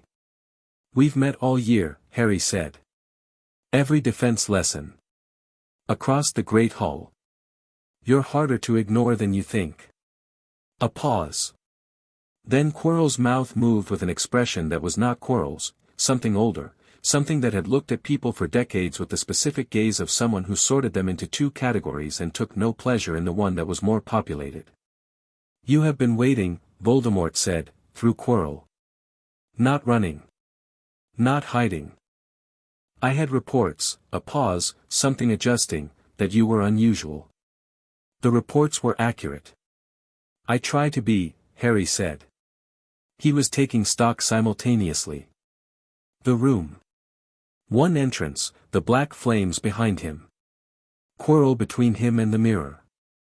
The doubling signature was at its most intense here, the cold pulling at the ambient warmth of the room, and his own signature, which had flared to full strength the moment he'd walked through the flames, burning in his chest like a second heartbeat, the wand in his hand warm and awake and paying close attention. He could feel the mirror behind Quirrell, its enchantment distinct and specific, and under that the stone floor, and under that the deep cold weight of the castle's lowest level, and faintly, very faintly, the castle itself, registering his presence the way it had registered it since September. I see you, he thought at it, not words exactly, more a direction. Stay with me. You know what I want, Voldemort said. The Philosopher's Stone, Harry said. Nicholas Flamel's stone. Immortality. He paused. You're not in a condition to use immortality. You're a fragment. What you need isn't immortality, it's a body. Another pause, longer. The thing in Quirrell's face did something that might have been surprise, had it not so thoroughly scorned the emotion. You are more informed than anticipated. I've had good teachers, Harry said. Then you know there is no reason for this to be adversarial, Voldemort said. The voice had shifted register, becoming something smoother, and Harry recognized the technique, the same structural move Dumbledore made when he was preparing to offer something valuable. I have knowledge that no other wizard has. I have walked further into the dark than any before me and mapped it from the inside. You have power that is, unusual, even by my considerable experience of unusual power. Together, no, Harry said. No, Voldemort repeated, with the flat quality of someone removing the word from active consideration. No, Harry said again. And not because I haven't considered it. I've read enough about your history to understand what you built and what you destroyed building it. I'm not interested in your knowledge on your terms, and I'm specifically not interested in a partnership that you would end the moment the terms became inconvenient to you. He met Quirrell's eyes, the other presence moving behind them. You've been deciding what other people need and taking what you want since you were 17 years old, and everyone who's tried to tell you that there was another way has either been killed or converted. I'm telling you now, there is another way. You won't believe me, because you never have. But I'm telling you. The cold in the room intensified. You are a child, Voldemort said, and the voice had lost the smoothness entirely, who stands in my way. I'm a child who has been standing in your way since I was 1 year old, Harry said. I've had time to get used to it. He raised his wand. The blackthorn wand felt like the continuation of his arm rather than an object in his hand, completely aligned, the runespore thread resonating with his magical signature in the way it had since Ollivander's shop, the warm living attention of something that had waited 17 years for this. Quirrell moved first. He moved fast, faster than someone in his condition should have moved, which meant the fragment was augmenting his physical capacity, pouring what little power it had into speed. His wand came up and a curse left it that Harry didn't consciously identify before he was already moving, not stepping back but sideways, inside the trajectory, because stepping back was reactive and being inside the trajectory forced the opponent to adjust, and adjustment cost time and attention. The curse hit the stone where he'd been standing and left a black mark. Harry cast. Not a combat spell from the standard curriculum, he'd read the standard curriculum, he knew its limits, and its limits were designed around the assumption that the caster was learning and the opponent was yielding. He cast instead the ward he'd been building and maintaining since the testing chamber, the three-dimensional defensive construct that had required sustained attention and was now available to him in under a second of setup time. The ward snapped into place around him and Quirrell's follow-up curse hit it and dispersed, and Harry felt the impact in his teeth but the construct held. Not a standard defense, Quirrell said, with the fractional surprise of someone who had not stopped performing analysis even in combat. No, Harry said. He pushed the ward outward. Not as an attack, as a repositioning, the ward expanding and contracting in a specific rhythm that forced Quirrell back toward the mirror, changing the spatial arrangement of the room, taking the ground. Quirrell retreated and his expression cycled through surprise and calculation and something else, something Harry recognized after a moment as the fragment's panic, which was different from the host's panic, more controlled but more dangerous because it was the panic of something that had assessed a situation and found it genuinely threatening. Quirrell threw a blasting curse. Harry brought the ward down and moved and cast two things simultaneously, the light manipulation he'd been practicing since he was 6 years old and something new, something he'd worked out theoretically last month and tested once in the practice chamber and then decided to wait on because it needed the right context. The light fractured around Quirrell, filling his visual field, and simultaneously Harry cast an anchoring charm, not a standard summoning or banishing but something that worked on the magical signature rather than the physical object, a technique from one of the restricted vault books, one his mother had annotated extensively, which functioned by finding the boundary between two things and reinforcing it. In this case, the boundary between Quirrell's magical signature and the fragment attached to it. The effect was immediate and violent. Quirrell screamed. Not in anger, in pain, genuine and raw, the sound of something being pulled in two directions simultaneously. He fell to one knee, wand hand going to his own head, and Harry could see it, could actually see it, with the resonance sensing fully engaged, the fragment pulling away from Quirrell's signature, the two things separating at the seam, the cold doubling signal splitting into its component parts. Harry moved forward. His hand went to Quirrell's face. What happened then was not entirely predictable. Later, with time and distance to examine it, he would conclude that the protection his mother had left in his blood, the sacrificial magic, The thing that had destroyed Voldemort's body when Harry was 1 year old, had recognized what it was touching and responded. Not consciously. Not with any direction from Harry. It responded the way antibodies respond to a pathogen, the way deep magic responds when it knows what it was made for. The cold that came from the fragment reversed. Not gradually. All at once, a single instant of reversal, the heat that the fragment had been drawing out of everything around it for years going back into the point of contact. Quirrell's face where Harry's hand rested burned, literally burned, blisters forming under Harry's fingers in a way that was terrible to feel and that Harry held through because letting go seemed worse, the fragment pulling away from the host, separating, the cold signal scattering. Quirrell collapsed. The cold was gone. The room was silent except for Harry's own breathing, which had become somewhat focused, and the fire from the black flames behind him. Harry stood over Quirrell and looked at the man on the floor and felt, threading through everything else, a specific grief for someone who had been a person before they became a vessel. Quirrell was unconscious and his face was damaged where Harry's hand had been, and he was going to need care and possibly could be saved if the fragment had truly departed. He looked at the mirror. He'd been in the room for several minutes and had not once looked at it directly. He looked at it now. The mirror showed him his mother's face. His father's face. Lily's dark red hair and his own eyes, James's hair and his own jaw, and they were both smiling. Not at him, exactly, at each other, and then at him, the way people looked at a child they were proud of. He held that for a moment. Let himself hold it. Then he turned away. In the mirror's surface, behind his own reflection and his parents' smiling faces, he could just see the glint of a small stone. He didn't reach for it. He stood in the room with the unconscious man on the floor and his wand in his hand and the distant sound of the castle around him, and he reached inward, to the resonant sense, the thing that read what was actually present, and looked at the space behind the mirror for a long moment. The stone was there. And Dumbledore's enchantment was there, intact, the layers of protection Dumbledore had built over the mirror like rings around a core, and Harry read the outermost layer and understood. Dumbledore had made it so that someone who wanted to use the stone would see themselves using it but never actually get it. Someone who wanted to find it but not use it, someone who looked into the mirror wanting to protect the stone and nothing more, would find it in their pocket. He looked at the mirror one more time. He looked for the stone without wanting it. And felt the small weight appear in his pocket. He put his hand in and held it.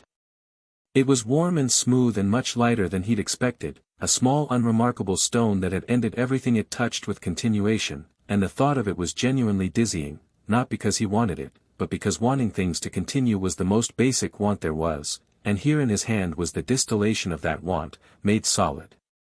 He put it back in his pocket and went to check Quirrell's pulse. Still alive. Breathing shallow but present. He turned to the exit, black flame still burning behind him, and sent a surge of heat through the flames with the same light manipulation technique he'd been using since the first time he tried it at age 6, and the black flames parted, and he walked back through. Hermione was standing at the chess-board entrance with Neville, both of them watching the passage he'd come through. Ron was being lifted gently by a white knight. He was conscious, which was the main thing, though he was clearly in pain and his eyes weren't entirely focused. "Ron," Harry said. Ron squinted at him. "Did you get it?" "Quirrell is down," Harry said. "The stone is safe." "How bad is?" "I'm fine," Ron said, with the conviction of someone who was definitely not entirely fine but was prioritizing information delivery. "Did you fight him?" "Voldemort?" "Yes," Harry said. Ron processed this. "And you look fine." "I'm fine," Harry said. "Of course you are," Ron said, with the specific tone of someone who had fully adjusted their expectations framework and was now operating comfortably within revised parameters. He let the knight set him down gently on the stone floor and leaned against the base of the board. "Right. I think we should probably tell McGonagall." "We're going to do more than that," Harry said. "Neville, can you stay with Ron?" "Hermione, I need you to send a Patronus, can you manage one?" She looked briefly startled, then recalibrated.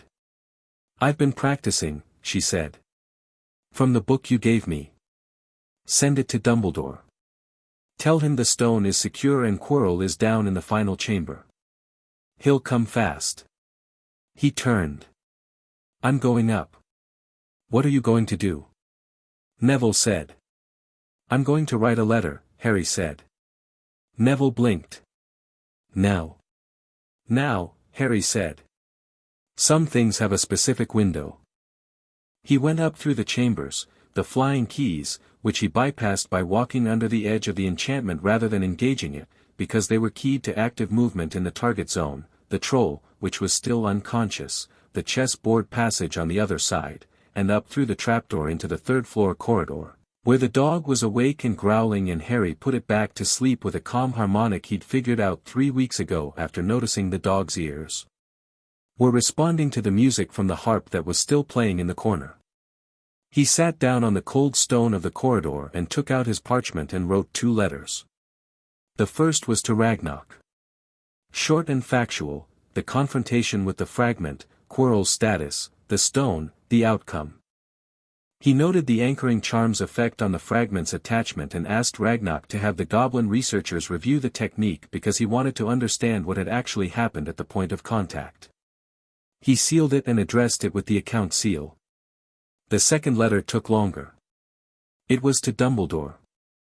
He wrote it carefully, in the tone he'd been developing over months of correspondence, direct, without hostility, honest in the way his mother had told him to be honest. Quirrell is in the final chamber. He needs medical attention. He's alive, but the fragment has separated from his host and the separation was not clean. I don't know his long-term prognosis, but I know the damage was significant. The stone is in my possession. I have it because the mirror gave it to me, which means I understood your protection correctly. I'm bringing it up to give to you directly, which is the right place for it. I don't want it and I don't intend to do anything with it except hand it to you. What I want in return is simple. When Quirrell has been treated and the situation is stable, I want a full conversation. Not managed information. Not what you've decided I can handle. The full account, Flammel, the stone, what you knew about Voldemort's plan and when, all of it. I've earned a complete picture. I'll be in the hospital wing shortly. Ron Weasley took a hit from the chess pieces. He handled himself remarkably. He was folding the second letter when he heard footsteps on the stairs, fast, definite, the footsteps of several people who knew where they were going. He sat against the wall and waited. Dumbledore came through the door first, and behind him McGonagall, and behind her Snape, who was moving with the controlled urgency of someone directing most of their attention inward. Dumbledore stopped when he saw Harry. His expression did something complicated. Relief was the most visible layer, but under it, Harry read the recalibration that had become familiar from their Privet Drive meeting, the adjustment of expectation, the recognition that the situation had resolved in a way that had not included his direct management. He looked at Harry's face, and then at his hand, where the stone was visible because Harry had taken it out of his pocket while writing the letter and not put it back. Harry held it out. Dumbledore looked at it for a moment, then took it with the careful gentleness of someone receiving something fragile. He said nothing immediately, which was the right response, and Harry respected him for it. Quirrell is alive, Harry said. He needs help immediately. McGonagall was already moving past them toward the trapdoor. Snape followed without comment, his limp still visible. Harry watched him go and thought about the different angles on the stone, Snape trying to get through the dog on Halloween, which had been an attempt to intercept Voldemort's access. Protection, then. Wrong-footed by the same system he was trying to protect. He filed it. The stone, Dumbledore said, and his voice was very quiet. You understood the mirror. I understood your enchantment, Harry said. My mother's approach to magic was about intent and understanding rather than technique. I've been working from her framework. Dumbledore looked at him with the blue eyes that were currently carrying something that was almost certainly grief, for Lily, for what she'd built and left behind and never seen used. Harry let him look. You fought the fragment, Dumbledore said. Yes. How? Harry told him. The ward, the light, the anchoring charm, the contact. The reversal of the cold. He told it factually, without emphasis on his own role beyond what was accurate, because inflating the account would have been dishonest and deflating it would have been dishonest in the other direction. Dumbledore listened with absolute attention, and when Harry finished he was quiet for a long time. The anchoring charm worked on the fragment, Dumbledore said slowly. It found the boundary between Quirrell's signature and the attached remnant and separated them. Yes, Harry said. That is, Dumbledore paused. Harry, I have been thinking about the fragment problem since 1981. I have been treating it as something that could only be addressed at the final confrontation, when Voldemort had a body and was vulnerable in a conventional way. What you've done tonight suggests a different approach entirely. If the fragment can be separated from a host through the anchoring charm, Harry said, then the other fragments can potentially be found and addressed the same way. Dumbledore looked at him sharply. Other fragments. You know there are others, Harry said. Not a challenge. Just the fact. A pause. I have suspected, Dumbledore said, carefully. Then that's what we work on, Harry said. Not waiting for him to reassemble himself and come at me in a field somewhere. Find the fragments. Address them directly. Remove the route to resurrection before he finds another host. He looked at Dumbledore steadily. That was always the more logical approach. I understand why you didn't pursue it, you didn't know the anchoring technique, and you needed me to have a childhood, or your version of one. But the situation has changed. Dumbledore looked at him for a very long moment. The torchlight moved on the corridor walls. Somewhere below, the dog was still sleeping. You are 11 years old, Dumbledore said. You keep saying that like it changes the answer, Harry said, and smiled slightly. Dumbledore looked at him and did something Harry had never seen from him before, he laughed. Not the warm, deliberate chuckle of public graciousness, but the real thing, brief and slightly surprised, the laugh of a man who just heard something that was funny specifically because it was true. Your mother, Dumbledore said, used almost exactly those words to me in 1978. I know, Harry said. She kept good notes. The corridor was quiet. Below, the castle breathed. All right, Dumbledore said. The full conversation you asked for, in your letter, I received it while McGonagall was fetching me, Hermione's Patronus was most impressive and I will be telling her so, we will have it. All of it. Everything I know about the fragments, about Voldemort's history, about what the prophecy means in practical terms. No managed pacing. No decisions about what you can handle. He paused. You have demonstrated, quite definitively, that you handle things. Thank you, Harry said. Don't thank me, Dumbledore said. I should have done it differently from the beginning. Your mother told me that if I ever had the chance to tell you the truth, I should tell it early and trust you with it. He looked down at the stone in his hand. She was more often right than I gave her credit for. Harry looked at the stone. What are you going to do with it? Destroy it, Dumbledore said quietly. Nicholas will be heartbroken. He is also old enough to understand why. He closed his hand around it. He has had 600 years.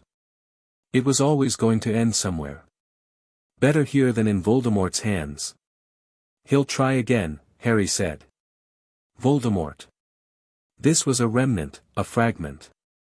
When he comes back properly, he will come back, Dumbledore agreed. Not soon.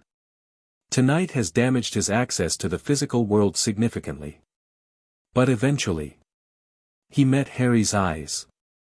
That is why we have the time now to work the problem the right way. Your way. Harry nodded. They stood in the corridor together for a moment, the old man with a stone that could give anyone anything they asked of death, and the 11-year-old with a blackthorn wand that had been waiting 17 years, and the castle breathed around them, warm and watching, and outside the windows of its towers the Scottish hills were dark and enormous and entirely unconcerned. Harry thought about the list in his notebook. 15 items. He'd addressed one tonight and created a new understanding of 3 others. The list was not shorter. It was better defined. He thought about Ron on the chessboard, moving pieces with the certainty of someone who'd found the exact shape of their gift.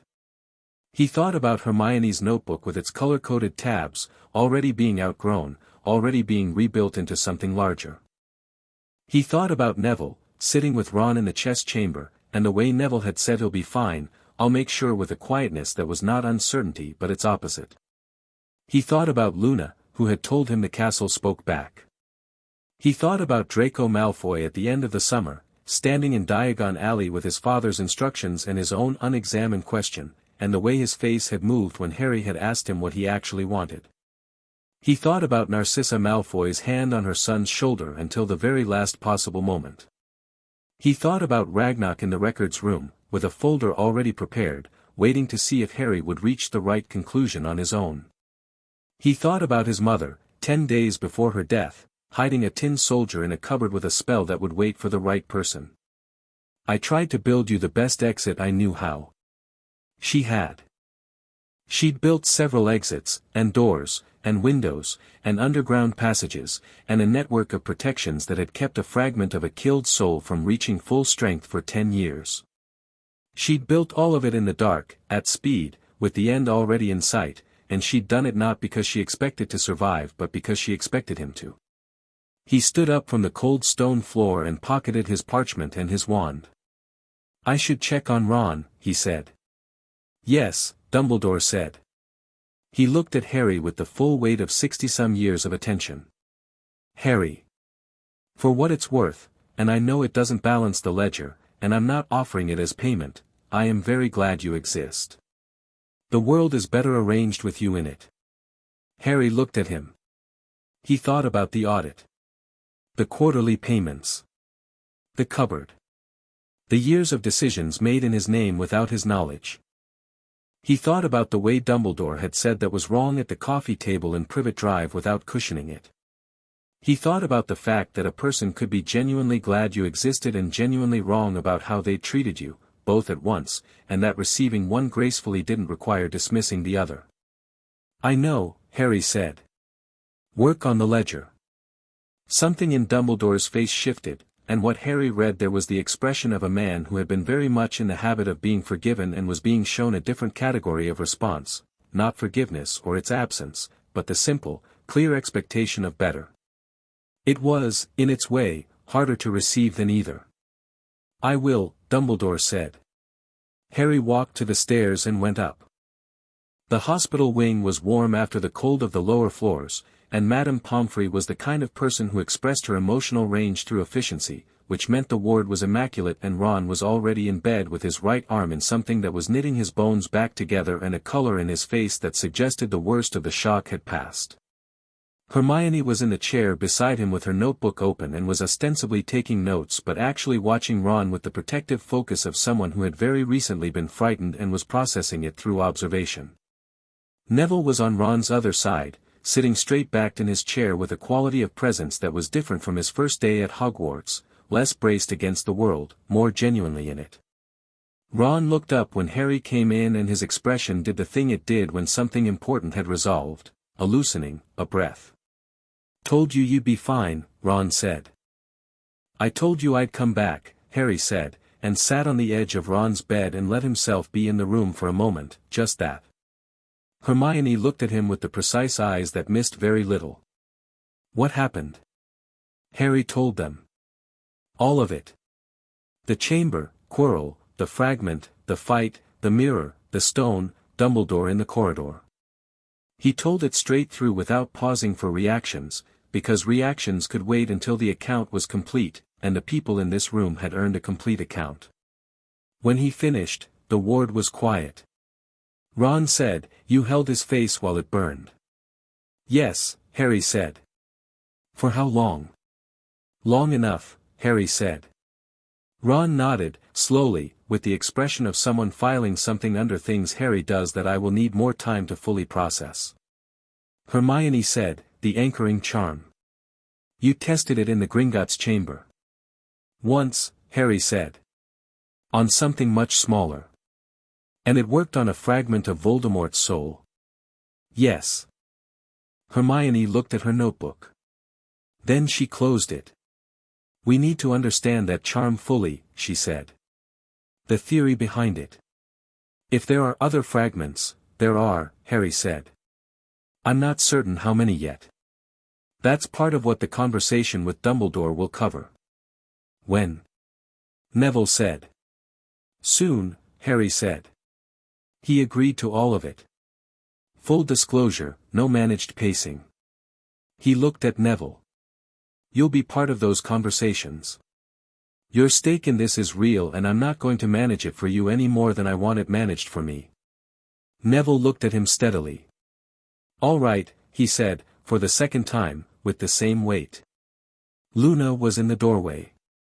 None of them had heard her arrive.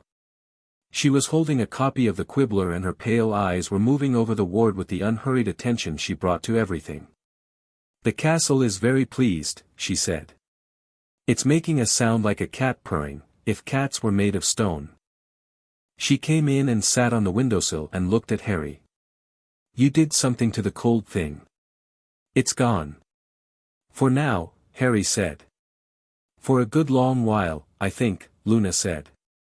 She looked out the window at the dark grounds. The Raxburts have been much worse near the third floor all year. They should clear up now. She seemed to consider this satisfying and opened her magazine. Ron gave Harry a look. Harry gave him a look back that said, I know. I like her.